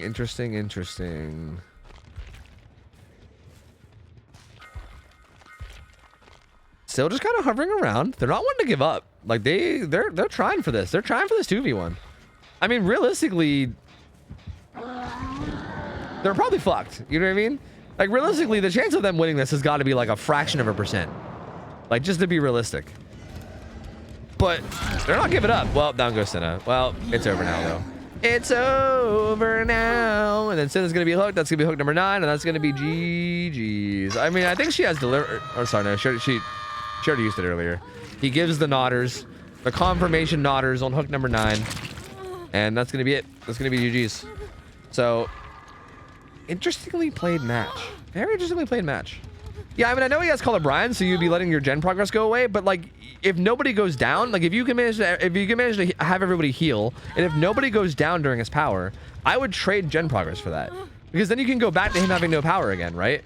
Like he would go back to having no orbs, no power. You can go back to just playing safe and like just looping him like a normal killer. And he'd have to like earn his power slowly again, you know? Again, I feel like at this late point of the game when there's so many orbs around the map, I feel like maybe not worth. But I just feel like earlier in the match when he was popping his power without even having a chase, I feel like having like heavier stealth plays would have maybe done wonders. But regardless, I mean, Kurt played this really well. At the end of the day too, like the first hit coming in as early as it did, I feel like no matter what, that's like game over 99% of the time. You know what I mean? Like you give an Oni a hit within the first like 30 seconds of a match with like barely any gen progress anywhere on the map, and that's basically GG, you know? So I feel like we could also just tie it the whole way back to that one as well. And I'm gonna keep talking about it, and I'm gonna keep shaming people, and I'm gonna keep beating it into you fuckers until you guys learn to just pre-throw pallets. Just pre-throw pallets and play fucking safe and don't get hit early. I think you wanted to 1v1, but Tyro said, I'm out of this bitch. No, thank you. No, thank you. I'm leaving. 1v1? I don't think so, pussy. I'm out of here.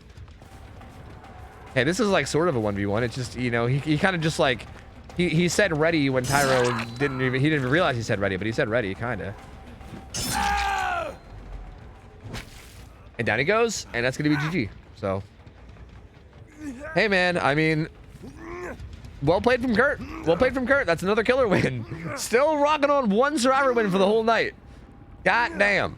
God damn, brother. What about camping pallets? Depends on the pallet. I mean, every pallet's played differently, right? Like that very first pallet that Tilt ran to, he should have just pre-thrown it. And then if the killer went around the short side, he could have went around the long side.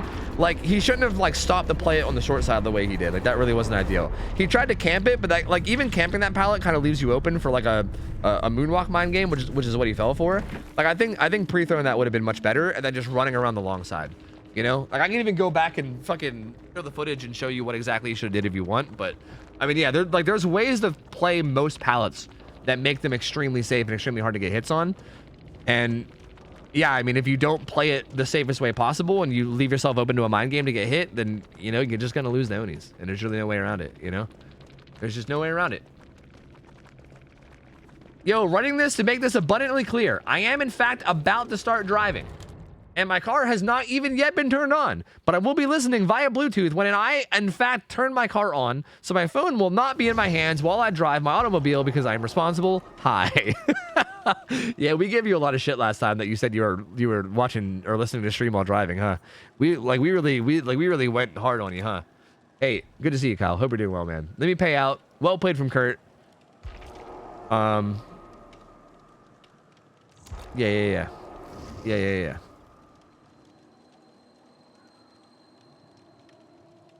All right.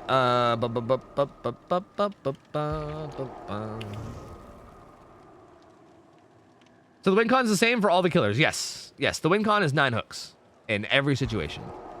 Yes. Bam. Okay. It looks like we got Power Struggle Rangers coming in. So Tyro was filling in on that last team, but Tyro's sticking around and he's getting his team in this time. So Power Struggle Rangers are going to come in. These guys, I've been playing since I think week 1 of scrims. They've been playing forever. So they'll come in and try their luck against Oni. We'll see if they can do any better. And I have no idea, man. I don't know what to think. I mean, again, it's going to come down to the same thing. I mean, I really have no idea how to predict any of this is going to go. I mean, it's going to come down to how long the first chase hit or how long the first hit comes. And we'll see if they are confident enough to not get hit early. And if they are confident in their pallet play and if they're able to play safe, we will see. We will see. Some dude DM'd me and called me a bad parent because they assumed I was texting and driving with Logan in the car, even though my car was parked. The fuck? From here? If that was from this community, can you DM me who it was? Because, like, hello? Like, fuck you? What the hell? That's weird as shit. Yo, I'm just gonna throw this out there. If anyone ever DMs somebody on Twitch because of something you see in, like, a chat or something, what the fuck is wrong with you? Get some fucking therapy, bro. Like, literally get some therapy. The amount of stories I hear about people, like, DMing people on Twitch, like, sending them, like DMs and, like, insulting them or, like, saying something mean to them because of something they see in a Twitch chat is fucking weird. Like, it is unhinged. Like, what is causing people to do that? Like, what the fuck is going on in your psyche that you're like sitting in a chat, you see something get said, and you're like, I have to DM this person and insult them. Like, what is going on? If anyone does that to anyone ever, DM me a screenshot of it, because I will ban them from every single chat I am a mod on Twitch. That's like literal unhinged, like serial killer behavior. What are you doing? Like, literally, what the fuck are you doing? That is fucking weird. Like, if you're concerned or something, maybe reach out kindly in concern. You know what I mean? Like, but like, what the, like, if you're just reaching out just to insult people because of something that you see said, because you're just like making assumptions and shit, like, what the fuck is wrong with you? Like, holy shit. That is so weird. What are we talking about? Talking about people DMing people and insulting them. Kyle said something about how he mentioned listening in the car like before, and someone like DM'd him and called him like a bad parent or something, because he assumed that like he was like watching the stream while driving with his son in the car or something, even though he was like parked in a parking lot and like waiting and shit. And I mentioned that, like, I hear that kind of stuff a lot. I hear that kind of stuff a lot about people getting DMs with like insults. Like, I hear it all the time. Like, people say a lot, like someone will mention like, I don't like anything. People will mention anything in chat, and then like someone will like DM them and just like be mean. And it's like, just what, like, I just don't understand what causes anyone to do that kind of shit. It literally is like the most unhinged, weird shit ever. Like, I don't know. Yeah, everything's fine. High montage. Sorry, I said to get that off my chest because it bothers me. I'll be honest, I received so much more hate during scrims after some awkward scrim nights. Really? Dude, again, I'm telling you, if you guys ever get DMs, or if you guys ever have anybody like coming at you in like DMs or in like personal places because of something that happens on stream, seriously, DM me. DM me or a mod. Send us a screenshot of who it was and what they said, and I will ban them from every stream that I'm a mod in. I'm not trolling. They'll be banned from like half the fucking DVD streams. I'm not trolling. Fuck that shit. That's like the most unhinged, weird shit. I'm telling you, just send that shit my way. Don't be shy. Don't be shy. Send it my way. I'm open. My DMs on Discord are open, you know?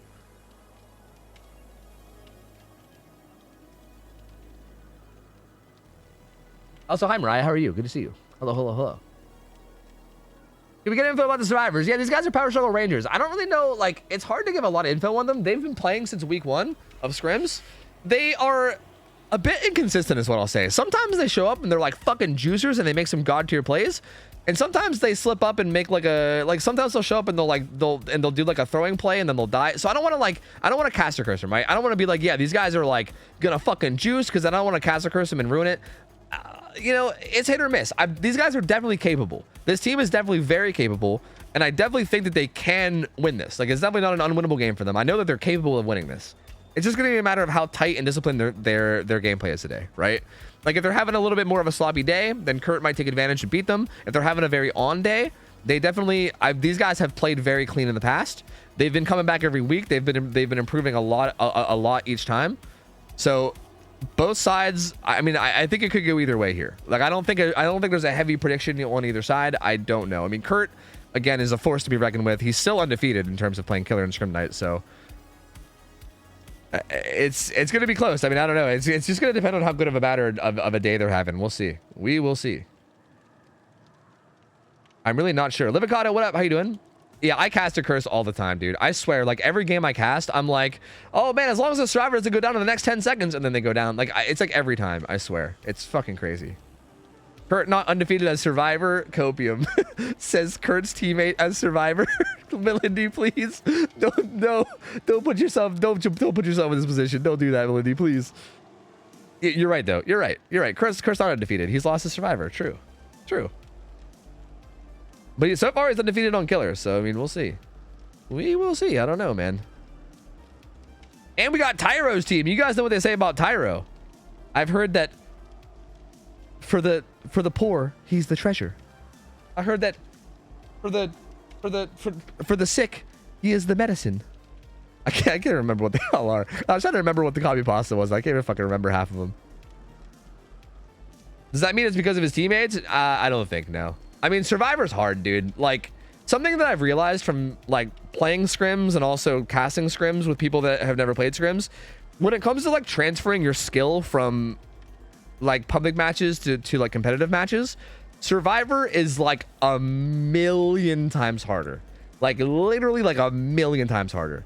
Like taking killer from like your public matches to comp is basically just like play macro more, right? Like don't shy away from camping and tunneling, like tunnel out of survivor, but for the most part, like gameplay is still relatively the same. As survivor, it's like fucking night and day different. Like everything is so different in survivor. Like it's such a whole new world, and it's rough. It's really rough. So like, I don't know. Pretty hard to judge him there. I mean, I think he plays mostly killer. He still is playing survivor a lot, and he does really well in survivor, but it's hard, man. To get like a whole team of survivors that doesn't have comp experience to play in a competitive way, it takes a lot of time and a lot of practice. So you can't really blame anyone. I don't blame any of the teams. Like this team again had no comp experience before Scrim Night, right? Like their only comp experience so far has been from these Scrim Nights. So like it's really hard to blame these guys for like slip ups and stuff, because it's just so different. It's so different. Like the things that you have to think about in these competitive matches as survivor are just things that you never have to think about in a public game. Like you never have to like go force a double unhook, you know, against like a face camping killer in a public match. You know what I mean? Like that stuff like never happens pretty much. So like learning to do that kind of thing, learning how to do that stuff, like learning when to do it, like everything that you practice in these games is just things that you're just not used to ever having to worry about. So you're basically starting over from like, you're not starting over from scratch, but like you kind of are strategy wise.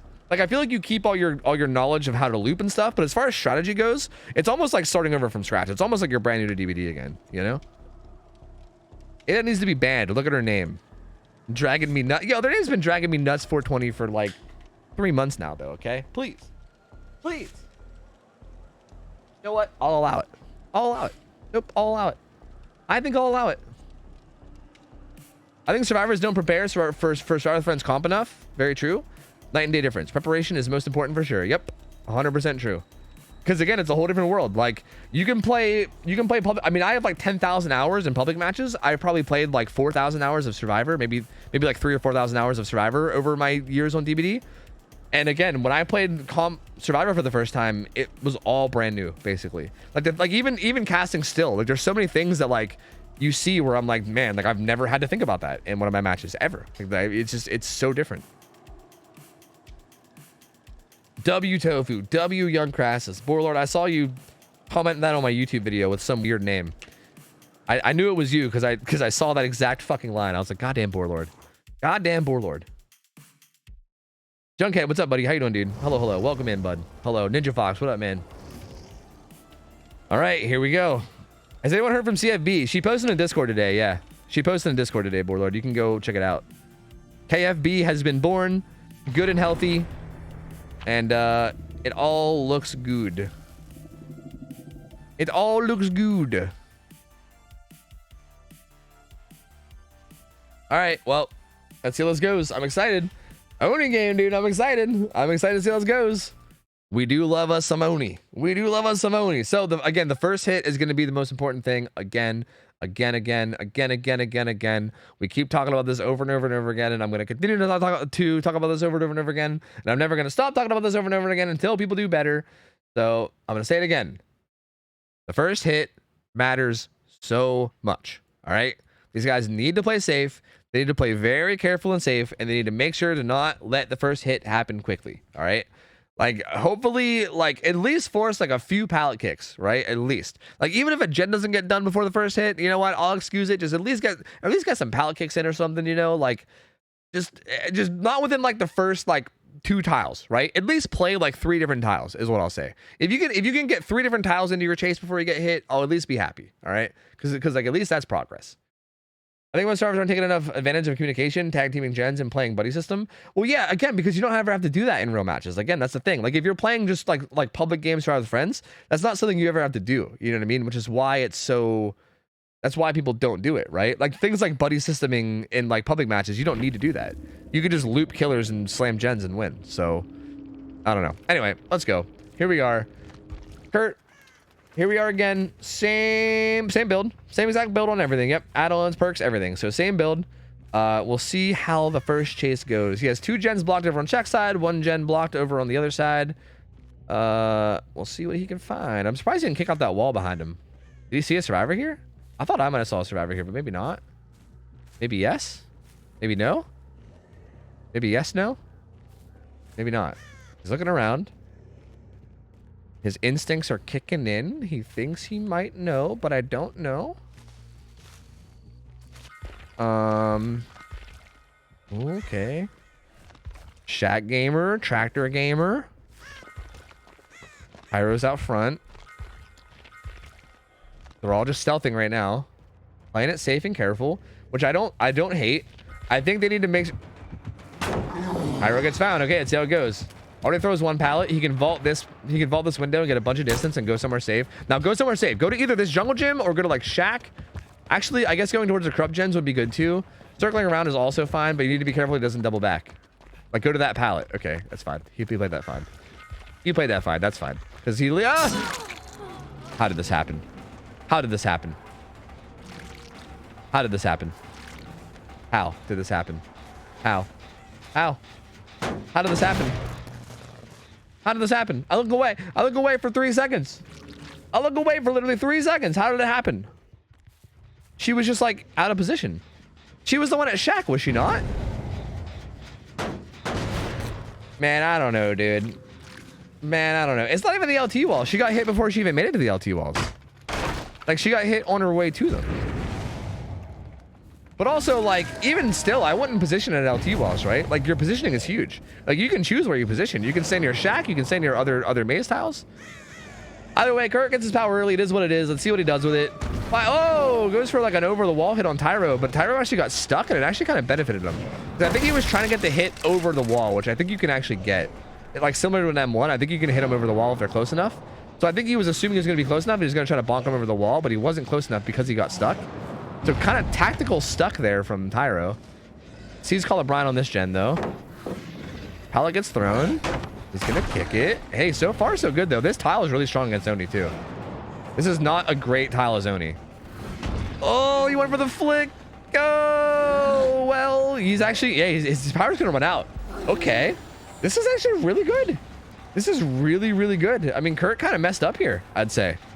I think Kurt messed up here pretty bad. He definitely could have got that down on Tyro, and then he also left Tyro to go for this gen, which was kind of a risk. And then they had that pallet, which was also kind of which was kind of not good. I think Ada needs to find her teammates and heal up. She wasn't dropping orbs that whole time. Oh, she's not healing up though, which sucks. I mean, they are getting a lot of they are getting a lot of gen progress, which is also still good. It's fine too. I think either way, I think it's fine.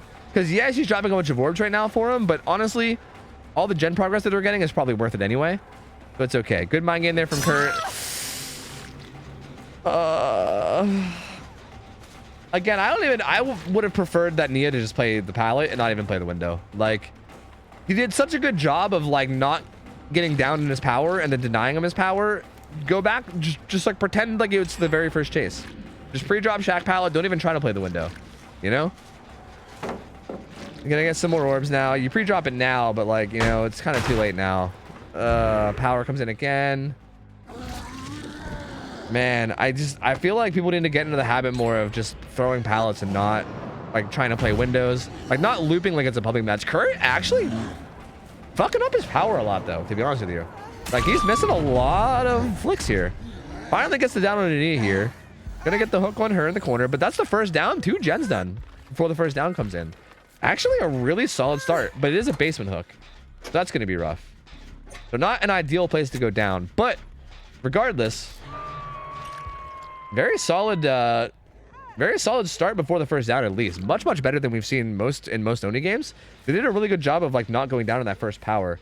But now there's all the orbs. See, this is what I'm saying. Like the Ada from earlier, there's all the orbs she had. That's probably gonna be enough. That's enough for his power and then some. So like now what, right? Now like you have a survivor in basement. He has power. How many does he have? A 3-gen here? Is there one behind Shack? I don't know. Is there one behind Shack? He has 1, 2, 3. Is there one behind Shack? I don't know. There is. Okay. Yep. He's got a 3-gen in basement. He's just going to patrol this. He's got Colorblind Eruption. He also has his power. Yeah, this is such a tough spot to be in now. Yep. Where did that guy even go, actually? Oh, Ada. This is again, another strong tile against Oni, though. These Cold Wind maze tiles are probably like one of the... Like, Cold Wind long wall maze tiles in particular are probably like the strongest tile against Oni, I would say. It's very, very hard to play. Well, not the strongest, but probably one of the strongest. They're gonna get the hook, but it's gonna be a 1-for-1 at least, if not more. I was wondering if he was gonna do that. I was gonna say Kurt's gonna like down her, then also bonk his thing like right in front to try to like block the way out. And I was wondering if Swingblade was gonna wait or if he was gonna run out. Yeah, if you guys don't know, Odie's like bonking, it like continues to bonk. Like you can, it keeps bonking in the same spot over and over again, and you can run into it and get hit late by it. I don't know if people know that or not. I mean, I think either way that Dwight was dead, so like I didn't really change too much. Because even if he didn't get hit there, I mean, he was just gonna like finish bonking and then, you know, get him anyway. So I think it was dead regardless. It didn't make that big of a difference, but still kind of funny. They popped that gen. Okay, the problem now is though, is that, again, it's this 3-gen scenario. They're gonna have this 3-gen scenario with basement, and it's gonna be really, really hard to deal with. He also, I think he has a bunch of orbs still over at that gen, I think. Or did he suck them to get to where he is now? Maybe he did. Maybe he doesn't have orbs there. Yeah, he actually doesn't. So never mind. No more orbs. So that's okay. But he is able to hold down this 3-gen. Again, Call Brine Eruption, Brutal Strength makes it really easy to kick these gens over and over again. He's only a few orbs away from his power, and he sees some orbs there. So he's going to go grab them. And yeah, like if they try to get this unhooked, like he's going to go to struggle soon, and they pretty much have to let him go. If they go down, they're gonna die. Oh, just kidding. Deliverance. I didn't even realize I was in play. Oh. Big girthy man blocking the route. Oh, the girth. The perfect amount of girth to block the path. It literally like perfect timing. Right as Bard time ran out. Swimblade's gonna go back down under basement. I think he's gonna just do a quick check on the gens. He does find somebody. Oh, not quite able to flick enough.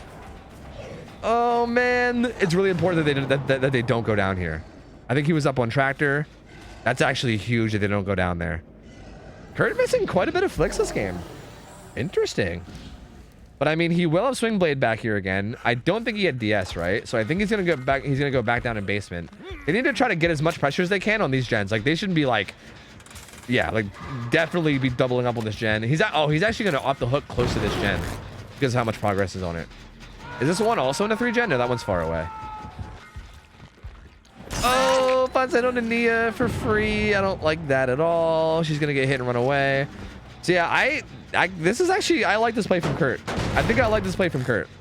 He actually chose to hook the survivor closer to the gen that had a bunch of progress rather than basement, because this basically does the same thing, right? Like he can keep an eye on the hook while also pressuring the gen, and it gives him less time to do the gen, right? Like hypothetically, if they like tripled up on that gen while he was hooking in basement, they could have got a lot of progress. Obviously, we know that they didn't have all 3 survivors there, but he didn't know that, right? Good tractor tech, gets the hit on the Tyro, gets his power as well. Like there is like, I'm not like, why was Tyro okay? He hovered because of reassurance. I see why. I lie. I was gonna say if that survivor didn't have reassurance, I'm gonna be sad because I don't know why Tyro was even there, but that's why he was there, was because of reassurance. But here's the thing, like if they're gonna reassure that, they should probably get something of value out of it, right? Like maybe, like I think they're gonna reset. I think they need to pressure this gen. Maybe it's so tough though because he's in his power, right? Like I think you need to have a survivor that's like not been hooked, pressure that gen, and basically make the Oni go after them, and then pull the survivor as the Oni goes after them. I think is what needs to happen. They're actually like they're tripling up on that gen. I don't like that at all. That gen almost doesn't matter at this point in the game. Like it just doesn't matter. It looks like they're gonna let Swingblade die, which I don't like. I don't like this, to be honest with you. Like I guess maybe it's okay too. Like I guess maybe this is also fine. I don't know. It's hard to say. This could be the right or wrong play. It's really hard to say. I don't think this is a terribly incorrect play, but I feel like they could have maybe tried to save him. Like if they had one of the survivors that haven't been hooked pressure this gen and basically force him to like, you know, come worry about it. Man, he's going for some ambitious flicks though. And then pulled the survivor and then basically like give him a chance to loot, because there also was a jungle gym down there, I'm pretty sure, right? Like I think there was I think the maze town down there might have been a jungle gym. Gets the vault. He should be able to get this down right here, right? This should be it. Yep, down goes Ada. Eruption kicks in. Hits both of them. They weren't able to call it the eruption, which is unfortunate. I feel like that's a situation where I would hope through good comms you can be like, okay, guys, I'm pretty sure I'm going to go down like right now. Like, let go. Because you can avoid eruption if your comms are good enough and you know when you're about to go down. Maybe Ada just didn't recognize that she was about to go down. I'm not sure. But that eruption is going to be huge. They're not able to do anything right now, right? Like, he was able to basically carry the whole way to the basement, and he knew the whole time that they weren't able to do anything because he heard them both scream. But he knew for a fact that there was 25 seconds he had where both the other survivors couldn't do anything. He gets a free basement hook without any risk whatsoever. And yeah, now it's he's in kind of full control now. This feels like they're gonna need a miracle and or Kurt to throw really hard, which maybe is the miracle that they need. because he has 3 gens all in this corner near Shack, and he also has a survivor in Shack. His power is currently up. This is going to be really hard. He's going to keep kicking these gens with Cloudbound Eruption, so they're going to keep progressing. And he's just going to patrol basement, and they can't. There's no way they can even attempt to get the save. Like, there's no way. Nia's pressuring this gen, and she's trying to hide. Oh, did she get that? Does he know? Oh, stealth level 100, baby. Whoa. Stealth level 100. Dragging Me Nuts goes to struggle. His power's almost out. She sees the not get found. Okay, she gets found now, but that's kind of okay. His power's gone. What do they do now? This is going to be tough. Tyro's hovering kind of for the unhook. He's sort of hanging out nearby. Oni kicked that. I feel like he needed to go when Oni kicked it. He's kind of going in now. It's a little bit late, but he's still getting it. So I still like it. It's not a straight 1-for-1. He's gonna get that hit. Dragon Me Nuts needs to make sure that they get out of here without getting body blocked, and they do. I wouldn't even do that. I wouldn't even do that. You're on death hook. I wouldn't even do that. I would just get out of there. Because now he's like right on your ass. I think that was a mistake. You shouldn't have done that for sure. You're dead. That was a big mistake. That shouldn't have happened at all. There's no need to take a hit for Tyro. Tyro hasn't even been hooked, and he was way out of there. Tyro also had overcome, so Tyro was way out of there. Like, he was gone. He was gone. He was not in any danger at all. There was no need to like stop and take a hit right there. That was bad. Like, if anything, Dragon Me Nuts was the one that was in danger. Like, Tyro was not in danger. Ada was in danger. Ada was the one that's on death hook, and also the one that was further down in basement. She was the one that needed to get the hell out of there and not be anywhere near them. So that was definitely not a great play to body block there. Very unfortunate. He gets the kill on the Ada, and I think this is going to be over now. There's enough orbs here for him to get his power, and at this point, if he downs anybody and hooks them, he can just kind of stand in front of their hook and win, essentially.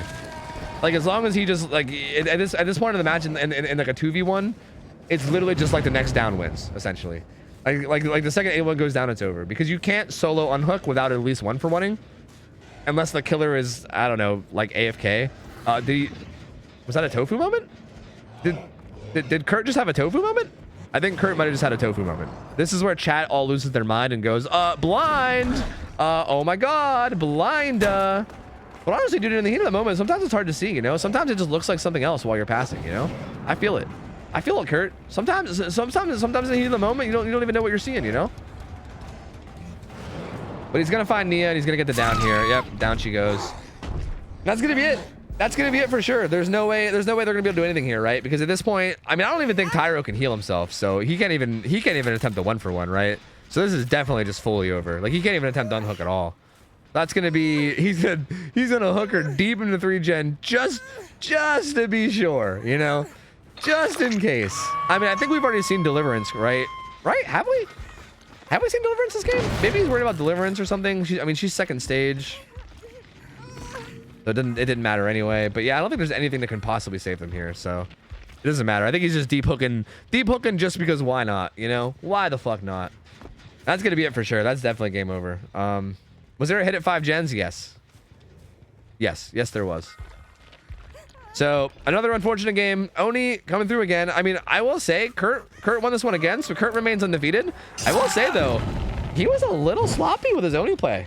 A little sloppy. I mean, obviously the survivors were more sloppy, so he had the tighter play than the survivors, but he went for some ambitious ass flicks this game. Like, this man was going for it. I don't know if he was like limit testing or what was going on, but this man was going for some fucking flicks this game. His survivor team lost before. He's undefeated as killer. There. Do I have to be that specific? He's undefeated as killer in Scrim Nights. There you go. So well played. Good try from these survivors, but that's gonna be GG. And yeah, goddamn, man. Goddamn. Sorry, not Dwight. Oni strikes back, dude. Oni is just such a menace. Oni is such a menace against these teams, dude. I don't know. I feel like we need to have like a fucking Oni boot camp where like all the teams that sign up for Scrim Nights just need to like play a million scrims against Oni, and we need to teach these motherfuckers how to play pallet safe. Because this shit just keeps happening. I don't know how. I just don't know how it keeps happening, you know? GG's. I don't think we have any undefeated survivor teams, no. Because we have a lot of undefeated killers that we would just put them against. Okay, guys, ads are gonna play.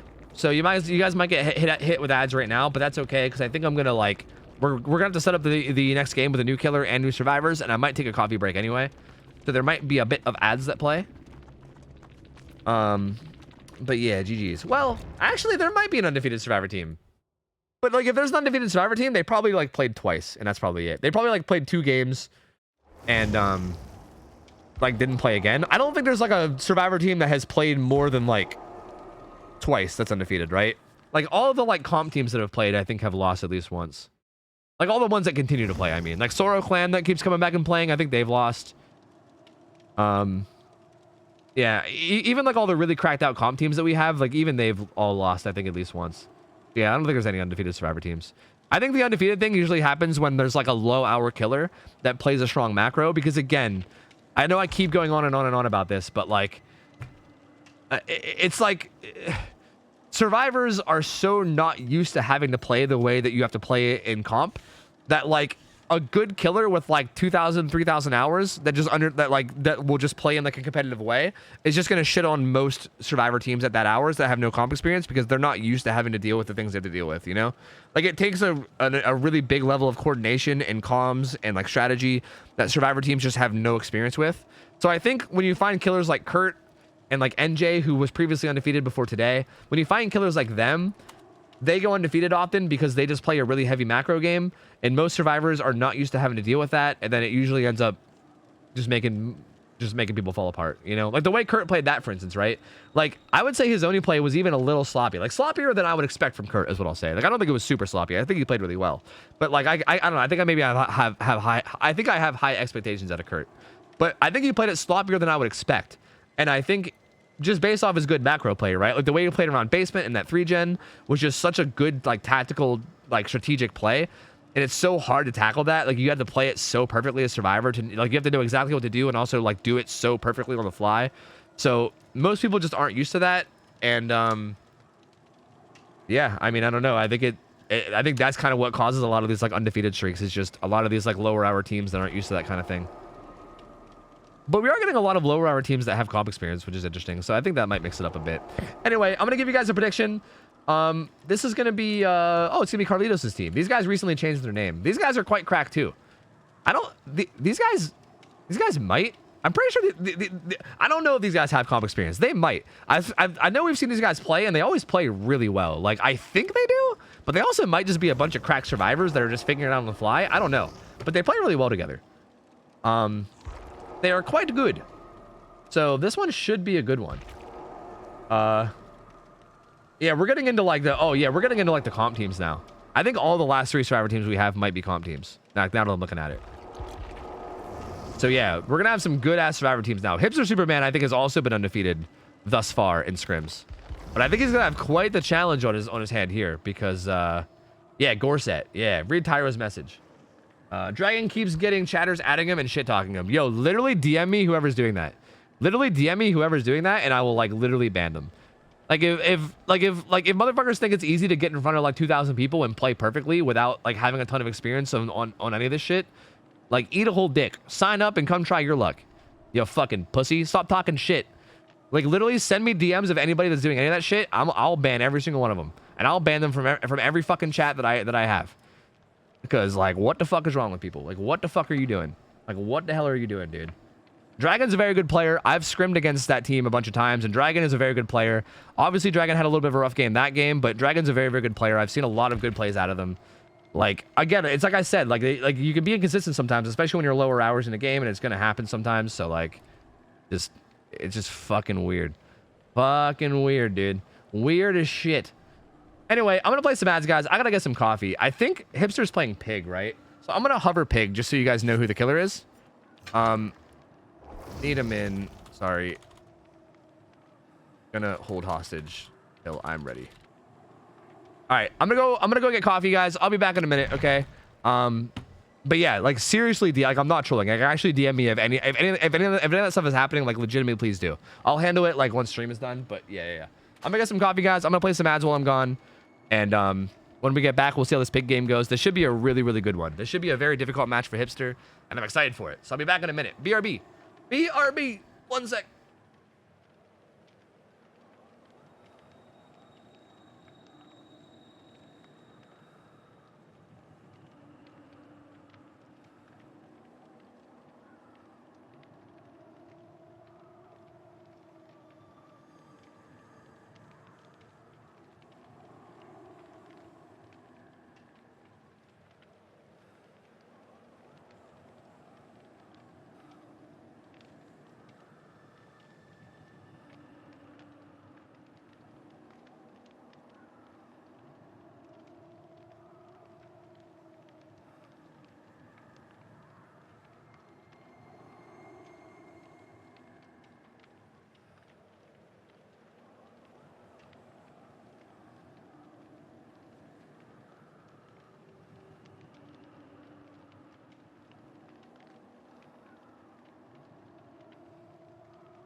Okay.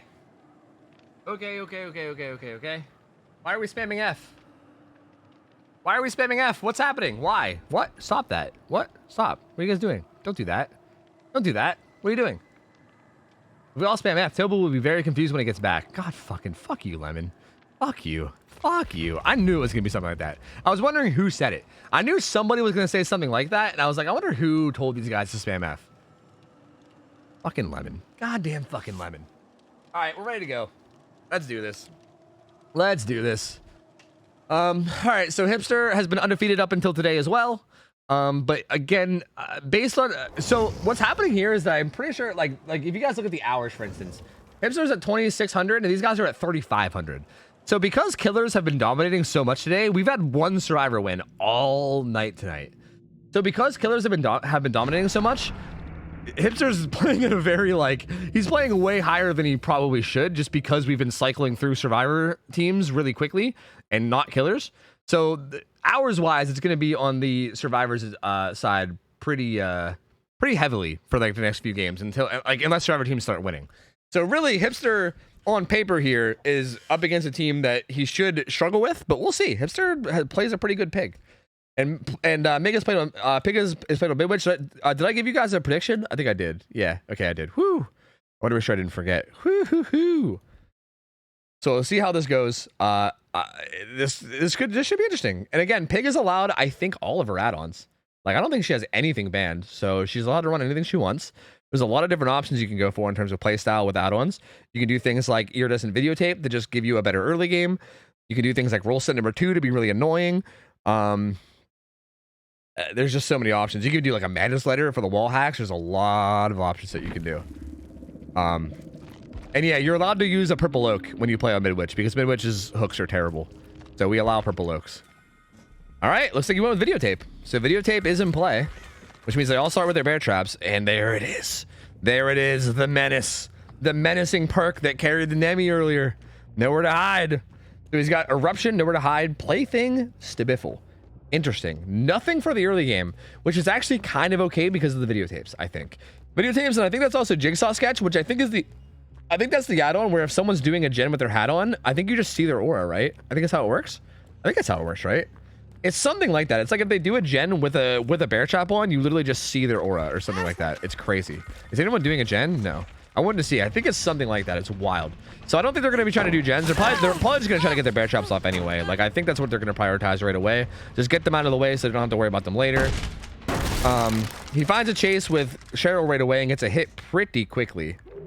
Also gets a stack of Save the Best for Last. Save the Best for Last is a really interesting perk. It will make it very hard to unhook if you get a bunch of stacks. I think they might have been... I think were they crouching right there? Dude, they were crouching right there. He just didn't check. He heard that jigsaw box, and then he looked for a second, and then he left. They were literally right there. I don't think he realized. I think he overthought it. He was like, oh, maybe this was their scratch marks leaving. They were right there. They did not leave, I'm pretty sure. Oh, he's gonna find him now. So finds Ace. Gets a hit on him too. I'm not really sure what happened with him with the Cheryl though. He kind of lost track of the Cheryl. I think he should just get it down on one of these guys. Finds Ace. Two of them got their bear traps off already. Finds Ace. He's going to be chasing him down. He'll have a paladin here that won't be too good, but he'll probably get there. He does get there. Hipster respects it, and Ace punishes it. That's really ballsy for Mace to not throw that, to be honest with you. He could dash here or bait the dash. He probably should have baited it, but actually he just goes for it. Dead Hard comes in, but it's not really needed. Funnily enough, it's probably actually good that he didn't hit him there with Dead Hard, because had he got smacked with Dead Hard there, he would have got a speed boost. So actually, weirdly enough, it was actually bad that he didn't land that bad for the survivor that the Dead Hard didn't get land. So he's gonna get down and hooked. That's gonna be the first hook on him. Two different survivors on different gens at about 60-70%. Cheryl's underneath. Oh, she's in a really bad spot. Yeah, she's dead.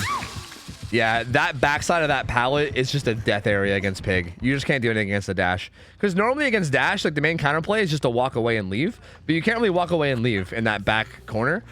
So Hipster recognizing that gets the down and then also manages to come back up. This is really good for him. He should just patrol this. I think he should literally just camp this hook, even, honestly. Just put pressure on this hook, I think. This is really, really good. Nia's gonna finish his gen. David reassurances the hooked survivor from down below. Maybe once he recognizes that reassurance, maybe he can just go hook Cheryl. But yeah, I do like this. It puts a lot of pressure on them because they have half their team doing nothing right now, right? Like one survivor sitting on a hook, another survivor sitting on the ground. Half their team is doing nothing. Cheryl's gonna get hooked. They might unhook upstairs. They're taking a while to do it. He might. They actually didn't unhook upstairs. So now he can kind of just chill near both of them. And then whoever gets unhooked, he can start to tunnel out. So this is actually huge. Nia actually didn't finish the gen. She left at 99. So that's interesting. Pig's hanging out. I mean, they're both hooked so close. Ace gets pulled before struggle, so that's good. He's gonna get a dash hit on David. He doesn't want to. He doesn't want to get him with normal hit because he doesn't want to lose access to Biffle.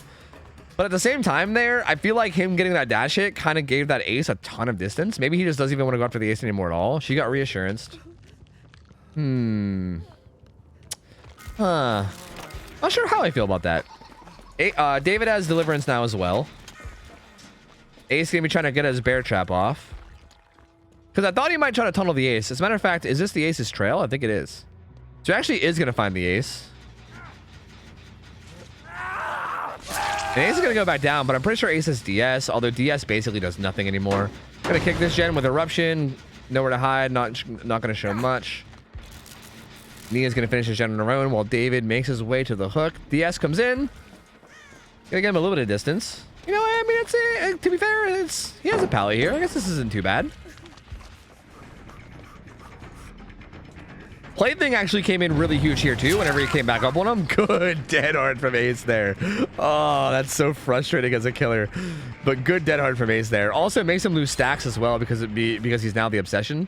So he loses a bunch of Stimiful stacks. They get 2 different gens done. So far, pretty good. The Cheryl got unhooked. Her hat's currently active. She got to take that off, but that shouldn't really be a danger. I know she checked at least a box or 2 before this, so she shouldn't really be in any major danger of dying. Hipster kind of pressuring that with a crouch, but not quite. Just going to uncrouch and go after him. He should go down here. He shouldn't really have anything to use. So down he goes. That'll be a second hook. Eruption goes off. 2 gens done, though. Not a bad spot for either side. I'd say the game's pretty even right about now. They have almost all their bear traps off. Like, Cheryl still has to get hers off. And she's also hit by Plaything, so she has to be a little bit careful too, right? Like, they need to be really strong on the comms of saying where the killer is. Because she needs to make sure she doesn't get randomly caught out, taking off her bear trap. This unhook came in really... I don't like that. I hate that. I hate that. I hate that. I hate that. I hate that. He's going to turn and go after Ace now, like, really, really quickly. I kind of hate how fast that unhook came in. I didn't like that at all, to be honest with you. They have reassurance that they could use, like, from underneath the floor and stuff on this map. I think they should have let David reassurance him, and they should have just, like, maybe pressured the map more, maybe took time to reset. This is kind of expediting the killing process. This Ace is just gonna die even faster now. Hipster might just bloodlust this, because why not? It literally doesn't matter. It's just you just gotta get this hit on Ace, and then he dies.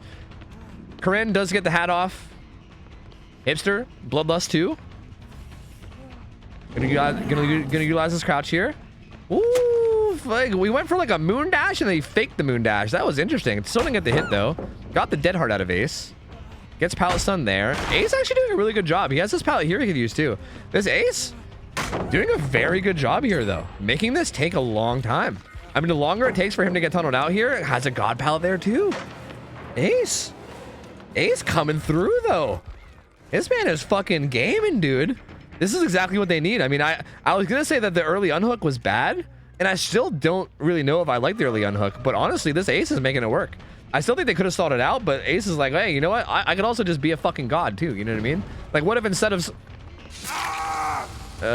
gets it down on the David there, puts a bear trap on him? Are you just gonna let the Ace go? Okay, he's gonna opt to let the Ace go. I think the reason why is because Ace has to get his bear trap off. So I think what he's gonna do is he's just gonna hook this David for pressure, and then he's gonna look for the Ace around the boxes, I think. Which I don't know how I feel about. David has deliverance, so he's gonna pull himself off on his own. He doesn't really need teammates, which means this Nia can finish his gen. Cheryl was working on a gen, but it got hit by Eruption. He also has nowhere to hide to try to find him as well. But I think he needs to find this Ace. This Ace is trying to... so again, I think this is really important, because if you notice, the Ace was just sitting somewhere safe and he wasn't moving. And I think now that the Cheryl's in chase, they're probably calming this, and that's why he started moving around now. And this is why I always talk about how calms are so important. This is why, like, against stealth killers, like we were talking earlier about the Ghostface games and stuff, this kind of stuff is so important. Like, notice that he didn't immediately go for his bear trap because he was waiting to figure out where the pig was, and he wanted that to be confirmed before he did anything, which is really smart. So it's really, really good play for these guys. Really, really safe, smart play. And I think they're in great position to win now. Like, they're in great position to win. Ace is not dead. David just pulled himself off the hook, and he can get his bear trap off whenever he wants. We only have 1 gen left, only 4 hook stages. And there's no endgame perks either. There's no Noah, there's no way out. There's nothing in the endgame to help him out. So he can't really try to fall back on any kind of endgame play. He really needs to just like win it now, you know? This Nia has a god palette. She's just gonna use it, get the stun and get out. We're curious all about gen progress. They're doubling up on a gen with Prove Thyself. This Ace is on death hook and injured though, so they gotta be careful. But again, as long as their comms are good, right? Which like she has lucky break. Oh, she got found now. As long as their comms are good, which I'm assuming they are, right? The Nia is just going to be like, yeah, I'm getting chased. Like, you're good, you know? I mean, Ace even did a little scan with Blood Amber real quick just to make sure everything's fine, and it is. But yeah, I mean, as long as their comms are good, they should know that the killer is not in any danger, so they could just slam out that gem, but they're opting to heal instead. He's looking... Oh, okay, he hurt Ace, or he hurt David, so he's going to down him. Oh, this is okay, because this is the second hook on David, but I just don't know, like, is this enough? Like, he needs to stop the gens, though. Like, he needs to get to the gens, like, put, like get some eruption on them, you know? They get the heal on Ace. They're both doubling up on this gen. Hipster needs to get here. He needs to get to that gen. He's gonna get there. He's gonna get there. He's got to put eruption down on that and pressure it. I think them healing there maybe was a little questionable, considering that they knew where he was. I honestly don't know if I like that. Like, I think normally against a stealth killer, I think resetting is almost always good. But with them having proved thyself, and with that being the last gen, and also with them knowing that the killer was like knowing exactly where the killer was, I feel like they should have just... I think they should have just banged out that gen. I don't think they should have actually done what they did there. Like, healing was probably actually the wrong move there.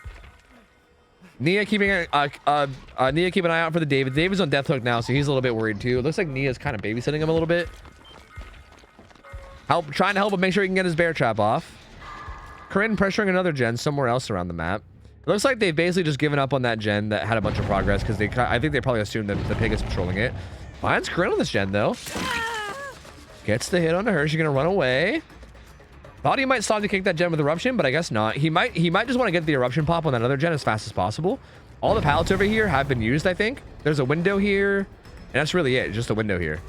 So I think he's just trying to get eruption to go off as fast as possible, which is probably a good play. But down she goes. There's eruption. Ace gets hit by it. So he can't do anything now. Well, he's providing a prove thyself buff to Nia is what he's doing. So that's his contribution. He's making her bar yellow, which honestly, it's going to be close. She doesn't get it. I don't think she gets it. Oh, wait a minute. David shows up. But David goes down. Save the best for last two. This is fucking close. He has Unbreakable though, which is huge. Corinne gets unhooked. They're actually gonna win this. I think this Unbreakable is gonna be so huge. Oh, he's actually gonna get hooked. Never mind, he's gonna die. Okay, never mind. Unbreakable is not gonna come into play. But that also, him taking the time to hook him might mean that they get this gate open. Is that really the closest hook? He's gonna carry him outside. Is that really the closest hook? Oh, that's so unfortunate. Well, these two are here. If he gets the Nia, he's on the side with Nia. Hypothetically, if he can kill this Nia before she gets out, I don't think he can. He has 5 stacks of Stabiffle. I don't think it's enough. She has Overcome, doesn't she? Yeah, she's out. She's out. He needed to kill and hook this Nia in order to win. It was so close. If he got a hook on that Nia, he probably... I don't even know. Even then, he might not have gotten it, but he probably would have because of Stabiffle. That was so close. Literally, that Nia goes down there and he wins. Like, it's literally that close. Because if he hooks that Nia, he had like 5-6 stacks of Stabiffle. Them unhooking would have been like nearly impossible with all those Stabiffle stacks. That was like literally just that Nia going down close away from him winning. That was so close. So close. Well played from the Survivor team. Gorset coming through. That was really well played from these guys. Again, the really safe play is the kind of stuff that I love to see. And that's the kind of stuff that I really want to like... I really want people that like watch this to like, especially if you guys are playing in scrims, like kind of like pay attention to this stuff and try to implement it as best you can, right? In situations like this, like I thought that was amazing how like the Ace was on death hook with a helmet on, and he just sat at a pallet and didn't fucking move. He sat at a pallet where he knew he was safe, and he just did not move until he knew for a fact where the pig was, and then he went and took his bear trap off, and they like played really safe and smart. I actually think they might have even played a little bit too safe with them healing by that gen, because I think they could have just slammed it out whenever he was chasing I can't remember who was chasing Nia, I think. But honestly, it ended up working out in the end anyway. Like, even their safe play ended up being fine because they still ended up pulling it through.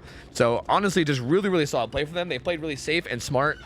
And, man, they just played so well. They played so well, dude. Like, all four of them just played really, really well together. I don't think the Nia went down a single time all game, so cracked gamer. They all looped really good. I mean, Hipster put up a really good try, too.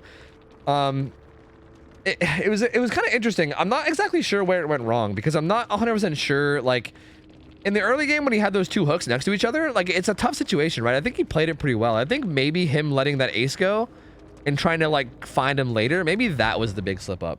Like, he kind of committed to that ace, and that ace did a really good job. I think that ace, too. The ace in particular, whenever he got off the second hook and he was on death hook and he was, like, getting chased, he played so well in chase.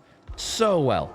Like, if he would have went down in that chase early, like, if he had not looped him, like, basically perfectly there, that would have been potentially GG. But the fact that he looped so well and bought so much time to the point where literally Hipster, like, left the chase, ended up making that super clutch. Like, that was so clutch. So, well played from Ace. I think Hipster probably should have just stayed committed to him. I think he was about to down him, too. Because Ace was about to drop down and try to use the pallet down below, but I'm pretty sure he would have got a hit on the drop down. So I think he actually was about to down him. Like, he dropped the chase at the worst time. I think that was probably the biggest throw of the match, if I had to say. Was him just not committing to that ace. I think I understood why. I think he just figured he would sneak up on him later with plaything, but I think their comms were just too good, and their awareness and their positioning was just too good, and it ended up not coming through. So good try from Hipster. It was a good game, man. I loved watching it. That was a great game. That was a super close one. Again, all the matches today have been like, I should say not all the matches, but the majority of the matches today have been super close.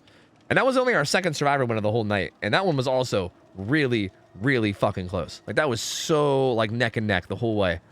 So GG. We have Tilt now. Batoka boy. Tilt. We've seen him play on a few different Survivor teams. He plays on Team Meg now. He plays on Team Burn the Weebs. We've seen him play Survivor a bunch. Have we seen him play Killer at all? I'm not sure. I'm not sure if we've seen him play Killer at all yet. Maybe, but maybe not. Let me pay out that last one. Here you go. Bam, bam, bam. I'm not sure if we've seen him play Killer yet, but he's playing Blight. Around 2,000 hours. So assuming he's a cracked ass Blight. His Blight is cracked. We're gonna love it. Okay, well, Craster is hyping up his Blight, so I don't have any information on Tilt's Blight. I've never seen him play Blight. Craster is insisting that he's cracked. So I'll just believe him. Oh, Blight is now played on Suffocation Pit, but also Blight has more restrictions. I feel like he probably knows, right? Bump.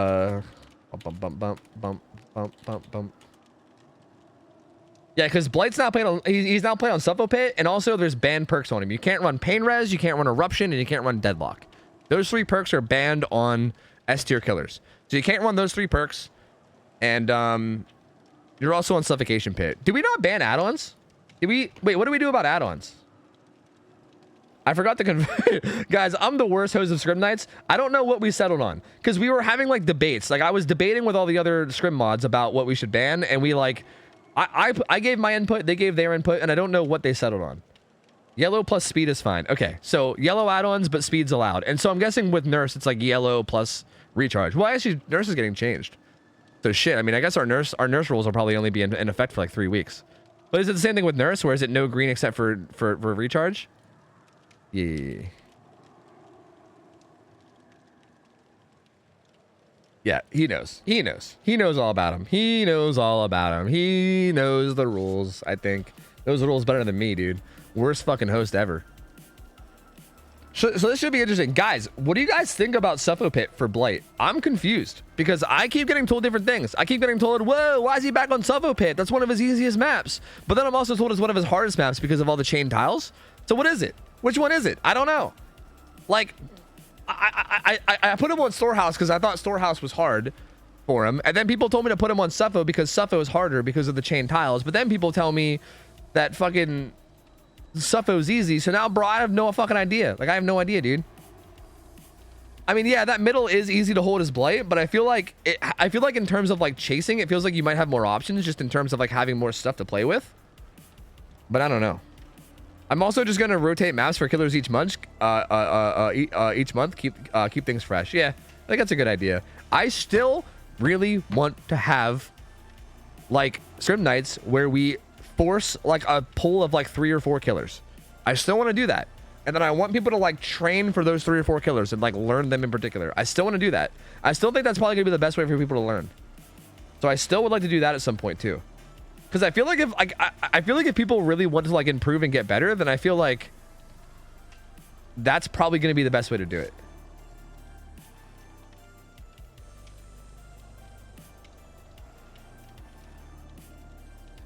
Would New Eerie be good for Blight? I don't know. I barely played on it. The PTB was kind of whack, so I don't know.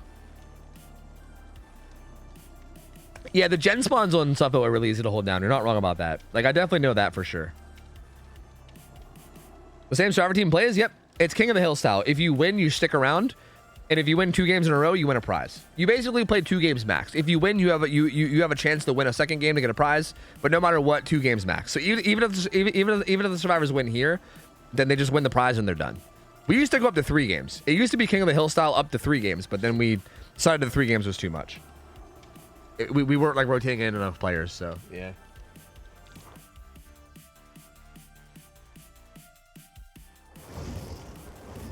It'll let us listen to more suggestions and feedback and questions without heavy commitment. That's true. Like if we can just try stuff and then if it ends up being bad, then we can just take note of it and then, you know, be like, hey, we tried that, you know? Yeah, maybe a 6-shot ocelot. That might be a good idea. That might be a really good idea. Man, I have some interesting ideas. Oh, I have some interesting ideas. I need to flesh out an idea I have in my head. Guys, remind me after this about this conversation that we just had, and I'll give you guys the idea that's in my head because I think it's really, really good. But it's too much right now because the game's about to start. I don't need a survivor already. Wait, what'd they do? All right, I'm ending submissions. What did they do? Did they forget offering? Uh-oh.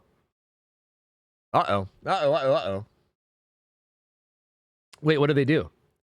No shack map? Oh, did they not bring the shack offering? Or the hatch offering? Uh-oh. Do you know your grandparents? But no. No, bruh Miller. No. I've never met anyone in my family ever. I was born in a laboratory. I don't think I have grandparents.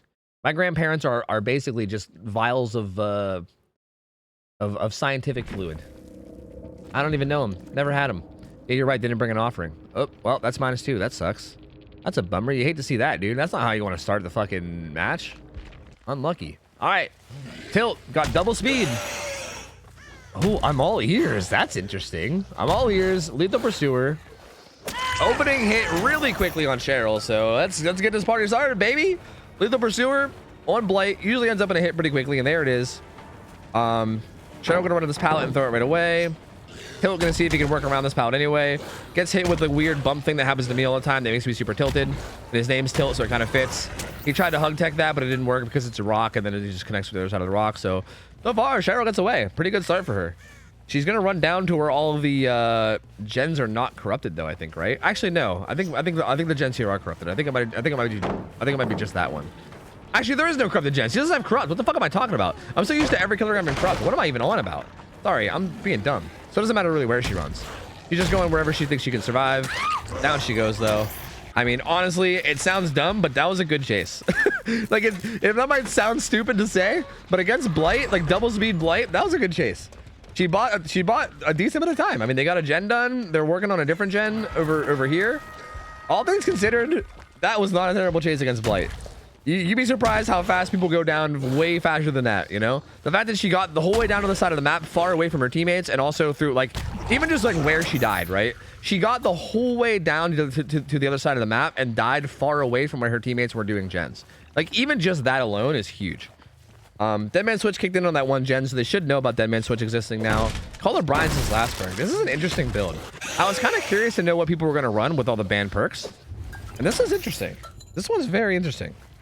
No endgame perk. I mean, like, we still allow no ed and no way out on Blight, so I thought we would see one of those. Interesting that we're not.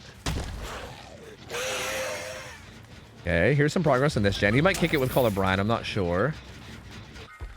Yeah, win condition is now 8 hooks, I think, right? I'm pretty sure win condition is 8 hooks now, if I'm not mistaken. He gets reassurance, but then also just unhooks right away. Off the record on Cheryl, so she'll be able to eat another hit for free no matter what. So she's gonna get chased. Call of Brine exploding on that gen. Oh. There's the off the record hit, but he has all 5 stacks, so he's gonna be able to run right after. Oh, and down she goes. That's gonna be her second hook. All right, let's see what they can do in terms of gen progress. They're gonna get the gen done on the logs. Where's the last survivor? Nia's gonna get gen done on the hill, so it's gonna be like 2 more gens done. They're gonna be down to 2 gens left by the time this hook comes in. So again, good progress so far. That's gonna be Cheryl's second hook. So far though, not bad. Like gen progress, not bad. It feels like literally just having deadlock out of the way has already made such a big difference.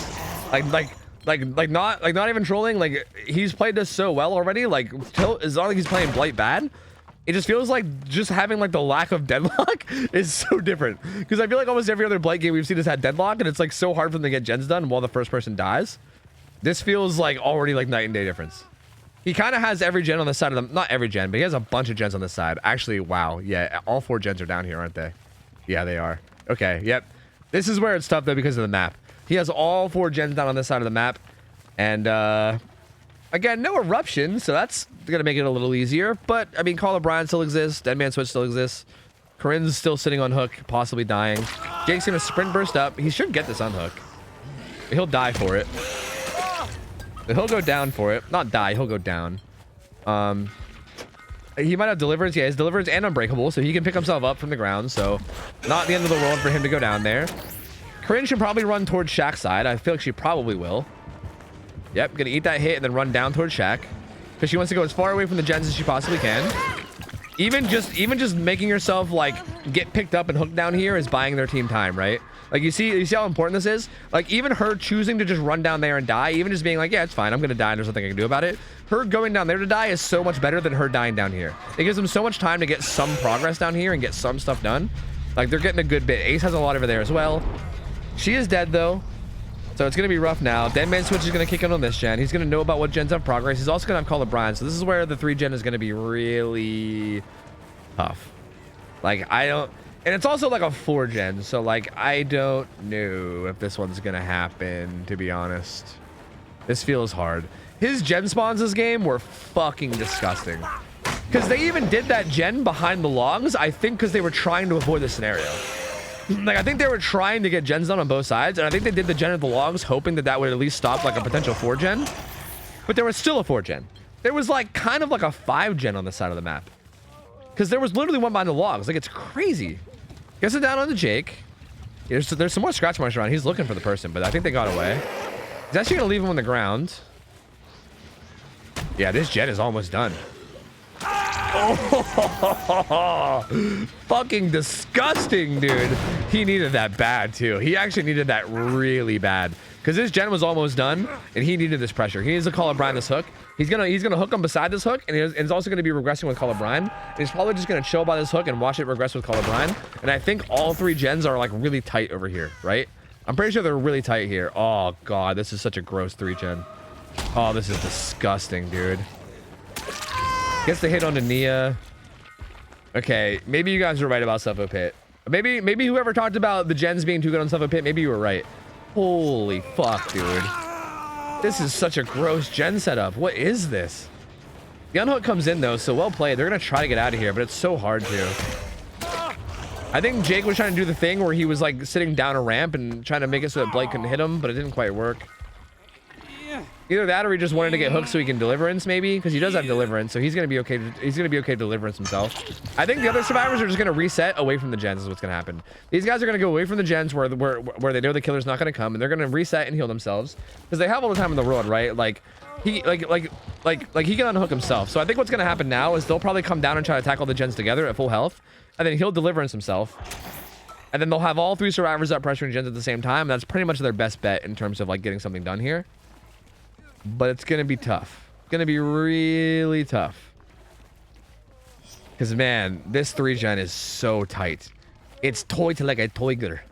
toy to like a toy gooder. It's so close and toit. Close and toit. Like, I don't, bro, like, the furthest, like, that deep gen, and then, like, what? That, like, they're not even that far away. That one on the hill one. Especially for a killer like Blight. Alright, let's see. So, Ace is trying to sneak his way down to the deep gen, and then Nia's pressuring the close hill gen. So, they're trying to pressure both gens, right? Ace is trying to sneak down there without getting seen. So, he's trying to very carefully shimmy his way down, but he might have got seen. He did get seen. He's gonna deliverance. He's gonna deliverance himself right now. There he goes. Jake is fine. Nia is working on the gen. Ace dead hard. It's good dead hard. He's gonna get down towards Shaq's side of the map, and they all have to disperse. They all have to disperse. But he might just go after Jake. Oh, the fucking flick. Yeah, this feels... Dude, this 3-gen is just so gross. Oh, it's so gross. Like, I feel like the fact that you just have this 3-gen and a 3v1 at this point in the game just feels like it might be unwinnable, maybe. I mean, they did manage to get hooked away from the 3-gen, so, like, that's kind of okay, but still. Deadman switch blocking that, so he has some time to play around with now. Call of Brian still in play, too. Good juke from the Nia there. Avoids the flick. So she'll get some distance. She'll be able to vault this window. Gets hit. I think she has to overcome, so I think she's going to get a lot of distance, perhaps. Gonna run to the opposite side of this side of the map. Gonna maybe try to not die, but I think she's probably gonna die. Oh, no. Actually does manage to get away. Good play. Tilt full sent it. Wasn't quite able to get it in time. Throws that pallet. Gonna vault that window. Dude, this Nia doing a really good job so far. Like, she's still gonna die, though, right? She's on a timer, but she's doing a really good job. Breaks that pallet. She's dead now. She's dead now for sure. So, down she goes. Teammates were both resetting across the map. And again, this is kind of the issue, right? Like, even if you have a good chase like that was a great chase, right? Like, what more can you ask for out of a chase? But the problem is that, like, again, there's so much pressure that they spent the whole time of that chase just healing themselves and resetting. You know what I mean? And then bam, like, that progressive resetting is reset now. You reset the reset. So, like, dude, it's just so tough. It's so tough, dude. It's so tough when you get to the stage of the game. We'll see if they can do it. I don't want to say that it's over. I feel like I probably call, I think I do that too much, where I call a game and I'm like, oh, this is over. I feel like I do that too much, but also we'll just say it's like 90-10, you know, maybe 95-5 over. Like, these guys can still pull out something crazy.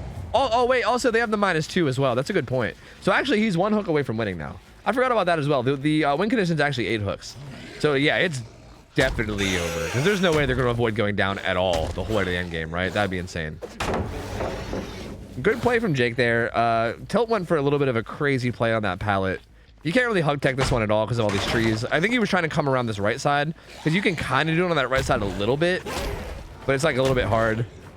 Oh, that was really awkward, but Jake ends up getting hit, and he also gets stuck on the wall, and then Jake's gonna die, and then he's gonna be actually dead. Like, he's gonna be full dead, and on top of that, that's going to be the win condition hook, which is a shame because they're actually going to finish that gen. Like, they're going to finish that gen, so this is actually a shame.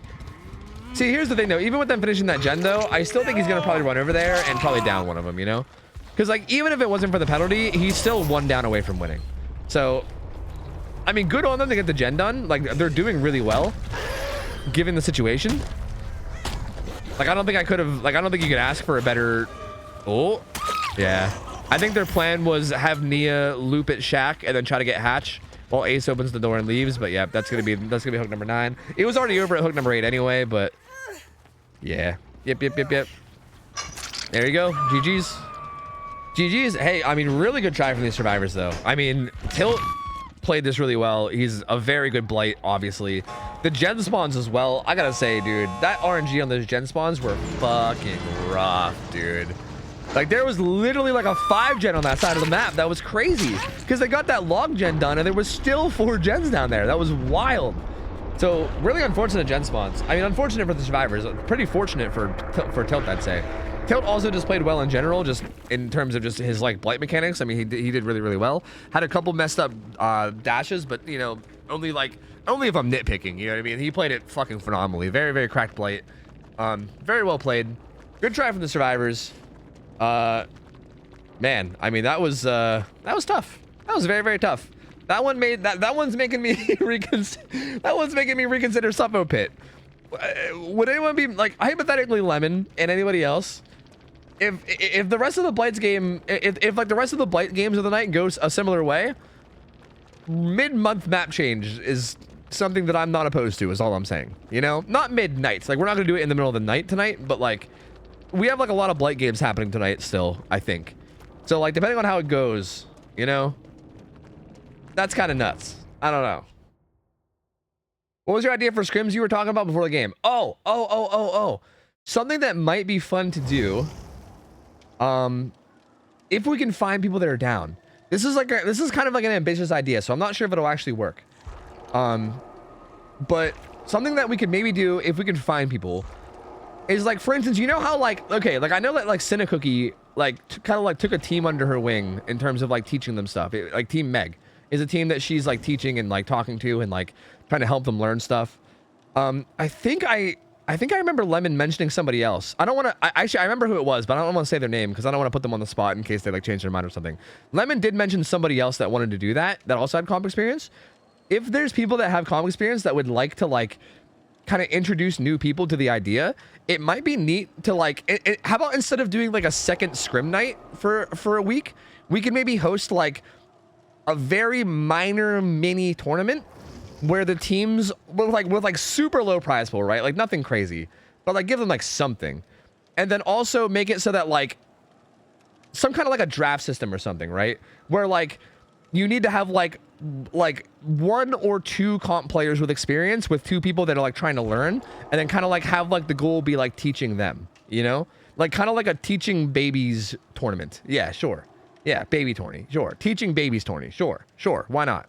Kind of like a coaching, like introducing new players thing, because I think that'd be great. And especially if we made it, especially if we locked in each tourney to like 4 killers for each tourney. Like if we're like, okay, this killer, it's going to be only these 4 killers, right? Like maybe we even just tell each group what they're playing. Like each round, like first round is this killer, second round is this killer, third round is this killer. That way, like throughout the week, they can train for those exact killers and really learn the ins and outs of those killers. And then we can have like a day where there's just like a really mini prize pool or something. Like nothing crazy, but just like something little. And because I think that would do a lot more for people learning than this does, right? Like, don't get me wrong, I think this is good for learning and all, but I feel like it would be a lot better to like really hard focus on 1, 2, or 3 killers, right? So like, because like for instance, if you're trying to prepare for scrim nights, like what we currently have, you don't really focus on one thing. Like if you want to practice for this, you don't know what you're going against every Friday, right? Like you have no idea. Like you might be going against a Blight, you might be going against a Pinhead, you might be going against an Oni, you might be going against an Onryo. Like there's like a list of like what, like 30 killers that you could be going against. So like you don't really know what to prepare for. You're just kind of preparing in general. But like if we told people like, hey, the killers are going to be like Wraith, Plague, and fucking Nurse, right? Then you can know to train for those 3 killers, right? You can train specifically for those 3 killers. You can learn the ins and outs of those killers. You can learn the map that they're playing on. Like you can focus on a thing in particular to learn. And also if you have experienced people to help teach you, that would also be a good benefit too. So I think it's a good idea. I would like to do it. We would need to find people in the comp scene that would be willing to teach people that are also willing to be patient.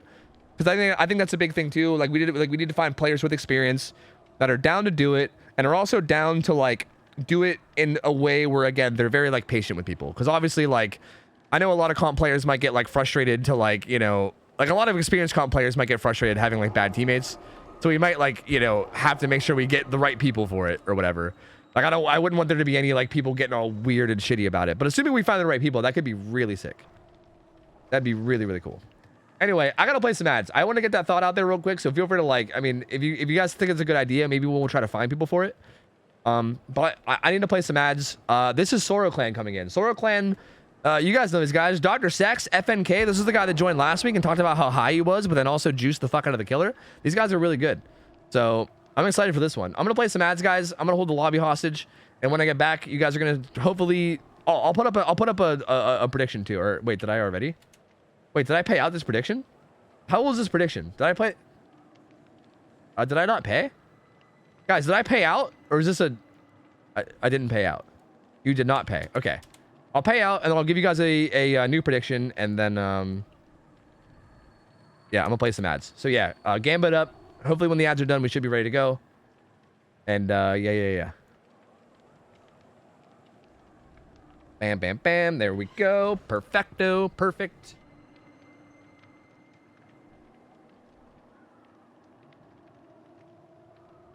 Just cancel it. Smile. Yeah, somebody bet on the survivors, huh? Someone bet on the survivors. Salvo Pit is good for Blight, but that 5 gen is just really unlucky for us. Yeah. Yeah, is that what it was, Haunt? Because, yeah, that 5 gen was fucking rough, dude. Like, the gens on that last map were nuts. Like, that was such rough RNG, man. I'm wondering, like, had that 5 gen not spawned, I wonder how that game would have went. Because, again, they even made it a point to, like, tackle that behind the logs gen early. I think, like, with the intention of trying to break up the gens down on that side of the map. And then they did another gen on that side of the map, too. And then they were still 3 gen. Like, there was just so many down there. There was just so many down there. Like, it was just nuts. So, yeah, again, the killer is Blight again. It's the same Blight from last game. And it's Sora Clan. These guys are fucking juicers. We've seen these guys play last week against Array. They actually, these guys almost beat Array. These guys they were very close to beating Array last week. It was almost Array's first loss. The final boss of Scrim Knight almost got toppled by these guys. It was like one Eruption proc away, I think. But Eruption's banned now, so yeah, who knows what's possible anymore, you know? I don't know. Oh, is it Soracore's birthday? Wait, where is he? Did he change his name? Or is he just not in here? Hey, happy birthday to Soracore then, if it actually is his birthday. Always bet on Dr. Sex. That's a PhD in fuck. Yeah, true. His internet's down. Oh, pain. That sucks. Are the Survivor teams Survivor Friends or solo? They're a team. They're not. They're neither. Sure. I guess Survivor Friends. Sure. It's a team of players that sign up together. Yes. There's no way solo players would be playing in competitive matches. That would be silly. I don't want to spoil too much, but we're gonna have some stat coaches. It'll be great. Wait, have you been like reaching out to people or something? Like, is this already something that you guys were like working on already behind the scenes or something? Also, I don't have music. Sorry, let me play some music while we're waiting. It should be ready up soon, though. I think we should be ready to go very soon. It's my birthday, too. Yo, Crackdown, happy birthday, man. Hope you're having a good day, dude. Her internet's down. Oh, her internet's down then. There you go. Did you run ads? Yes, ads are good. We got 38 minutes. As long as this game doesn't take more than 38 minutes, I think we're good. I reached out to XQC. The Cal himself will be coaching me. Let's go, dude. XQ Cal coaching. Let's go. I called XQC Cal the first time I saw his name. I'll be honest with you guys. Level 1 human. Thank you for the resub, by the way. 16 months. Sekral, thank you for the 15 months. Rar, thank you for the raid. I think I've been missing a lot of subs. Joey Mac, thank you for the sub. Barracuda, thank you for the primer. Fingersmith, thank you for the resub for 28. In case I missed anybody, I'm sorry. Yeah, I saw XQC's name on like a Darwin Project tournament when he first blew up. And I didn't know who he was. They were like, oh, they're inviting a bunch of big streamers to a Darwin Project tournament. And I was like looking down the list and I was like, who is XQ Cal? Who is that? And then people had to like, they were like, Tofu, you idiot. He's like a big Overwatch streamer. And I was like, oh, okay, whatever. I definitely called him XQ Cal though before I knew who he was. 100%. It looked, just what it looked like to me, you know? I'm already talking with some crack comp players. Lemon is helping me with the forums. Okay, cool. Cool. Yeah, I mean, I don't know what you guys are working on already, coaching, but yeah, I mean, if you guys want to do like a tournament type thing, I'm definitely down with that because I think that could be a cool idea too. Okay, all right, here we go. Let's see how this goes. I'm excited for this one. These guys have played very well in the past, especially against Blight. We'll see what the, well, hopefully they don't get 5 gens. Okay, build's a little bit different this time. And by a little bit different, I mean very different. Finds FNK right away. He's rocking the Foo shirt. You love to see it. But avoids the first hit. So yeah, Corrupt Intervention instead of Lethal this time. So different kind of early game perk. Call up Brian plus Nowhere to Hide. Nowhere to Hide has come in crazy clutch in a lot of games today. These tiles are really hard to play as Blight. Yeah, they're really hard to play. You can sometimes, like with these tree spawns that are sometimes here, you can sometimes get some like crazy bump logic, but generally speaking, the filler tiles on these Macmillan maps can be really hard. You should get a hit here though. Oh no! Tilt, don't tilt. Don't tilt, tilt. Tilt, don't tilt. Don't do the thing that you're named after. Okay, you got this. He's actually leaving. This Dwight is a juicer. This Dwight is officially juicing. The man is all fucking juiced up. Oh no, he didn't get that hit either. Uh-oh. So Jen gets done before the first hit even comes in. That's crazy. Ace gets hit, finds the Dwight again. He's making his way down to the side of the map. Gets this pallet stun in. Pallet breaks. He's going to get some distance. Ooh, dude, this is a really good start for these survivors, man. This should be a hit, though. Yeah, he gets hit there. He has a pallet here, too, though. So pretty good pallet. Just pre-throws it. Again, playing safe. You love to see it. Not sure if he has Dead Hard or what exhaustion perk he has. I don't think we've seen anything out of him yet. He's very tricky. I keep losing track of him, too. Goes for an Omega flick, but he predicted it. Dude, they play against Blight so well. These motherfuckers must be like the cracked out, like, let's do 1v1s versus Blight type gamers. He does have Dead Hard. He's already exhausted, so he must have used it at some point. But 2 gens done before the first down. That's so good. I mean, we always talk about how important the first chase is. Like, again, it's something that we talk about all the time when it comes to these comp games, is how important the first chase is. And I mean, man, how that's so good. Against a Blight, 2 gens done before the first down even comes in. That's so good. Not quite able to find anything yet. The unhook comes in as well. He might try to go back and make it a point to go after Dwight, but I'm not sure. Sees the Nia there. Gets the Colorblind eruption, or sorry, the Colorblind nowhere to hide. He might actually go. He's gonna go for the Nia. Interesting. He's not gonna go back for the Dwight. Maybe he's just like, bro, fuck that Dwight. That guy's crazy, you know? But let's see. Is Nia also crazy? I kind of want to spectate these guys because I'm curious to see how they play this. He's gonna break that. Oh, he's out of here. Actually, he's gonna go back to the gen, I think. Oh, good pallet slam from the Dwight. Oh, the firecracker from the Ace too. Looks like he blinded him. He's almost surely going to be going after the Dwight here, though. He might even try to force DS. I'm not sure. Yeah, he's gonna. I think he's gonna let himself go. He could have dead hearted that, but I think he's letting himself go down to force the DS, just to get value out of DS. They have a syringe -4 penalty. Wait, really? He missed the DS?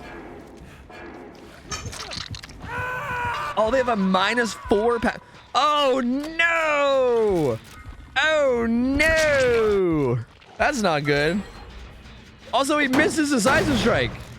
He missed his DS, dude. Oh, brother. Hey, he's just saving it for next, right? Well, actually, did he miss it or did he just not go for it? I couldn't actually tell from spectating. I was on him and I actually couldn't tell. You think he lagged? Because I don't even know if he, I'm pretty sure I think if you don't even like hit spacebar at all, I think it saves it, doesn't it? Yeah, it's still up. So actually it got saved. So he's big chilling. As long as it doesn't lag or whatever the hell happened again, as long as it doesn't happen here. Okay, all right. Decisive strike is in. The unhook came in pretty quick. The Ace is gonna try to body block and take a hit.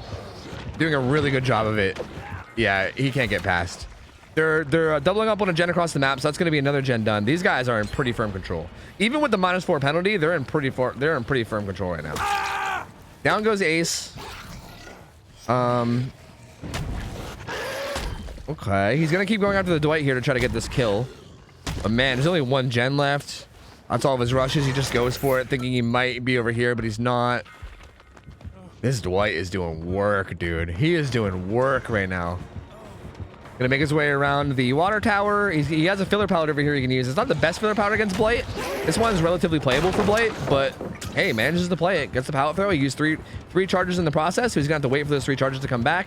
He still has Dead Hard up too if he needs it, which he'll probably use right now. Oh, dude, what the fuck, bro? This motherfucker is nuts. This guy is fucking insane. This guy is fucking insane, dude. What the fuck? I feel like on Tilt's end, Tilt's got to be in his own head about this, right? You'd think. Like, I feel for him from a killer point of view. Like, if I was playing killer in this match, I'd be probably like all in my own head over this shit. This is nuts. This Dwight is doing so well this game.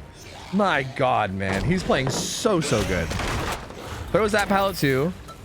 And at this point, no way out's triggered, but it's only 1 stack. So, like, that's going to be 24 seconds. 24 seconds and that's it. Gets the down on him there. Okay, Dwight goes down. Dwight's gonna die. Unbreakable's here, but he doesn't actually have it, and they have the gate open. Oh, actually, they don't have the gate open. They're opening it now. The guy does get up. I mean, hey, it's not over yet. The -4 penalty means what? 7 hooks to win? So he needs 4. Finds a hit on the Nia. 2 people are injured. I'm assuming Dr. Sex is probably opening a gate.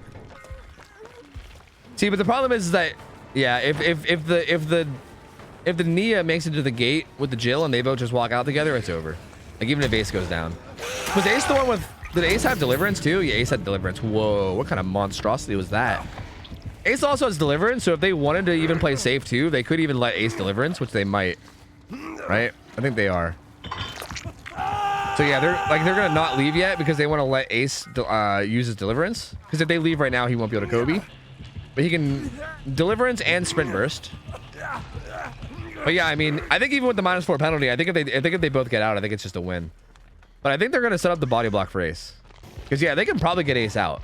Although this is kind of risky because hypothetically, if something were to happen to him, like really, if they just leave, it's over. If something crazy were to happen with them trying to save him, that's the only way that they could lose. I mean, I don't think it's gonna happen, but it could.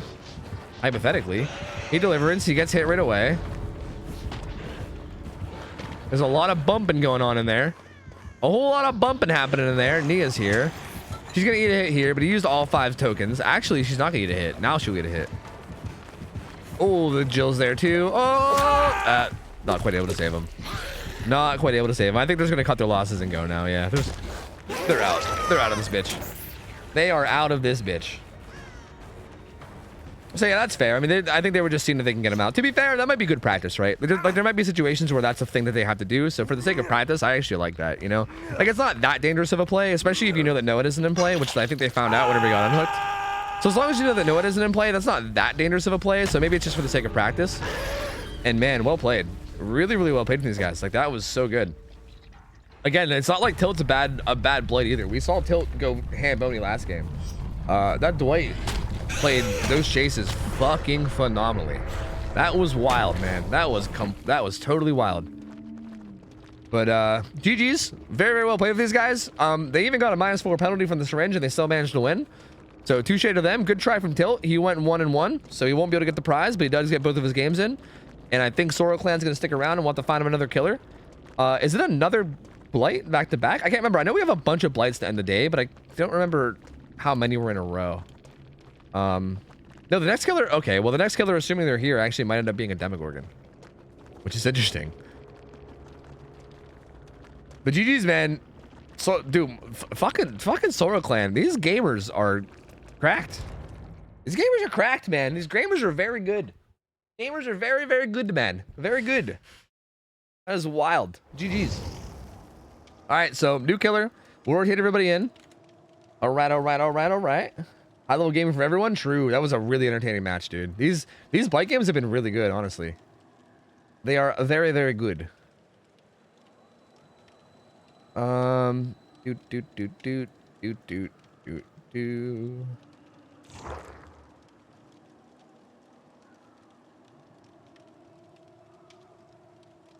Okay, it looks like, wait, who's up next? A nurse. Crumbs the nurse is up next. We're skipping to the nurse. Okay, sounds good. Honestly, that's probably for the best. Yeah, that's probably for the best. I feel like we need a nurse for these guys. Yeah, that sounds probably good. Yeah. Well, actually, the Twins player that was supposed to play today was actually Dr. Sex. So Dr. Sex can't play against his own team. So that won't work. And you know what? We need to give these fuckers a nurse. That's true. That is true. All right. Prediction. I'll choose the outcome. Here you go. Bam, bam, bam. Survivors. There you go. I fucking love nurse. See, they love nurse. There you go. See, they love nurse. They love it. They're here for it. This is Crumbs on nurse. 3,619 hours. Nurse is played on Father Campbell's Chapel, if you guys don't know. Nurse is also affected by the new balancing that we did. So Nurse cannot run Deadlock. She cannot run Eruption, and she cannot run Pain Res. So no Pain Res, no Eruption, no Deadlock. She can't run any green add-on other than Recharge. So no more range. That's also a big, big nerf. Range Nurse is fucking stupid. And we've been allowing Range Nurse this whole time. And I'm actually really glad that we got rid of it, because Range Nurse is absurd. So no more Range Nurse. Only Recharge is the only green add-on allowed, if I'm not mistaken. And again, you guys can correct me if I'm wrong. I'm pretty sure that's what they settled on. So a lot more balance changes. Should make her a lot more reasonable. Don't forget to set the map and the new balancing. And remember, no eerie add-ons for items either. True. Take off that motherfucking syringe, man. I could play twins against my own team, but they would beat my ass. Look, Numi, we're trying to balance the balancing because like a lot of the teams that play in Scrim Nights are not like comp level teams, and like in a lot of games we don't need heavy balancing. Like we're kind of needing more and more heavy balancing as we get more and more like good people that sign up, you know. And as the people that originally signed up get better too. Like it's kind of a mix of both, right? Like when this first started, it was mostly just like a bunch of people that had no idea what they were doing, kind of just running around and doing whatever the fuck they want, right? Like, I mean, our very first week had no balancing at all, I'm pretty sure. Like, we had no balancing. We just, like, let people do whatever. We were just like, here you go. Play seriously and try to win, you know? I got Adrenaline Valve banned, didn't I? Yeah, you might have. Yeah, you definitely might have. You certainly might have.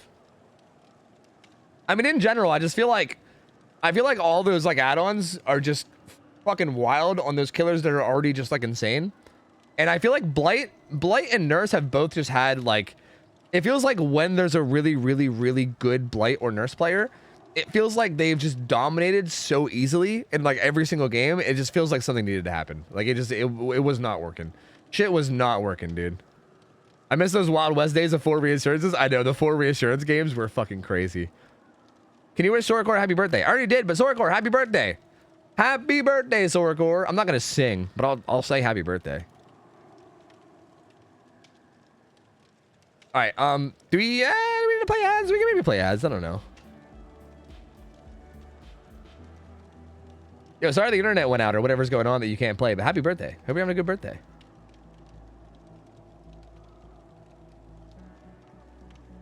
Yeah, it's tough because I'm trying to figure out the balancing in a way that makes sense. It's hard because like it's hard to balance around like high level play and also low level play at the same time. You know what I mean? Like if we balance, like for instance, it's kind of like the discussion we had where people were talking about putting Oni on Cool Tower.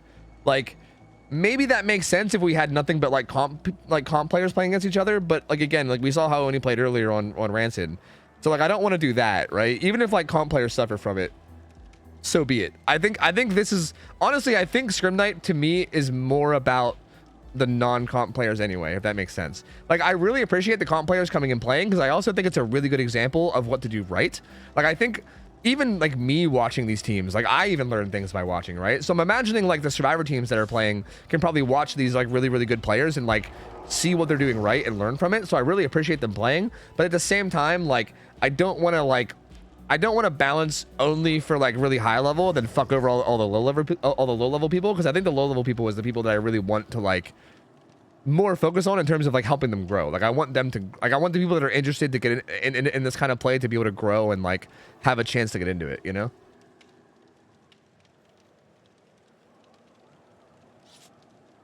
What is it? Is it Nurse? I got 22 minutes. I think we're good. I don't gotta play ads. We're chilling. We're big chilling. We're fine. Can you sing happy birthday to Soracor? Bro, I'm not singing. I ain't doing it. I'm sorry. I don't sing no more. You guys know. You guys know I don't sing no more, okay? My singing days are over. I gave up those days. Yo, Numi, thank you for hooking up Soracor with the sub. Soracor, welcome in. Thank you, Numi. Appreciate it. Poopmeister, thank you for the 13 months as well. Welcome back in, man. Thank you. Level 1 human, thank you for the 16 as well. Good to have you back, buddy. Can you rap it? Yeah. Drop me a beat. Drop me a fat beat. But you're the best singer? I don't know. I don't know about that. I'm not so sure about that. I don't know if I am or not. Hello, world. I love weed. Okay. Okay. You wouldn't even sing for KFB? I mean, maybe. Maybe not. I don't know, bro. See, now Lindy's trying to get me to sing too. See, that's the thing. If I sing for any one person, then I have to sing for everybody. That's how it works. I can't just sing for one person and nobody else. I sing for even one human being, and then suddenly I open the floodgates and I gotta start singing every day, you know? Every day I'm singing multiple times a day. Karaoke stream all of a sudden, you know what I mean? Can't go there. Yeah, I'll close Gamba. I got you. All right, this should be interesting. This should be very, very interesting. Have we seen Crumb play Nurse yet? I don't know if we've seen this Nurse player actually play Nurse. I'm just gonna assume that they're gonna be a really good Nurse, based on like the fact that we're getting up there in hours. So I'm just gonna hope that they're like a Giga Crack Nurse, and we'll see how this works. How's the scoring work? Exclamation point rules, I think will give you a thing that shows it, but generally speaking, it's just 9 hooks as a win condition. The killer gets the 9 hook stages, they win. All right, no syringe this time, so that's good. No massive penalty. Lethal Pursuer. Lethal Pursuer, Sloppy. Pop Goes the Weasel is interesting. That's an interesting one. I mean, I guess it makes sense like considering the things that we banned. But Pop Goes the Weasel is an interesting perk to see. The Pop, Colubrine, Lethal, and Sloppy. All right. Finds the opening hit on Nia pretty quickly. She's gonna run into the carnival. Maybe. Perhaps. Yes. There she goes. Whoa. I don't know what it is about like cracked ass nurses. They do that little like shimmy, the little like flail. Wait, was that a flashlight play? Oh, was it? Wait, did he just mistime it? What just happened? Wait, what happened? Did it bug out or did he mistime it? It might have bugged out. They sometimes bug out. I don't know. But it also might have been mistimed. I don't know. Oh, oversends the bug a little bit, but goes down. Unfortunate. That's going to be 2 downs pretty quickly. The unhook came in really quickly on Nia, and she's going to get out of there. That's a separate hook. So, quick down. She's going to heal herself with a med kit, too. She has a syringe, or sorry, not a syringe. She has a septic to work with as well. But these downs are happening very fast. Very, very fast. Something I've noticed is I feel like Lethal Nurse is fucking gross. Like, so gross. Like, how do you avoid not having a bad start against Lethal Nurse? Because, like, you don't. I feel like you don't. So gross. Already 2 hooks down. No gens done. They're gonna be on Shaq gen. There's also Jill sort of pressured this gen over here. The unhook came in. We'll keep an eye on the killer again. There's Dwight going around back. A little bit fast. Dude, why the little flail? Why the little flail, the little shimmy? Why do good nurses always do that? What's the deal? Is it just for style points? Or are they just like, Hwasha! Look at my style. Is that why? Down goes Dwight. So that's gonna be his second hook. Well, I think if he has DS again, he might DS. But DS against Nurse is basically like nothing. Yeah, we'll see how much this does. You ready? You ready? This is my favorite thing, is watching people DS Nurse.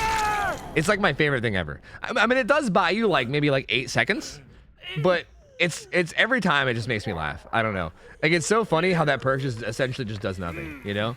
You DS and they're just like, well, anyway, so back to what we were doing. I mean, it is 8 seconds. 8 seconds is something, right? Like, that's kind of, it's like the equivalent of making your whiff a set of blinks, which honestly, in the right situation, could end up being clutch. So like, I don't hate that they're running it. I just can't help but laugh at it whenever I see it. A gen gets done. She's gonna kick the gen at main. Colubrine and Pop. Pop's gonna hit that massively. 20% of current progress on that gen's gonna do massive amount of regression. Looks like they're doing the gen at Shaq. Jill gets back on the one in main. Camaraderie triggered. So FNK is big chillin'. I think the nurse might have recognized Camaraderie. Maybe not. The unhook comes in quickly. Interesting. Oh, the firecrackers and the flashlight both didn't work, and she manages to get a chain blink. That's unfortunate. Okay. Dwight doing a good job so far. Avoids those blinks. Oh, good use of flashlight. Good shit. Good shit. So again, I explained this a few times before, but I'll try to explain it again. Good job from Dwight. Basically, if you know where a nurse is going to land, you can preemptively shine your flashlight. And if you shine a flashlight on a nurse, she literally cannot charge a blink. So what he did there was he basically denied, right here, he's doing the same thing. You can literally deny them from charging their second blink. So he's basically just predicting where she's going to go and then shining it there. But now he's dead. She's too close that she can one blink him. So it really only works if you know that she's not going to hit you with her first blink and you know where she's going to land. So it's a really solid play that you can do with a flashlight if you know what you're doing and also like know nurse well enough. It's a really good play from Dwight there. That was, again, I mean, that was about as good as you can expect, right? Against a good nurse. Like, that was very solid. He bought pretty much as much time there as you could expect him to buy. They got 3 gens done. They're working on a 4th with Prove right now. What's the gen split like though? They have, oh, the gen split's great. They have a great gen split. This is the one that they're currently working on. They might even commit and finish it. Oh, it's so close. No, Pop Goes the Weasel is gonna demolish this gen. Oh God, Pop OP. Nia gets hit. They probably are not expecting Pop, but Pop just annihilated that gen. I'd imagine if they knew the killer had Pop, they'd probably just commit to that. Jill gets hit. So Nia and Jill both get hit. That pop actually is going to be really clutch. Because that gen's going to be really difficult to get done now. It was regressing with Call of Brian, but she tapped it. She might even go back and re-kick it. Jill's going to get hooked. Nia's resetting with a med kit. Claudette's chilling across the map. She has Deliverance, so she might end up running up there and putting herself in harm's way. Then she has Deliverance Unbreakable. She can maybe afford to be the one to unhook and maybe go down. Pop goes Louise. We're going to get hit on this generator again. No. Progress. Gone. Gonge. Dedge. Oh. Oh, doesn't quite get that hit. That actually looked like it should have landed. That was a little bit weird. So Jill gets away.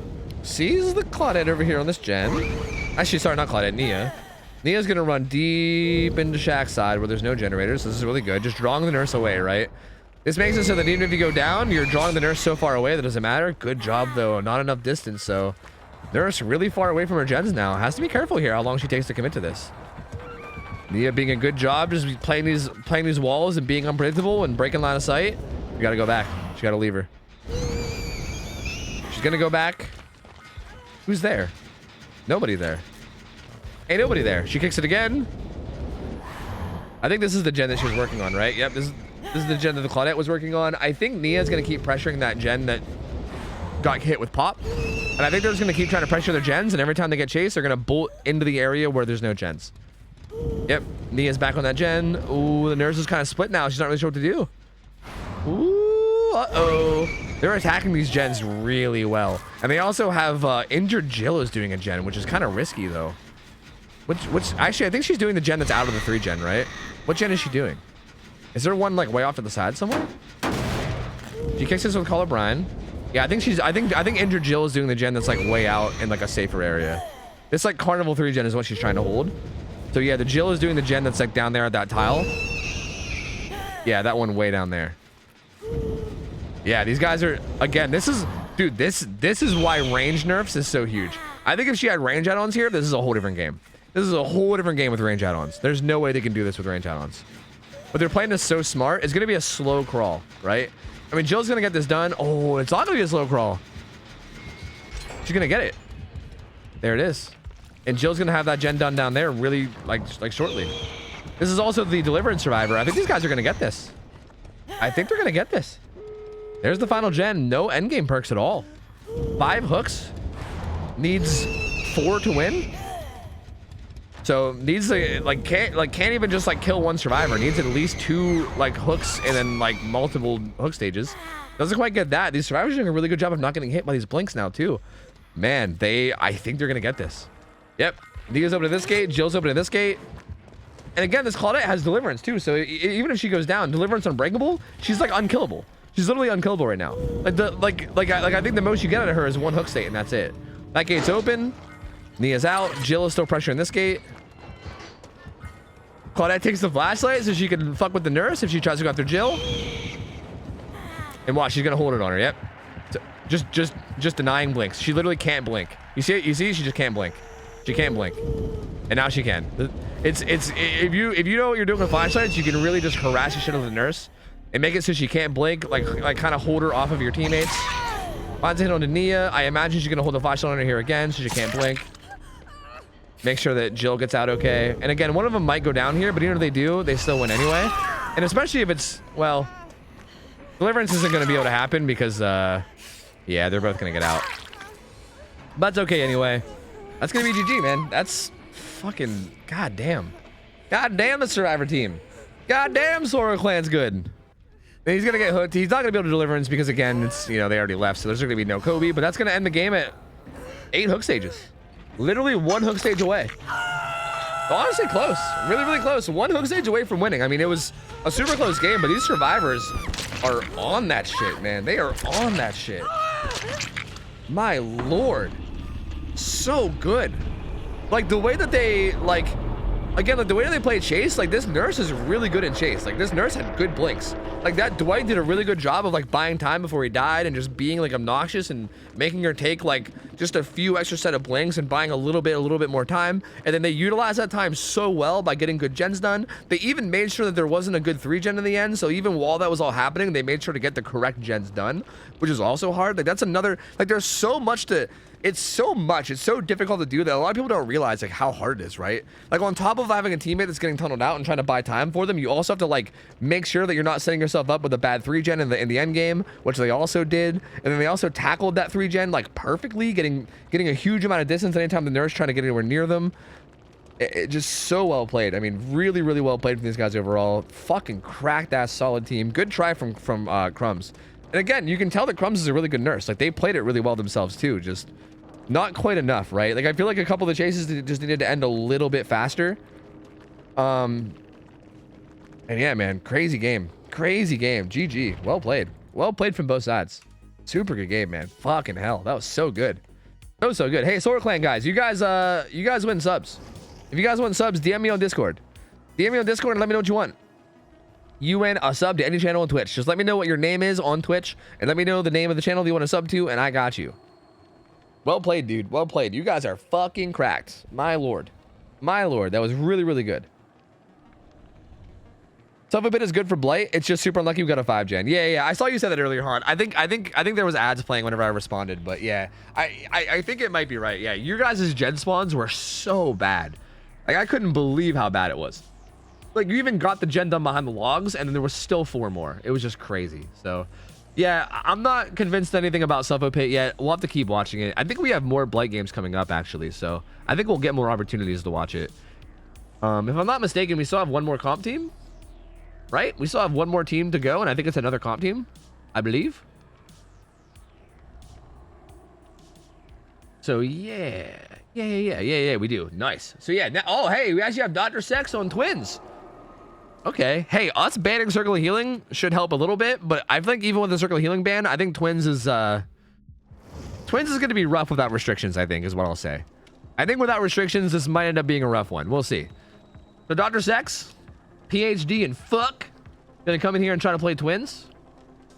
He's gonna be playing against Taco Bell DBD. These guys, you might remember these guys. They were like maybe one of the first ever teams to come play in our tournament that had comp experience. I think they actually played with Sita in like one of the first weeks. It's Apply to Forehead, Jukebox. I'm pretty sure it's like close to Team Misery, right? I casted these guys during the Community Cup. I'm pretty sure it's very close to Team Misery. Wait, I think they were Misery, right? Yeah. So these guys are really good. I mean, these guys are a really good team. We've seen these guys play quite a few times. They're very, very good. Very, very good team. And Twins is an interesting killer because Twins is like, I can't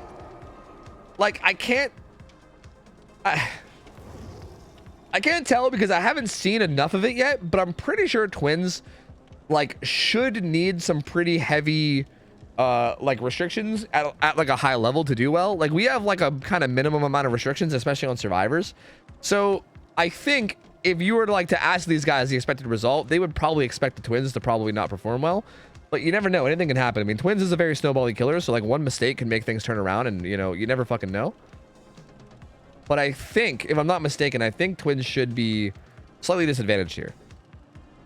I think Pharmacy could get value against Twins. Actually, maybe. What map is it again? Azrael's Dressing Place? I mean, if it was a map with more predictable chests, then definitely, but maybe. I don't know. I mean, I feel like that might be something that you would run if you had more restrictions, you know what I mean? But I don't know.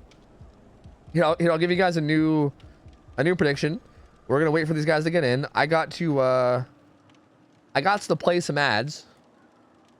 So you might get hit with ads, but I paid out the Gamba. I put out a new Gamba, so you guys can take a peek. Get your motherfucking, you know, votes in. We thought we broke the 4-gen just for it to be a 5-gen. Dude, I know. Dude, it was pain. Even watching that game, I was like in pain. I couldn't believe it. The gen spawns were so bad. They were so bad.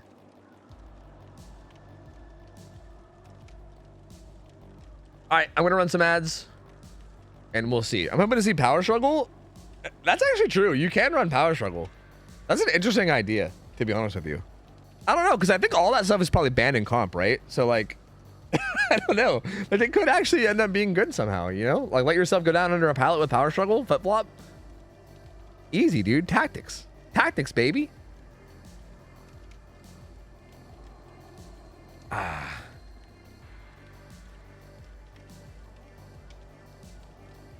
OhTofu to fuck with the ads. OhTofu to fuck with the ads. Tofu, Skirm's stream just crashed. Oh, okay. I'll go fix it up for him. I'll go, tell him I'll be over in a minute, and I'll take apart his PC and I'll figure out what's wrong. I got it. I'll fix it. I got you. I am Skirm's IT guy, so I'll handle it. You can tell this is a comp team. Are you saying that because they're taking a while? Is that why you're saying it? Yeah, I believe it. I believe it. Well, I mean, I already know they are, but like, I mean, I get the joke. I think this is our last Survivor team, by the way, and I think, if I'm not mistaken, I think we only have 2 killers left, right? Is that right? We have this twins and then a blight. Is the blight here? Because if so, if you guys want, I'm down to watch this team play against this twins and this blight, no matter what the result is, just because it's the last people of the night anyway. So, yeah, maybe we can just have these guys play both matches regardless, even if the twins wins. Just that way, like all the people that were on the end of the schedule get to play. Because again, I know this team is good too, so I think it'll be good games regardless. Yo, sorry, Q, thanks for the 1 year. Welcome back, man. Appreciate it, buddy.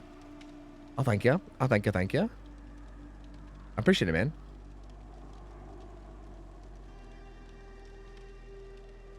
Captain's net died. He's trying to figure it out. Hey, I'll fix that one up too, dude. I'll fix up Skirm's PC. I'll fix up his net.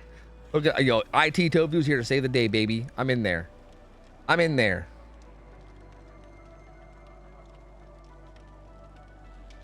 Is Twin still bugged? I don't know. Maybe? I'm not sure. I don't know, because I don't play enough twins, so I don't know. I don't really play twins in like regular games ever. I hope not, because if they get bugged in a scrim, that would suck. What's up, boob? How you doing? Water. Yeah, I'll drink some water. Twins are still bugged? Ah, fuck. Well, hopefully it doesn't happen. We'll just pray that it doesn't actually happen during the match. How about that? Well, no, the PTB was a different bug. The bug on live servers is like one where I think it's like you switch back to Charlotte and then you're like stuck staring at the ground or something. Oh, but this is important. Oh god, what now? Oh god. Yes, hell yeah. I'll spread the word. Dr. Sex is #1 Twins fan. You guys heard it here first. I'll fuck it. I'll check. I'll spread the word. I am Charlotte Deshae's #1 fan and defender. Hell yeah, dude. You guys heard it. Dr. Sex. Sipping for Charlotte Deshae's. Wrong. It's me. Uh-oh. Oh, shit, dog. Oh. Oh, fuck. Dr. Sex is real serious. Holy hell.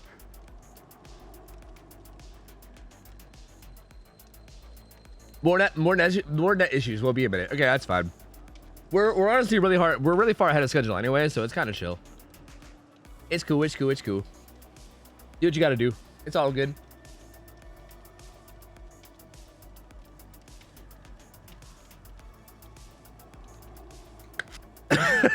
Dr. Sex is very serious. He's very serious. Someone needs to calm this man down. Someone needs to relax this guy. Someone needs to let him know that it's just pixels. Someone needs to send him that meme of the cop on SpongeBob where they're like, "Relax, son, it's just a cartoon. Relax, son, it's only a drawing." Because this he's serious. He's real serious. Taco Bell's trash? What? I mean, wait, you're talking about the food or the team? I mean, you better be talking about the food, because if you're shit talking the team, then I'll be pissed. But also, I'm kind of pissed if you're talking about the food too. I don't know. I don't know. No matter what, I'm pissed.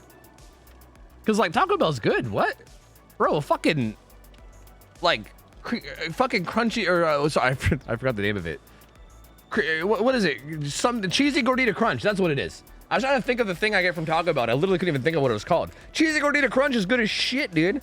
That's good as shit. I mean, I will admit that most Taco Bell is really not that great, though. I mean, you're not wrong. It's, but like, if you just want to like pay $1 and get a taco, like, it's pretty good, you know? Like for $1 taco or whatever the fuck it is, it's pretty goddamn good. Like, what the hell are you expecting? You trying to get some gourmet tacos for $1? I don't think so. But for $1, it's pretty damn good. And I would say cheesy gordita crunches especially are very good. Like those things are bomb diggity. So good. Nacho fries? I don't think I've ever had nacho fries. Or wait, you mean nacho fries is in like nacho cheese fries? Dude, I can't order stuff like that because they'll just like drown the shit in nacho cheese. and then give it to you, and then by the time you get to it, it's all like soggy. I hate that, dude. Like, I only eat stuff with nacho cheese if they give me the cheese on the side. Like, if you're not giving me the cheese on the side, I don't want it. I don't like my stuff swimming, you know?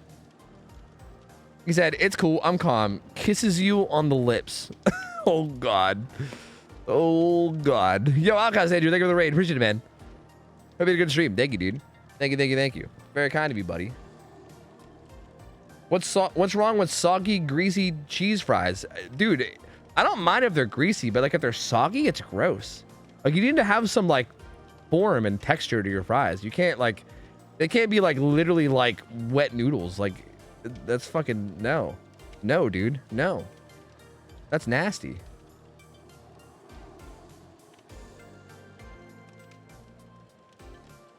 Oh, the matches. Looking forward to catching up on the VOD. Dude, we've had some really good matches today. We've had some really, really good matches today. I won't spoil anything. I'll just say, yeah, I'll just say we had good matches. Because if you're gonna go back and watch the VOD, I was gonna talk about some of them, but I probably shouldn't even. I'll just say that we had some good games. Some very good games. Nacho fries is the cheese as a dip. It's thick powder, or sorry, thick fries powdered with nacho powder and a hot nacho dip. Oh, dude, I'm getting it. Next time I go to Taco Bell, I'm getting it. That sounds good as shit. That sounds hella good. That's because they're nacho fries. Ha ha ha ha. Get it? Because it sounds like not your fries. Ha ha. Yeah. What's one of your favorite without spoiling the result? Killer of choice. Honestly, probably like maybe these last two games we saw. Blight and Nurse. There was like a Blight and Nurse game that we just saw that I thought were both really good. But honestly, like the Nemesis games earlier were really good too. Oh, I don't know. Oh, I don't know. Hard to say. I don't know if I have a favorite. We've had a lot of good games today.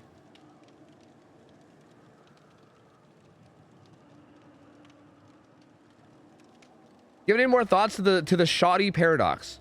Have you found out which shoddy is bad? I don't think there's an answer to it. I think that's why it's a paradox. If there was an answer to it, then I don't think it would be a paradox. You know?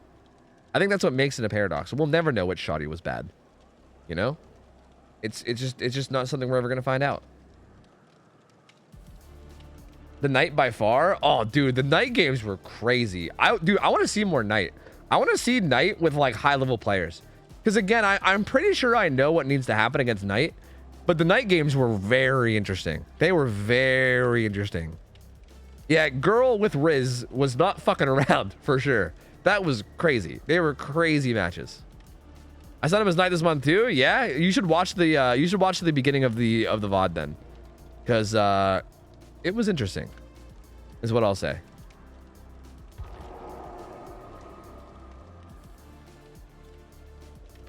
All right. I think we're good. How long are you streaming? I think we got 2 more games, if I'm not mistaken. I think these survivors are going to play against Dr. Sex, and then I think there's one more killer for them to play against, and I think that's it. So however long that takes. Not exactly sure. It was very hard to do anything against the Night with any of those pallets and hallways along the outside from a survivor perspective. Yeah. Well, again, that's the idea. I think the idea is that it forces you to use teamwork. Again, I think if you want to beat the Night on that game or on that map, I think you need to have survivors take guard aggro. Like, I think survivors taking guard aggro is really strong, especially if you get a full health survivor to do it. And I kind of like that. I kind of like that it forces you to play like that, right? It's like, hey, if you don't learn this strategy, you just lose. Like, you don't, like, I almost am not against that, because I feel like that's kind of the point of all this, right? The point of all this is to teach people stuff. And if we're gonna be like, Knight's too strong, put them on a map where you could just like loop normally and hold W and beat them, you know, then we're not learning anything. Then you're just playing it the same way you'd play a public match. But I feel like the game feels like a map where, like, if you know what you're doing, I feel like you'll probably shit on them, right? Probably. I don't know. That's the thing. I don't know. I've never seen a really high tier team play. But okay, here's how I'm thinking about it in my head. All right. If the Knight is chasing somebody and he places down a guard, if another teammate is hovering the chase and he just takes aggro with a guard, you can just run away, and then the person that's being chased is on the game. They're playing on the game against a 4.6 killer with no power. Like, bro, that's free. That's free as hell, right? Like, that's free as shit. And as long as you just keep doing it over and over again, you could run the guard around until the chase is over, come right back to the chase, and, you know, pick up where you left off. if the killer leaves the chase to go after the full health survivor, then the injured survivor can just like heal up, and then you can send a different full health survivor, right? You can just keep rotating in like teammates to take aggro. And I feel like, especially on a map like the game, it turns him into a 4.6 killer. And being a 4.6 killer on the game is terrible, right? Like, that's horrible. That would be so bad. So it feels to me like it just requires a certain level of teamwork that I kind of actually want to force people to learn. Like, I don't really want to make it easier. I want to force people to learn that teamwork, because that's really important teamwork. I think like learning that like buddy system type thing is going to help a lot, right? Like it's similar to what you do against twins. Like I bet we're going to see it this game. Like that whole buddy system thing, you're probably going to see it this game too. And I think learning that style of play is really important. So I kind of want to force it on that map. Force penance? Maybe, but maybe not, because like the people that take aggro will run away. I don't even know if it'll be a protection hit. It might not be. Because you'll take aggro, then you'll run away. Like, you won't get hit right beside them. Probably. Most likely, anyway. I don't even know. Force penance might not be that good. Hi, guys. Andrew, thanks for the 5 subs. All right, we're getting started, guys. Sorry. We got Taco Bell, Misery 2.0 against Dr. Sex's twins. He is Charlotte Deshays fan #1, apparently. He's got Force penance. Eruption, Call of Brine, Corrupt Intervention. He's also got Force Stew and Toy Sword. Force Stew makes it so you run faster as Victor, and Toy Sword makes it so you charge your pounds faster. He's going to park them right in the dead center of the map, right in the little choke point. So if they come down like the center, okay, looks like he's moving a little bit more to the side. All right. So if they come down the side of the map, he'll get Killer Instinct. So he's kind of using that as a way to scout out that side. And he's going to come down this side with Charlotte. He's going to see what he can find. We'll see. Okay, finds some survivors. Finds Zarina. Finds Nancy. He's just gonna run to Shack. Pre-throw pallet. Yep. You see, guys? Don't be shy about Shack pallet. All right? Take notes, you fuckers that keep trying to greed Shack. Don't be shy. Just use it. You know, just use it. Good play from Zarina there, not getting hit. She's gonna lie the way to the pallet right here. No Victor, so... Oh, she went around the left, but I think Dr. Sex is not interested anymore. Or maybe he just lost track. I don't know. Nope, he actually just lost track. He's going to find her again. Now, from what I understand, and also just from my own personal opinion, it feels like you shouldn't get hit by Charlotte, right? Like, this is just 4.6 killer. This is kind of like the OhTofu situation. Where, like, if you're just getting chased by Charlotte, you really shouldn't be just getting hit, you know? So, like, at a high level like this, you're probably, like, I doubt these guys are just going to get hit by Charlotte, especially this early. But Victor's coming in. Gets the pounce. And Zarina's going to run into the corrupt gens. So she's not going to... She's, again, really smart of her to make it a point to not... What? Are you checking out that... Dude, I think Dr. Sex is really fucking high right now. I think he's really high. She's going to run into the corrupt with Victor to keep him away... What? Oh, wait, did he bug? Oh, was he bugged? I thought he was just really high. I thought he was really, really high. I'm going to be honest with you. Because I know this guy was talking about being high earlier. So I thought he was just like... I thought he was like, whoa, bro, you ever like look at the sky? Like, I thought he like looked up and saw a cloud and was like, dude, that looks exactly like a sniper, bro. Holy shit. And then he was just like losing his mind over it. I couldn't tell what was going on, but I guess he got bugged. So I guess we restart.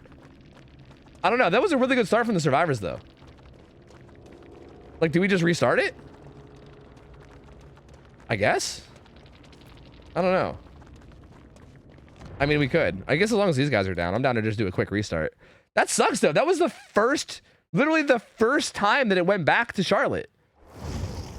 If that, I mean, if it happens again, what do we do? Like, what if we're like,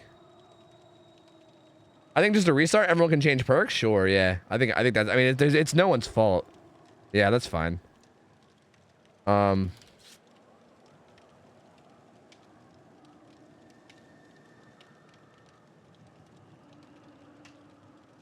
Do you want to say, like, if it happens twice in a row, do we just call it? Like, I don't want to sit here and just restart over and over again because twins are bugged. You know what I mean? Yeah.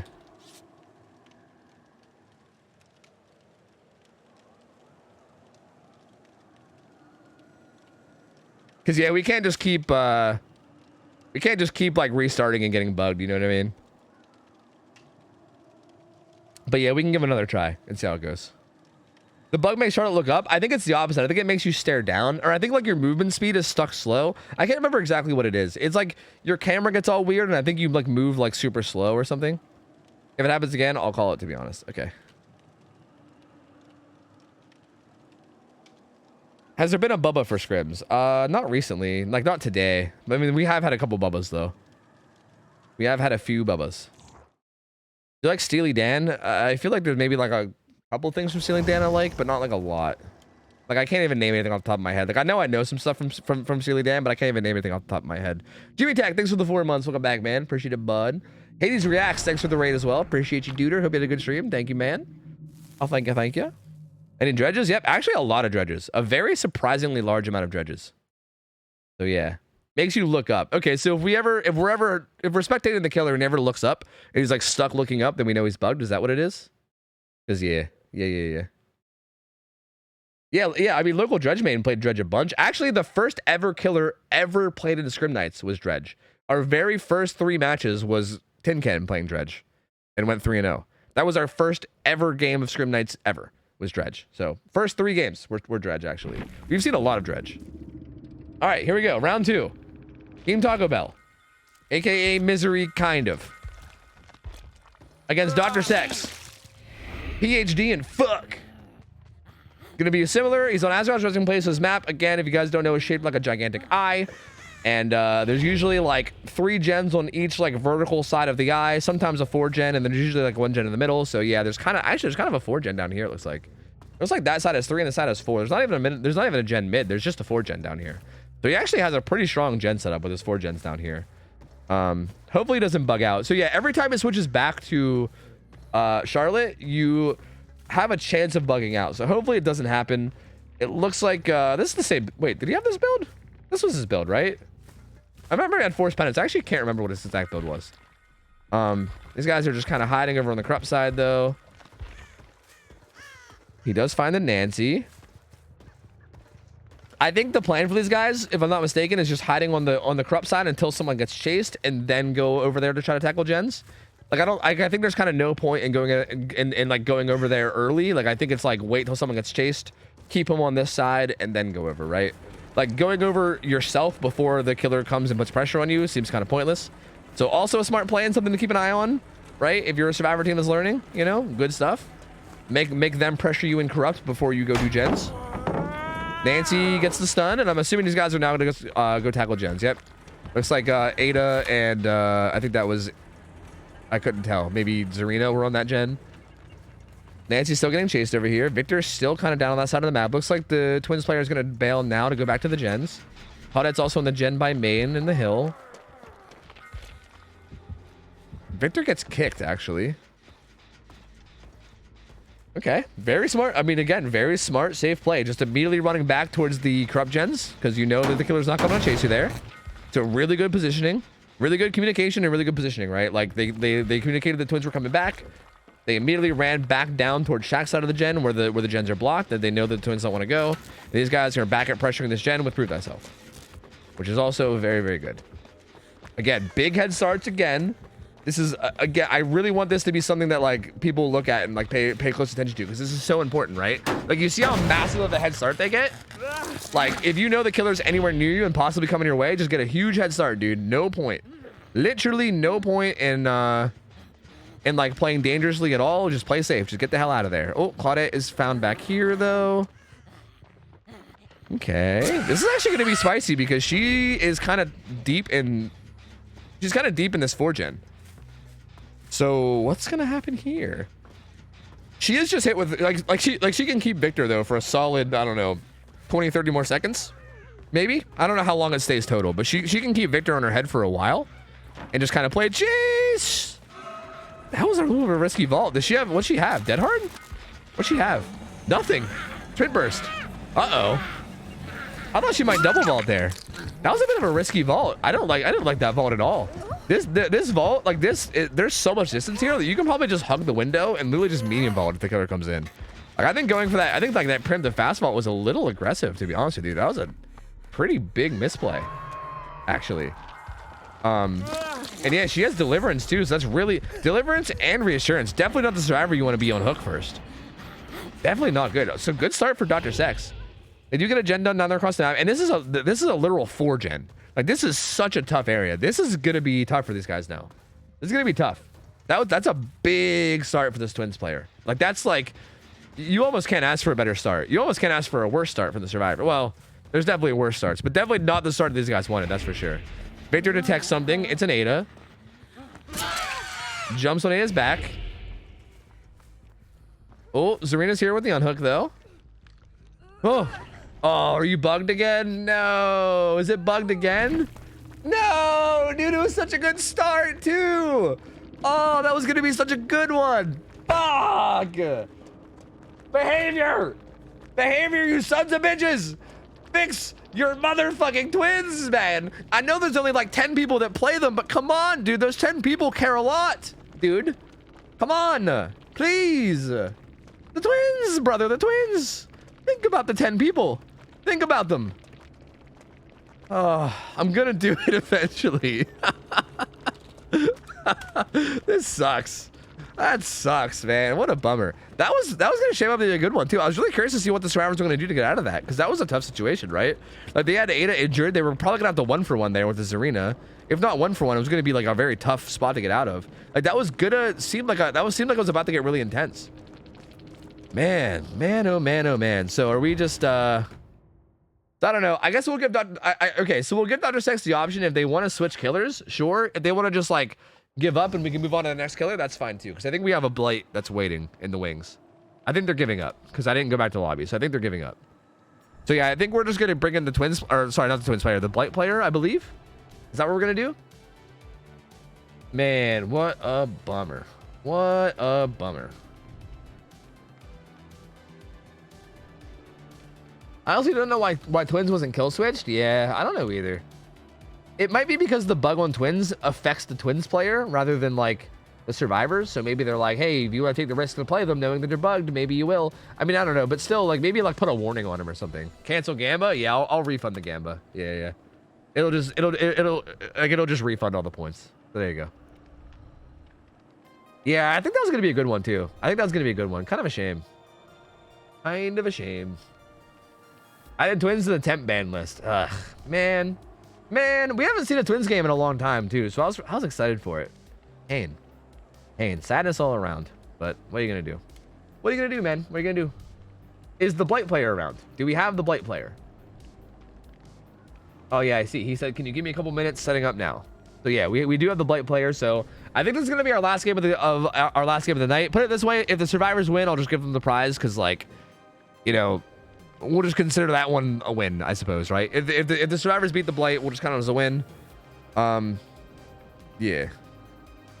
It's anything to the blight. We'll just do best of one. It's fine. If the blight wins, I'll give them 1 sub. Survivors win, I'll give them all 1 sub. It's fine. I'm down with that. I am diggity down with that. So we have all 3 twins players in the scrims and play every so often. True. We have all 3 twins players in the entire video game in here. So let's go.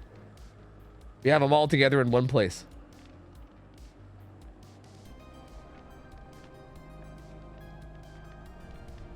Not enough people play twins for them to care, I guess. Yeah, I don't know. Maybe. It's a shame. I mean, realistically, you're actually probably right. Like, it probably isn't like super mass reported the way it would be if it was on someone like Wesker. Like, could you imagine if Wesker was bugged? Bro, there'd be like a bajillion reports every day. People fucking love Wesker. Twins, they're like, we hear a couple people talking about it, but who cares? All right, guys, I gotta play some ads. You guys might get hit by them. I gotta play some ads to make sure this last game stays ad free. So we're kind of just waiting for everything to get set up anyway. So we're kind of just chilling for a minute. You're not gonna miss much. But I gotta hit it. I don't think this really matter. Fix the game. Yeah, no, I agree. I mean, and like, don't get me wrong. Like, and like, I'm not saying like fix the game immediately now, but like, if you can't fix it immediately, isn't that what the kill switch is for? You know, like, I kind of agree that twins should probably be kill switched. Like, if there's that game breaking of a bug, just kill switch them for a bit, you know? Because I feel like people that don't know they're bugged, that are like queuing up to play them, and then they get hit by it, and they're just like, you know, I don't know. And apparently it's common, because like, bro, that was 2 games out of 2 right there that it happened. Like, apparently it's a really common bug. I'm surprised I didn't get hit by it doing my adept. Also, I'm sorry if you guys can hear my fucking stomach. Like, bro, I'm like, my shit is like all growly.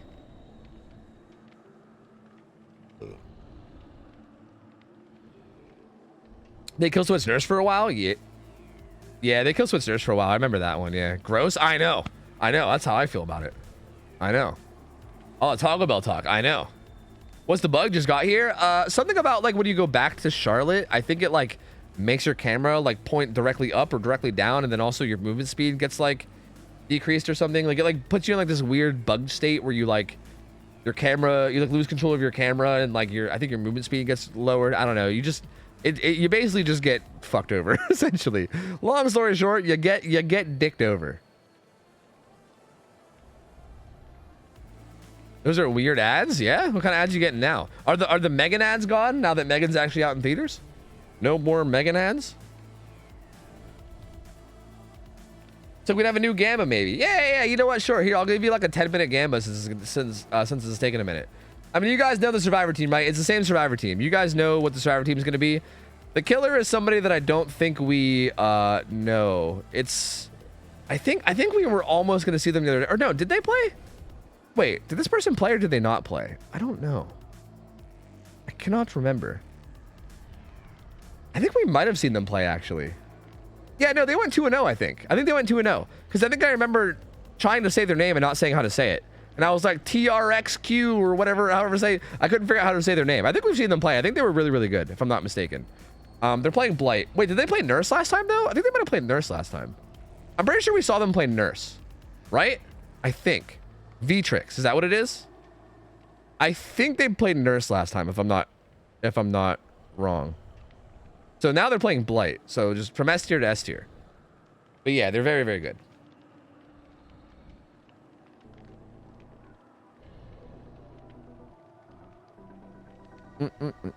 Oh, you guys did get hit with the Megan ad. Got you. Got you. The ye old Megan ad. Yeah, dude, you can't get away from Megan ads, dude. They're all over the place. They're all over the fucking place, dude. They're everywhere.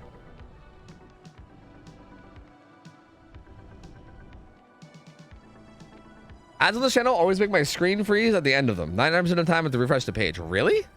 That's weird. Do you have an ad blocker on? I feel like usually whenever there's problems with ads on Twitch, it's almost always an ad blocker issue. Almost always. Like it's almost always like if you disable an ad blocker, they go away. Because Twitch has like these weird finicky ways of like getting around ad blockers. And then when you have an ad blocker active anyway, it just like gets all kinds of fucky wucky. I'm not sure if that's it or not, but maybe. Yeah, that's how I feel too, Lemon. I might go see it this weekend. Yeah. V-Trix, you're fine, man. You're fine. Do what you gotta do, buddy. You're good. You're good.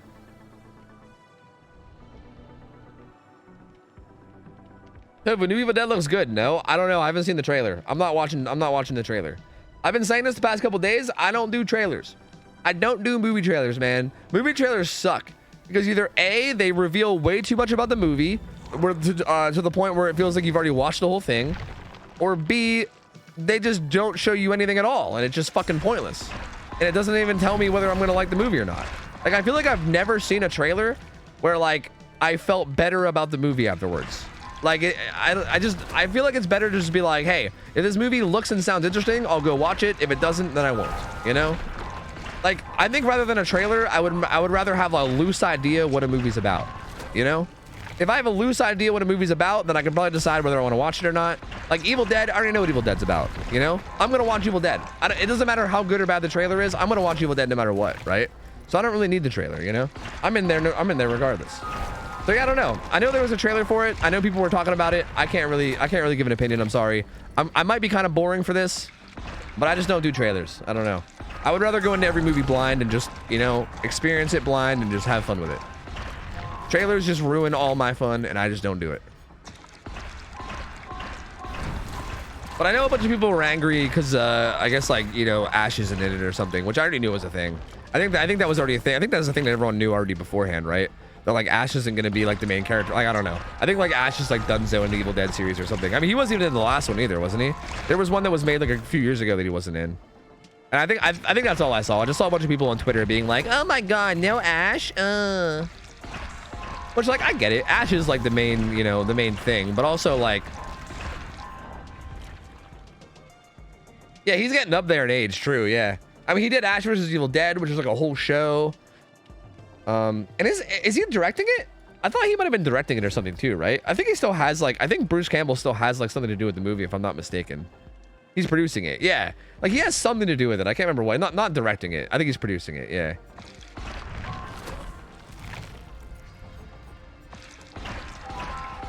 So like, yeah, I mean, he's still like Bruce Campbell's still involved. He probably just like, yeah, he's probably just done doing Ash, you know. Have you put a show match of my killer versus my own teammate? My own teammates have talked about. You mean after this game? Because honestly, I think I just want to do one more and hop off. I might want to get off at like a decent hour tonight. So yeah, like this is kind of taking a while to start as is.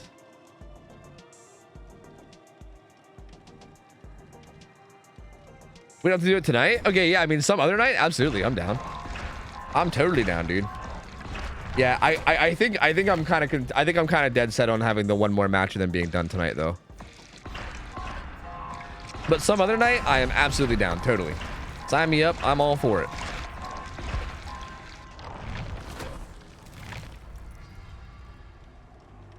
I still have a grudge against Halloween Ends because they promised in the trailer that he was gonna get, or sorry, that we was gonna get a Laurie and Michael fight. I didn't even see the movie, so I can't even say. And again, there you go. That's why you just don't watch the trailer. That's what you get for watching the trailer, you know? Join me in the anti-trailer movement. Just don't ever watch any movie trailer ever. You're like, trailer? What trailer? I don't see no trailers. Fuck that. And then you just fucking go straight to the movie and watch it.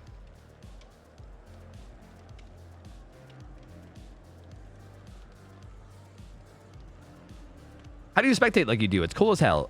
It's a private lobby. You basically make a kill your friends a private lobby, and you're allowed to have one spectator. It supports one singular spectator. So essentially, we just make a kill your friends. I join as a fifth. I use the spectator spot, and then we do it.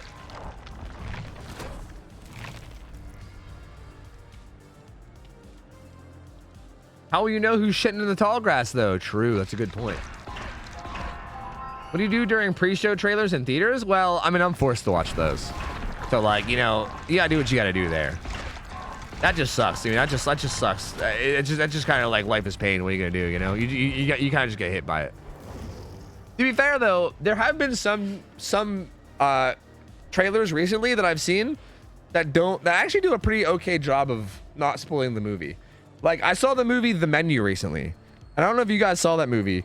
But I saw trailers for that movie like a bajillion times in theaters. Like, I swear every movie that I went to in theaters had a trailer for that movie before the movie that I was watching. And I think I saw the trailer for that movie like fucking 10 times. But then when I watched the actual movie, it was kind of nice. I feel like it didn't go in the direction that I thought it was going to based on the trailers, which was a nice surprise. So I liked it. I thought it was pretty good. Horrible movie? Really? You didn't like it? You didn't like it? I thought it was really good. I loved The Menu. I think we should do the Cinna show match instead. Why? Is Vitrix not able to... Is Vitrix still struggling? I mean, hey, I'm down for either one, dude. I'm down for whoever. I mean, I just want to watch one more game. That's all I want. It don't matter to me whether it's Vitrix or Cinna. I just figured Vitrix was figuring it out, right?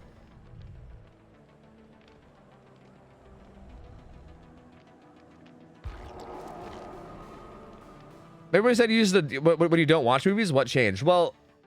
I said I don't watch movies unless it's like a social event. And ever since Graham moved in, we've been going to the movies more. Because we actually have like a bunch of people now that live here. And like, I don't know, we like just hang out and do shit together.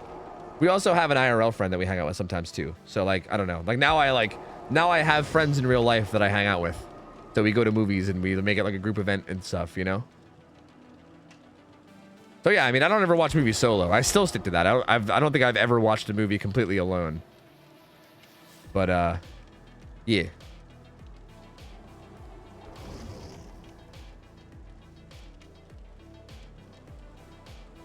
You have a favorite movie? Dude, maybe Everything Everywhere All at Once. I saw that movie like 3-4 times this year. And I fucking love it. I love that movie. That movie was so good. Like, it might be my favorite movie just altogether now. I don't know. Maybe. I can't confidently say that, but maybe. Also, Abby's a high-level Ada. I just realized. No, I thought I was a unique special snowflake. This is the second high prestige Ada I've seen. I mean, I'm happy because she's cultured, but I'm sad because I thought I was a unique special snowflake, but I'm not. I'm not. There's other Ada mains out there, not like this. Turns out I'm not special.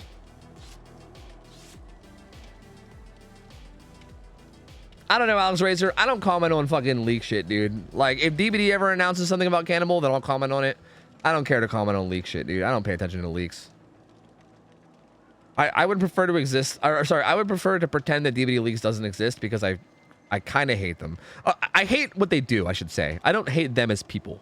I mean, they might be fine people, but I hate the thing that they do. I hate their business practices.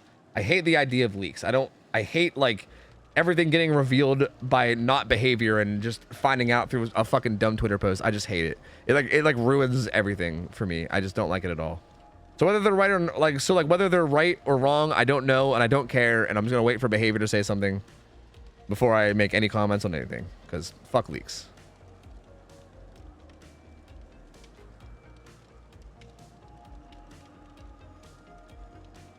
That foodie was funny though, and yeah, in menu, I agree.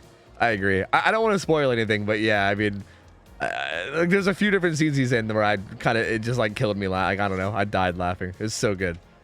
So good. They're so hard to ignore. I know, because like even if you like mute the accounts on Twitter, everyone talks about them too. So like there's no avoiding them. Like even if I like block accounts on Twitter, it just doesn't matter, because like again, like I'll boot up stream and people will be like, hey, you hear about these like 50 things that got leaked? You hear about this? You hear about that thing that got leaked? And I'm like, guys, I don't, please, no, please stop, please.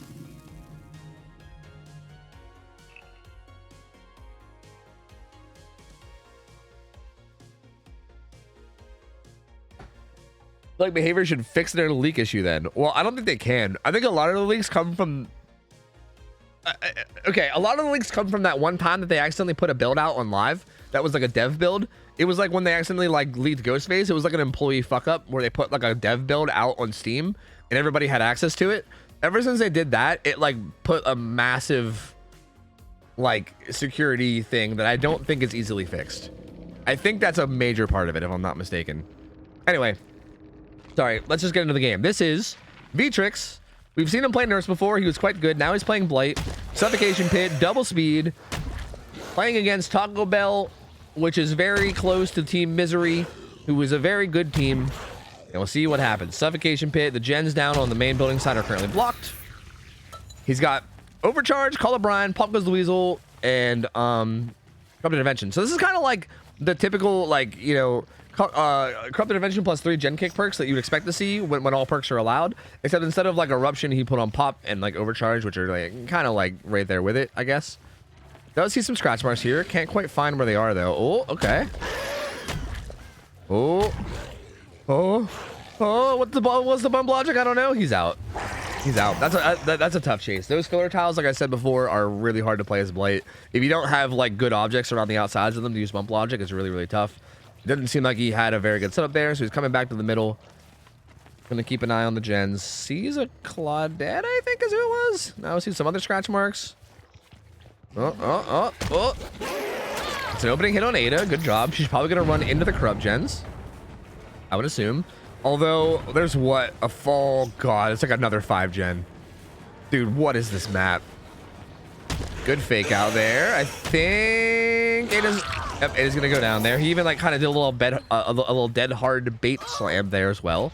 So she's gonna go down, and dude, I think there's like another disgusting gen spawn. I think. Not like this. So let me look. There's one here. There's one down there. One there. Yeah. There's like 3 along the back wall, and then there's 2 here. And there's only 2. Oh my god. Yeah, this is like another 5 gen on the side of the dude. These gen spawns are insane. Ada throws that pallet and then goes down again. So very quick second down. That's really unfortunate. They chose to unhook her really quickly, which is an interesting decision. I'm curious to know the thought process there. She does have decisive strikes, so she's gonna be able to buy some time. I wonder if the idea behind this is just like hurry up and pressure these gens early and don't get and don't even give them time to like. Good dead hard too. Good shit from Abby. She's gonna run the shack. I think the idea might be to put pressure on him and don't even give him a chance to kick gens. Like I wonder if that's the idea. Because normally I feel like unhooking that fast usually just feels like you're like expediting the tunnel. So usually I preach against that kind of thing. But it feels like this might have been like a tactical thing just to keep them away from these gens and give them a chance to get as much progress as they can. Like knowing he probably has gen kick perks. Because yeah, they're getting a lot of gen progress done down here. Very interesting. Abby's going to be put on hook for the second time, though, so that's really unfortunate. It's 2 hooks down. So 1 more hook away from death here. But again, this 5-gen setup that they have down here is just so dumb. And like, if they can break that, it might make the end game a little bit more bearable. And also, if they don't break that, then the end game might be literally impossible. Like that gen setup is so ridiculous, dude. Abby is hooked really deep in the other side of the map, though, so that's pretty nice for these guys. No kinship or anything. This survivor has reassurance, Nancy, so she might run up and try to reassurance. Okay, Zarina. Oh, Zarina with the sprint burst, trying to avoid getting hit. Ooh, good window vault. Good shit. Jen gets kicked with Pop Goes the Weasel and Eruption, or sorry, yeah, with everything. It had pop up though, so it's pop, Call the Bride, overcharge. I imagine Zarina's is probably gonna get right back one of them and get back to pressuring it. Yes, she is. So it's gonna have a ton of progress too. Where she reassurance comes in, so that survivor on the hook can chill for a while. This is interesting. Huh. The unhook comes in now. Good opportunity. Kind of. I think that was like a get the unhook before the killer like starts like full on face camping it. Literally, Zarina just dying to buy more time. She might have Unbreakable. I'm not 100%. Oh, trying to bait out the dead hard. Slow goes down. I know Nancy was here too, but wasn't quite able to make a play. Maybe that's for the people? No. Yes. No. It's under pallet. Yeah, Unbreakable is on the Zarina, so that's why she went down. She does that for the people. This is ballsy ever to not do it. She asked for the people, so like... Also under pallet though, so like you can't do it. What? Really? What? Why would he? Dude, yeah, for the people. Oh, that's dirty, dude. Oh, the body block. This is so good for these guys. Dude, these guys are fucking cracked. What the fuck? They're so good. That was such a good play. The gens are just getting slammed on the other side of the map. Like that whole 5-gen is just basically gone now. They're basically just completely gone now. And Abby's doing A-okay. Like 1 hook away from death, but it doesn't even matter.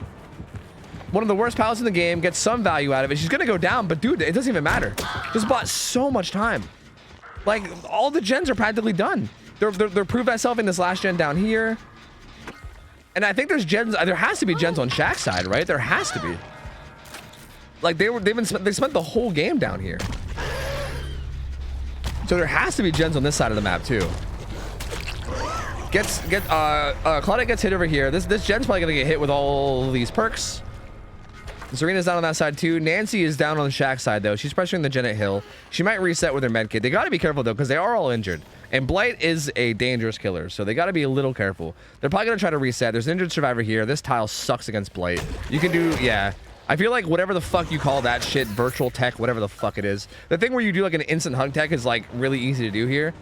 So like this tile is really dangerous. Surprised that this is taking as long as it is. Surprised that that played out the way it did. I thought that... Okay, down she goes anyway though. That was a good try. I think that was even through sprint burst right there. So down goes Zarina. Nancy should be pressuring this gen though. Should have a good bit of progress. Claudette's coming over to join as well. No adrenaline on Claudette or anything, but they should be able to... Well, it's going to be close, because I think he's going to rush right back over here, right? He's like the whole way across the map, though. He is coming. Oh, no, dude! Oh, Claudia! You didn't have to do him like that, Claudia! You didn't have to do him like that! Oh, no! Deliverance across the map, too, so Zarina can get right back on that gen on the main building side. Is totally A-okay. This Claudette's gonna go down here, but the Nancy's still pressuring the gen. It got hit with Pop, so it regressed a good bit. Zarina's on this side of that. Pop actually, okay, you know what? This ain't over yet. These survivors are doing really good, but Pop Goes the Weasel is coming in really clutch here. Like it regressed that gen by a ton, and that gen that Zarina on didn't have very much progress either. And this is also gonna regress by a ton again. So, funnily enough, Pop, which is a perk that a lot of people consider trash now ever since the change, is actually doing a lot this game right now.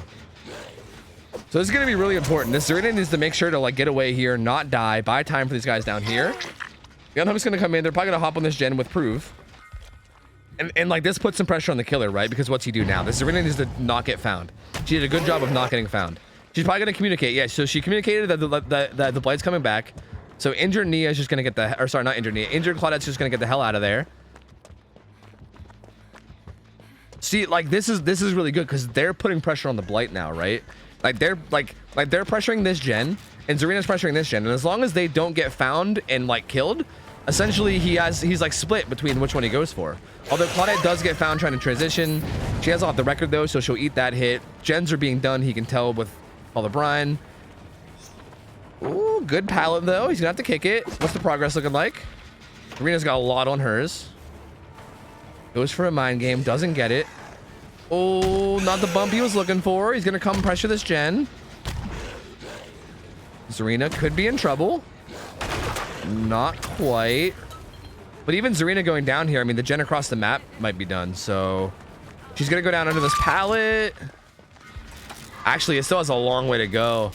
Damn, dude, Pop is doing work this game. Claudette's gonna come back over, I think, with Prove Thyself. Maybe? No? Nope, she's actually gonna choose to stay on this side.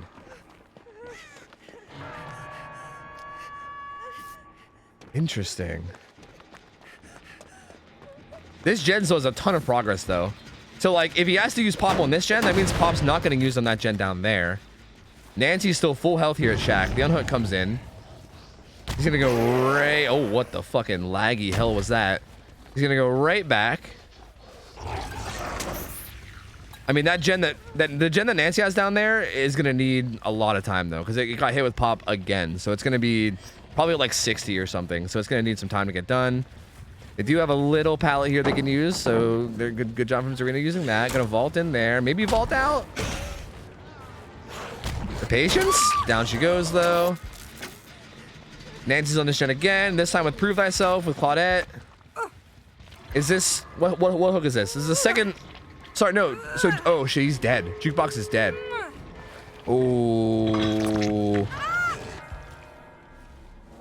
This is so close. What do they do here? They gotta like, oh, Nancy got found. Oh, ankles shattered.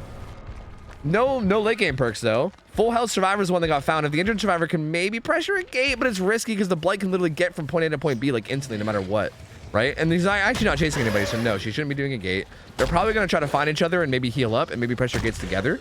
I would imagine that's probably what they'll do. Oh, someone just got seen though. It's Nancy. Or maybe Nancy wants to get chased. It's hard to say. Oh, she has a med kit. I think she found the med kit from the dead survivor. Because she's going to reset herself. And once they're both full health, I think they can both just pick a gate and pressure it. And then whoever's not, like whoever gets chased will basically just try to make their way to the other gate. Oh, but it's going to be hard. Nancy running to this tile that's pretty good against Blight, but it gets a hit anyway. Those are really good hug tech. She has this tile. It's pretty strong. But like, if she goes down, it's over though. Because she could, because he could just stand in front of the hook. Gets a stun. Claudette is on a gate, but it's so far. It's like across the map. I don't think there's any way to get out of this.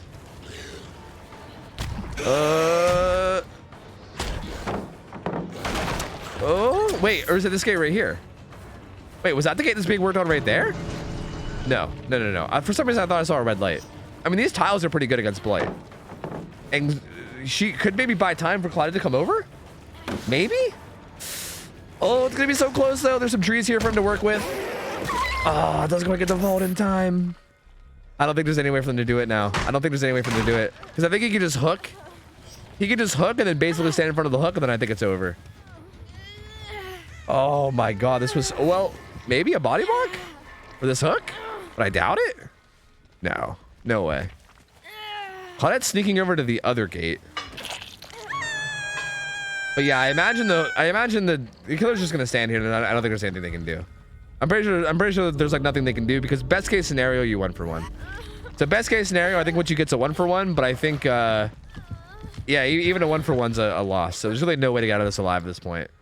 Man, that's crazy. Pop Goes the Weasel actually did so much this game. I can't believe, like, it like literally won the match practically. Like they had so much pressure on those gens, like there was so much progress and they were so close to getting done multiple times.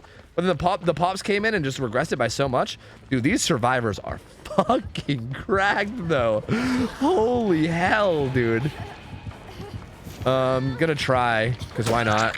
Yeah, I mean, gonna get the 1-for-1, but again, it's just a 1-for-1 at best, which is still nothing, right? Like, no deliverance, nothing in play that can help this out and make it any better of a result. Nothing on Nancy's side either. There's really just nothing either. Like both sides just kind of have nothing that they can do to make this any better. Looks like they're gonna have a little chase to end it. Should get away with that vault. Has Lithe too. Oh my god, how many rushes? Tries to break ankles one last time, but not quite. Down she goes, dude. Good game. Good game, man. That was really incredibly played by both sides, honestly. Both sides of this played that so well. Holy. Like, this Blight played really, really good. Got his ankle shattered a couple times by these guys. But for the most part, played fucking fantastic.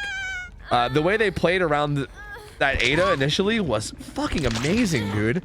Like, when that first unhook came in right away, I got like worried that it was like a throw, but then they played around it perfectly. Like, I think I get the point of it now. It's so interesting. It's such an interesting strategy to like put pressure on the Blight and basically force him to stay away from the gens to give your teammates time to do it. The for the people play was amazing. The pallet save, just, dude, crazy good plays from both sides. Honestly, that was so good, so good. Such an entertaining game. Holy shit, man. Yeah, the 5-gen at the top was wild too. Yeah, like, dude, Suffocation Pit, man. Like, I like the map, but those gen spawns, like, that was like, that's what, 2 out of 3 games today that had a 5-gen.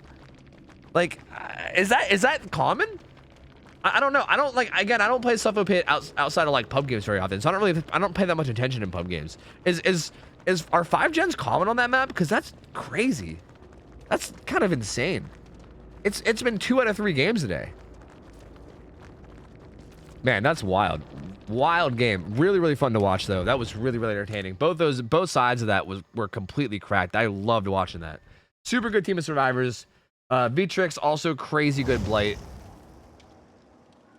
Man, that's fucking wild, man. That is wild. I think I gotta call it there though. I think I gotta call it there. I would consider being down for another match, but I think I gotta actually end at 3 today.